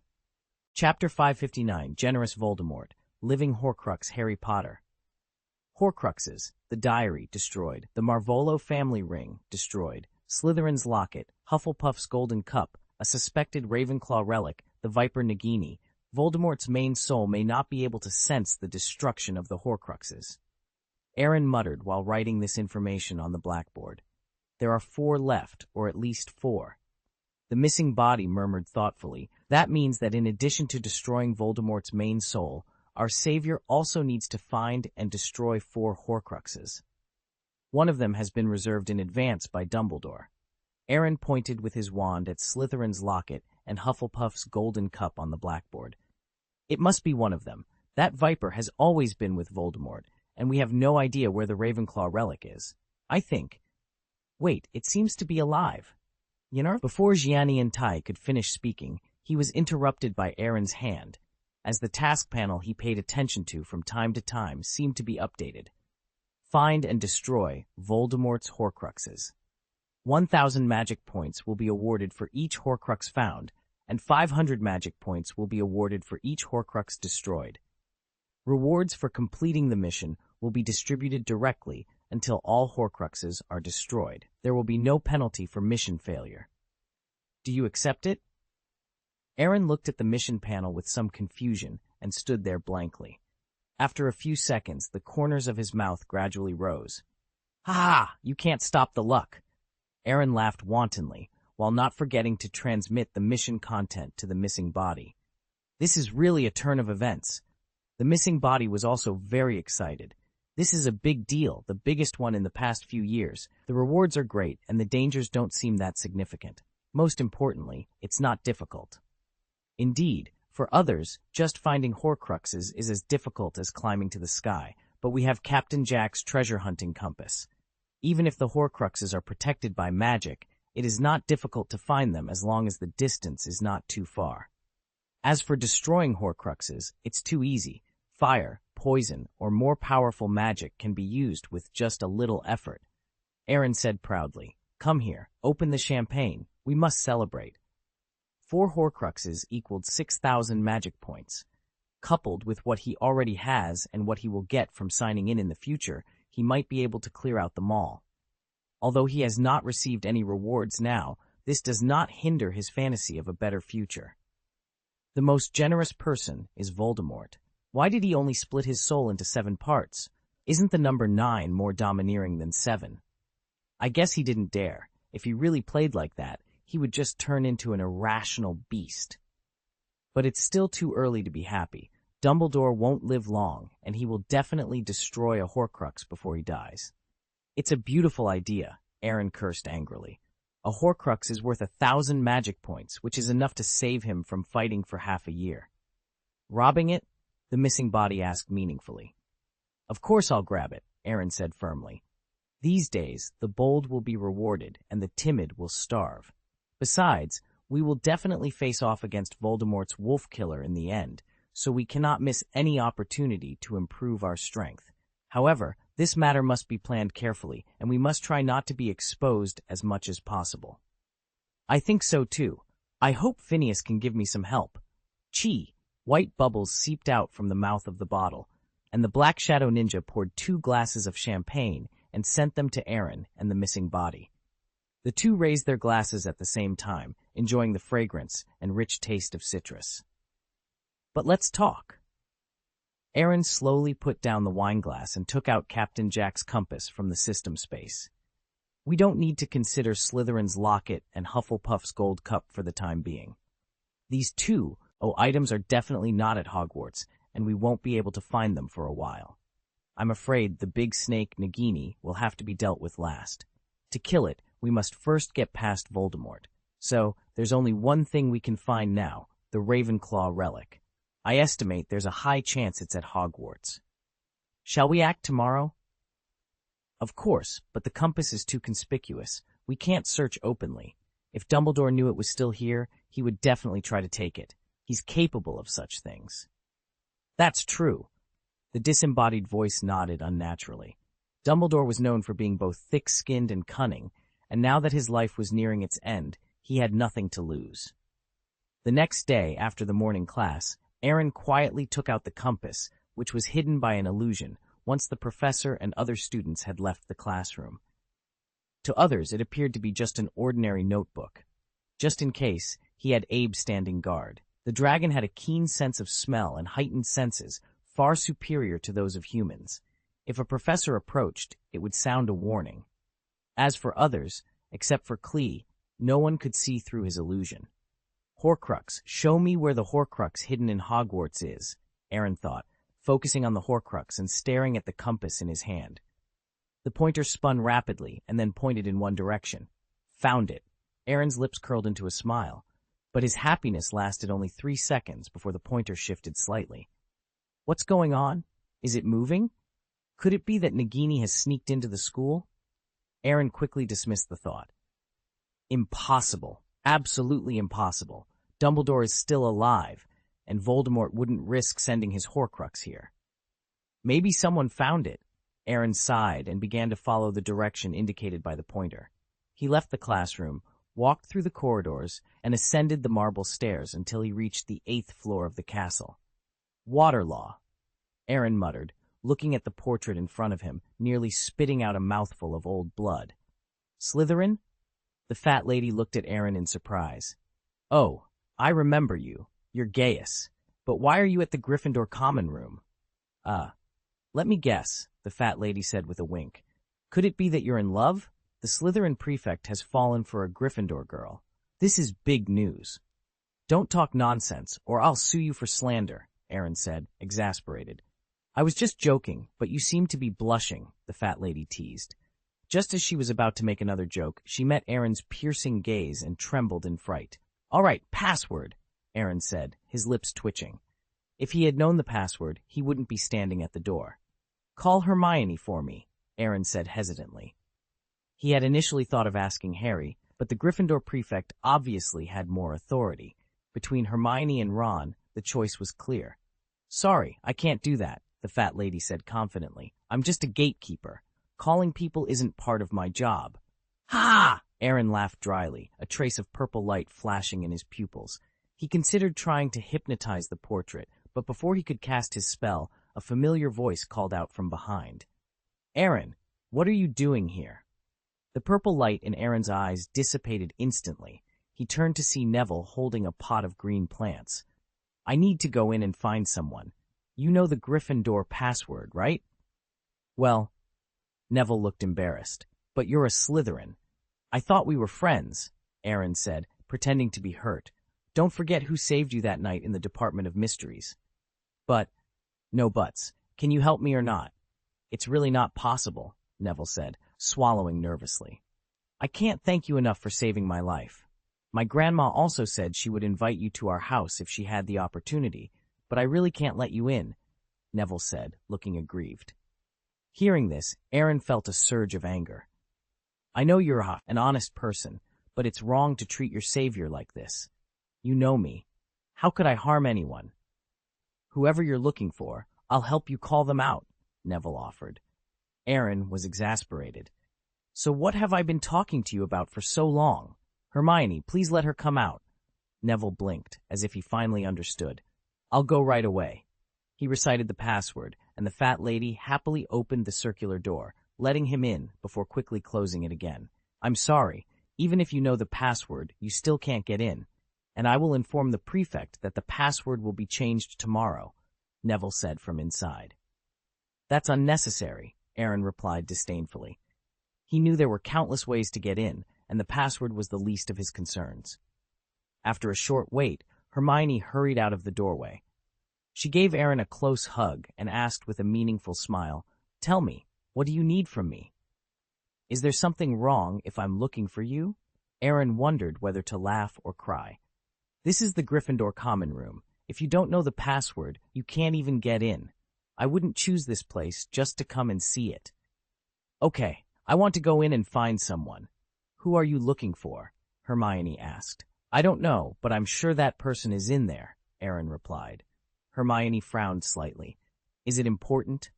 "It's very important. At least for now, there's nothing more important than this," Aaron said solemnly. "I believe you," Hermione nodded, grabbing his hand and walking towards the arch. Wait, the fat lady said hurriedly. "Miss Granger, is it really appropriate for you to do this?" "I am a prefect and have the right to bring people in. If something goes wrong, I'll be responsible for it, and I promise nothing will happen," Hermione assured her. The fat lady hesitated for a moment before stepping aside. "Please come in." However, the moment he crossed the threshold, Aaron cast a disillusionment charm on himself, becoming invisible. "This will not embarrass you," he said. Hermione smiled knowingly. "What can I do for you?" "Follow me. I can find that person," Aaron said, holding a compass in his palm and moving in the direction pointed by the needle. The two walked through an arch, climbed the spiral staircase, and entered the boys' dormitory. Aaron stopped in front of a door, momentarily speechless. He had been here once before and remembered it well. "Are you sure this is the place?" Hermione asked with a strange expression. "Harry and Ron's dormitory?" Aaron looked at the compass. The pointer was motionless. "I can only confirm that the person is inside, but it's hard to say if it's not the two of them." "Let's talk after we go in first," Hermione shrugged and opened the door. Inside the dormitory were only Harry and Ron. Dean, Seamus, and Neville were absent. "Hermione," Harry greeted. "I didn't come alone," Hermione said, pointing to her left side with some embarrassment. Aaron removed the disillusionment charm and appeared in front of them. Harry and Ron exchanged serious looks. They knew that Aaron, a Slytherin, wouldn't come to the Gryffindor common room unless it was something important. "What happened?" Harry asked tentatively. "Yes," Aaron replied, looking at Harry, whom the compass had pointed to. "I came to find someone, and now it seems I may have found him." "Me?" Harry pointed at himself, confused. "What do you want from me?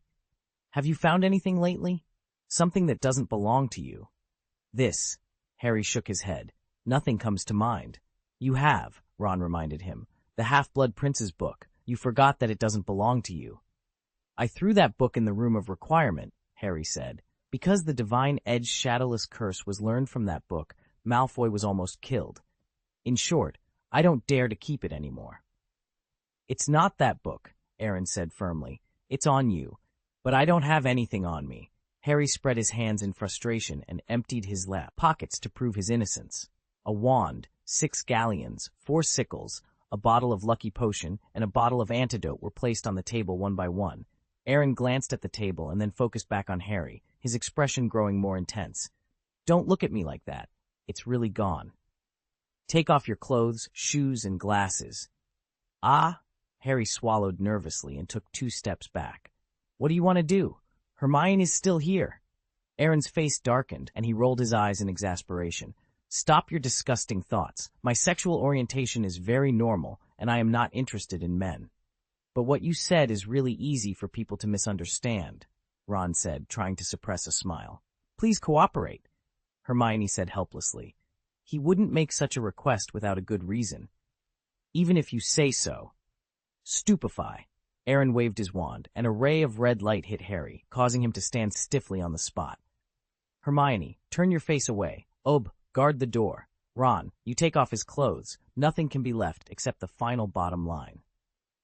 "Is this really necessary?" Ron frowned deeply. "We all want to believe you, but isn't this a bit extreme?" "I can't explain the specifics, but it is very important, even more important than your life." Ron hesitated, but eventually nodded, understanding the gravity in Aaron's voice. Chapter 5 and 60, The Horcrux in Hogwarts. The crown that seals Ravenclaw, Harry lay on the bed helplessly, his eyes filled with endless grievance and humiliation. 2 lines of crystal tears slowly slid down his cheeks. He had just experienced the biggest betrayal of his life.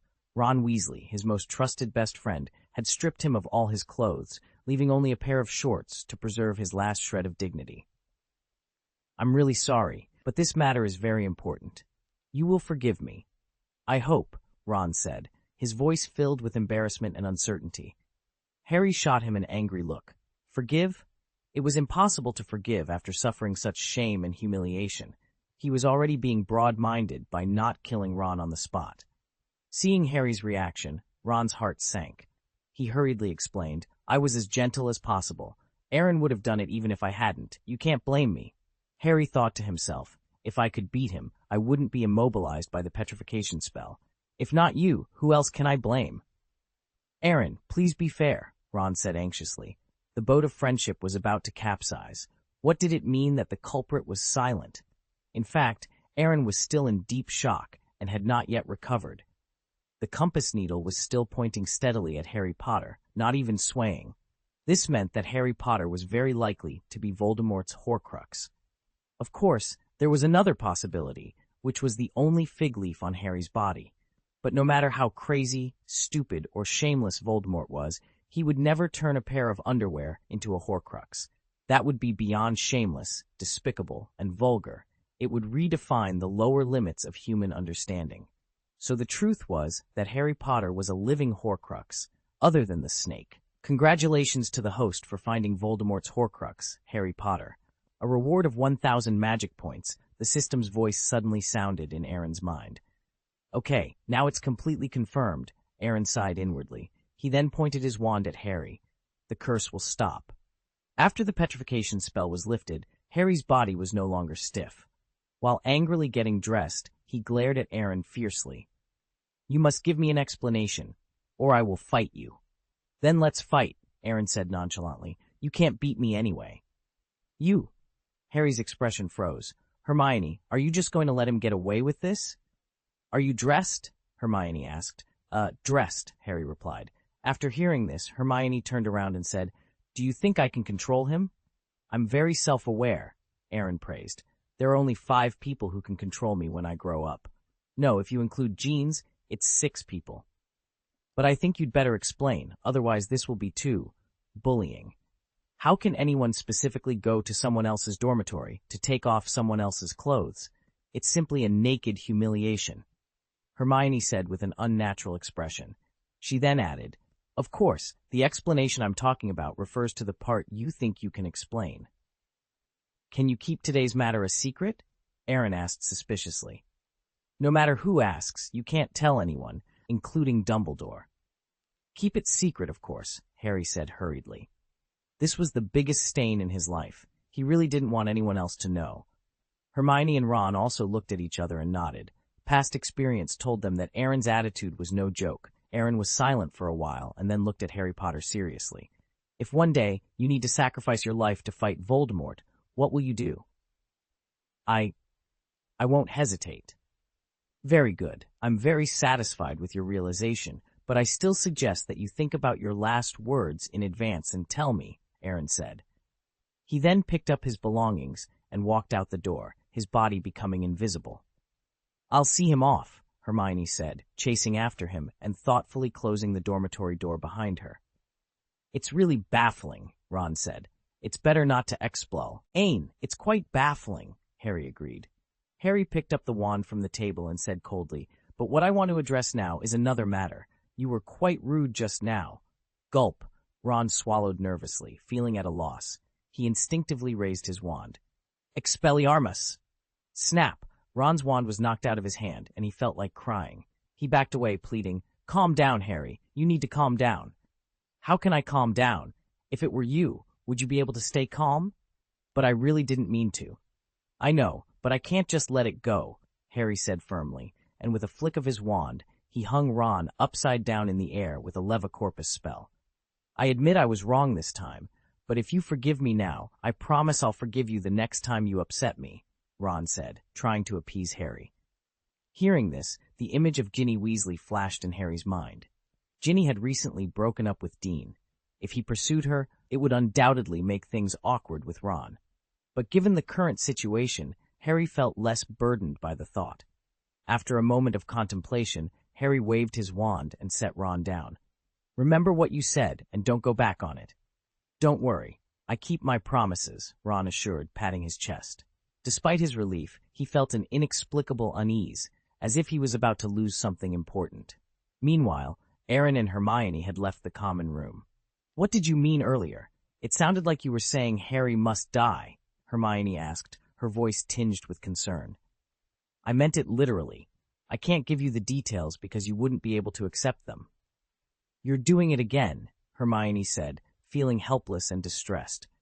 I won't press you for answers, but it's not good for you to carry all this pressure alone. It won't be long, I promise, Aaron said, gently stroking Hermione's hair. With some luck, all our troubles will be resolved within 2 years. The process will be complicated, and I may have to make several trips. Promise me you won't take unnecessary risks. No problem, I promise, Aaron replied. Hermione smiled with satisfaction and gave Aaron a quick kiss on the cheek before turning to leave. Aaron shrugged, transferred the memory to his missing body, and then focused on the treasure-hunting compass. He had never expected Harry to be a Horcrux, but it was an unexpected surprise. Each additional Horcrux increased the mission reward by a significant amount. As for killing Harry Potter, Aaron hadn't considered it. He wasn't willing to kill innocent people for a mere 500 magic points. Moreover, the prophecy was clear. Even if Harry were to die, it would be at Voldemort's hands. There might be changes in the future, but for now, Ravenclaw's relics were his priority. Show me where the Horcruxes hidden by Voldemort in Hogwarts are, Aaron commanded the compass. The needle spun rapidly, pointing to a corridor. Aaron followed the direction indicated, but stopped after a while. He found himself facing an empty wall and raised an eyebrow. His guess was correct. Voldemort had indeed hidden a Horcrux in Hogwarts. While he was pleasantly surprised, he also admired Voldemort's cunning. Behind this wall was the Room of Requirement, the most mysterious and elusive room in Hogwarts. Unless someone knew a Horcrux was hidden there and specifically sought it out, the Room of Requirement would keep it hidden forever. What a clever idea, but unfortunately for you, you met me, Aaron chuckled. He concentrated on imagining a place to hide things and paced back and forth by the wall. After 3 passes, a blue door appeared on the previously empty wall. Aaron pushed it open and walked in. The sight inside left him stunned. The enormous room was filled with all sorts of items, thousands of books, solidified potions, fine clothing, valuable jewelry, precious herbs, weapons, and bizarre magical artifacts. The Half-Blood Prince's advanced potion-making textbook that Harry had thrown in was among the many items stored in the Room of Requirement. This room held the collections of outstanding Hogwarts students from past generations, although most of these items had lost their original value over time. Aaron had no interest in these antique collections and didn't even bother to take a second look. All he wanted was Ravenclaw's relics. The room of requirement seemed to respond to Aaron's thoughts. The various treasures gradually disappeared, leaving only one item on the table. Aaron suppressed his inner excitement and walked over. A crown set with emeralds, shining like an eagle spreading its wings, came into view. The eagle head carving seemed to signify its connection to Ravenclaw. The pointer on the compass pointed at it motionlessly, and at the same time, a system prompt sounded in Aaron's mind. Congratulations to the host for finding Voldemort's Horcrux, Ravenclaw's diadem, and earning 1,000 magic points as a reward. How lucky I am! Aaron thought to himself as he put away the compass. In just one day, I easily earned 2,000 magic points, which is 200 times the sign-in reward. I've saved half a year of hard work. He carefully picked up the crown. On its bottom edge was engraved a line of Ravenclaw's motto, "Extraordinary wisdom is the greatest wealth of mankind." Aaron opened the palm of his right hand, and a dark red flame exuded a terrifying temperature. Fiendfire, a magical fire that can burn anything, can destroy Horcruxes. But as he looked at Ravenclaw's motto, Aaron fell into brief contemplation, and the fiendfire in his hand gradually dissipated. He would not feel sorry for destroying the relics of a holy magister, especially if they were related to evil things like Horcruxes. No matter how magical the crown was, its value would plummet if it was tainted by dark magic. Keeping it would be an insult to Ravenclaw. However, the motto reminded him of something important. According to Dumbledore, Voldemort would feel the loss of his Horcruxes when his life was nearing its end. In other words, as more Horcruxes were destroyed, the man who pursued immortality would suddenly receive a critical illness notice from the god of death. No one knew how crazy he would become, but once a peak-level great mage lost his mind, the disaster caused would be unimaginable. It's better to collect a few more and destroy them together at the critical moment. At that time, no matter how angry Voldemort is, he can only be furious, Aaron thought. A 5-layer small magic array suddenly appeared in Aaron's left hand. The 5 elements of wind, fire, water, earth, and thunder were connected together to form a 5-pointed star array. The black aura loomed on the surface of the crown, and a transparent human face roared crazily at Aaron from within the emerald. "Don't worry, the seal will be completed soon," Aaron said with a disdainful smile. He was no longer the person he used to be, and didn't fear the remaining souls. After he spoke, the 5-pointed star was imprinted on the crown. The black aura was instantly suppressed, and the transparent figure dissipated unwillingly. Aaron called to Abby and put the crown into his pocket. Now, Ravenclaw's diadem had lost all its magical abilities and could no longer enhance the wearer's wisdom, but the soul fragments in it had also been sealed. It was still essentially a Horcrux, but as long as the seal remained, even Voldemort himself could not sense the soul fragments within it. After doing this, Aaron felt relaxed all over. He picked up Ab and walked out the door. But as soon as he opened the door to the room of requirement, he saw Draco with a reserved and guilty look on his face. "Why are you here?" Aaron asked, his voice tinged with suspicion. "This is really a joke. The room of requirement does not belong to the Malfoy family," Aaron sneered. "But I am more curious about why you came back here." Draco's face turned pale, and he said weakly, "I put something in here, something related to the Dark Lord." "Stop," Aaron interrupted, his eyes narrowing as he prepared for whatever Draco might reveal next. Aaron interrupted rudely, "As long as you can bear the consequences, you can do whatever you want." "Understood," came the reply. Returning to the Hall of Gods, Aaron placed Ravenclaw's diadem on the storage shelf. "The harvest is good. Buy one, get one free. In addition to Ravenclaw's relic, we also have Harry Potter." The disembodied voice nodded, adding Harry Potter's name beneath the Viper Nagini on the blackboard. It also updated the entry for Ravenclaw's relic to Ravenclaw's diadem obtained. "It is indeed good news, but what happened to Harry Potter?" the voice asked, puzzled. "How could Voldemort use him to make a Horcrux?" "Perhaps it was just a simple accident," Aaron mused. "Even if Voldemort's brain is addled, he wouldn't intentionally place his soul in his lifelong enemy." "Killing," the voice pondered thoughtfully. More than 10 years ago, he killed the Potters, which satisfied the conditions for splitting his soul. However, his own death curse rebounded, and a small fragment of his soul inadvertently fused with Harry. Given his attitude towards Harry Potter after his resurrection, he may not even know that Harry is his Horcrux. This is the most reasonable explanation, but it has little to do with us. Let's leave the Order of the Phoenix to deal with it. Maybe Dumbledore has already arranged a way out for him. I hope so, the voice replied.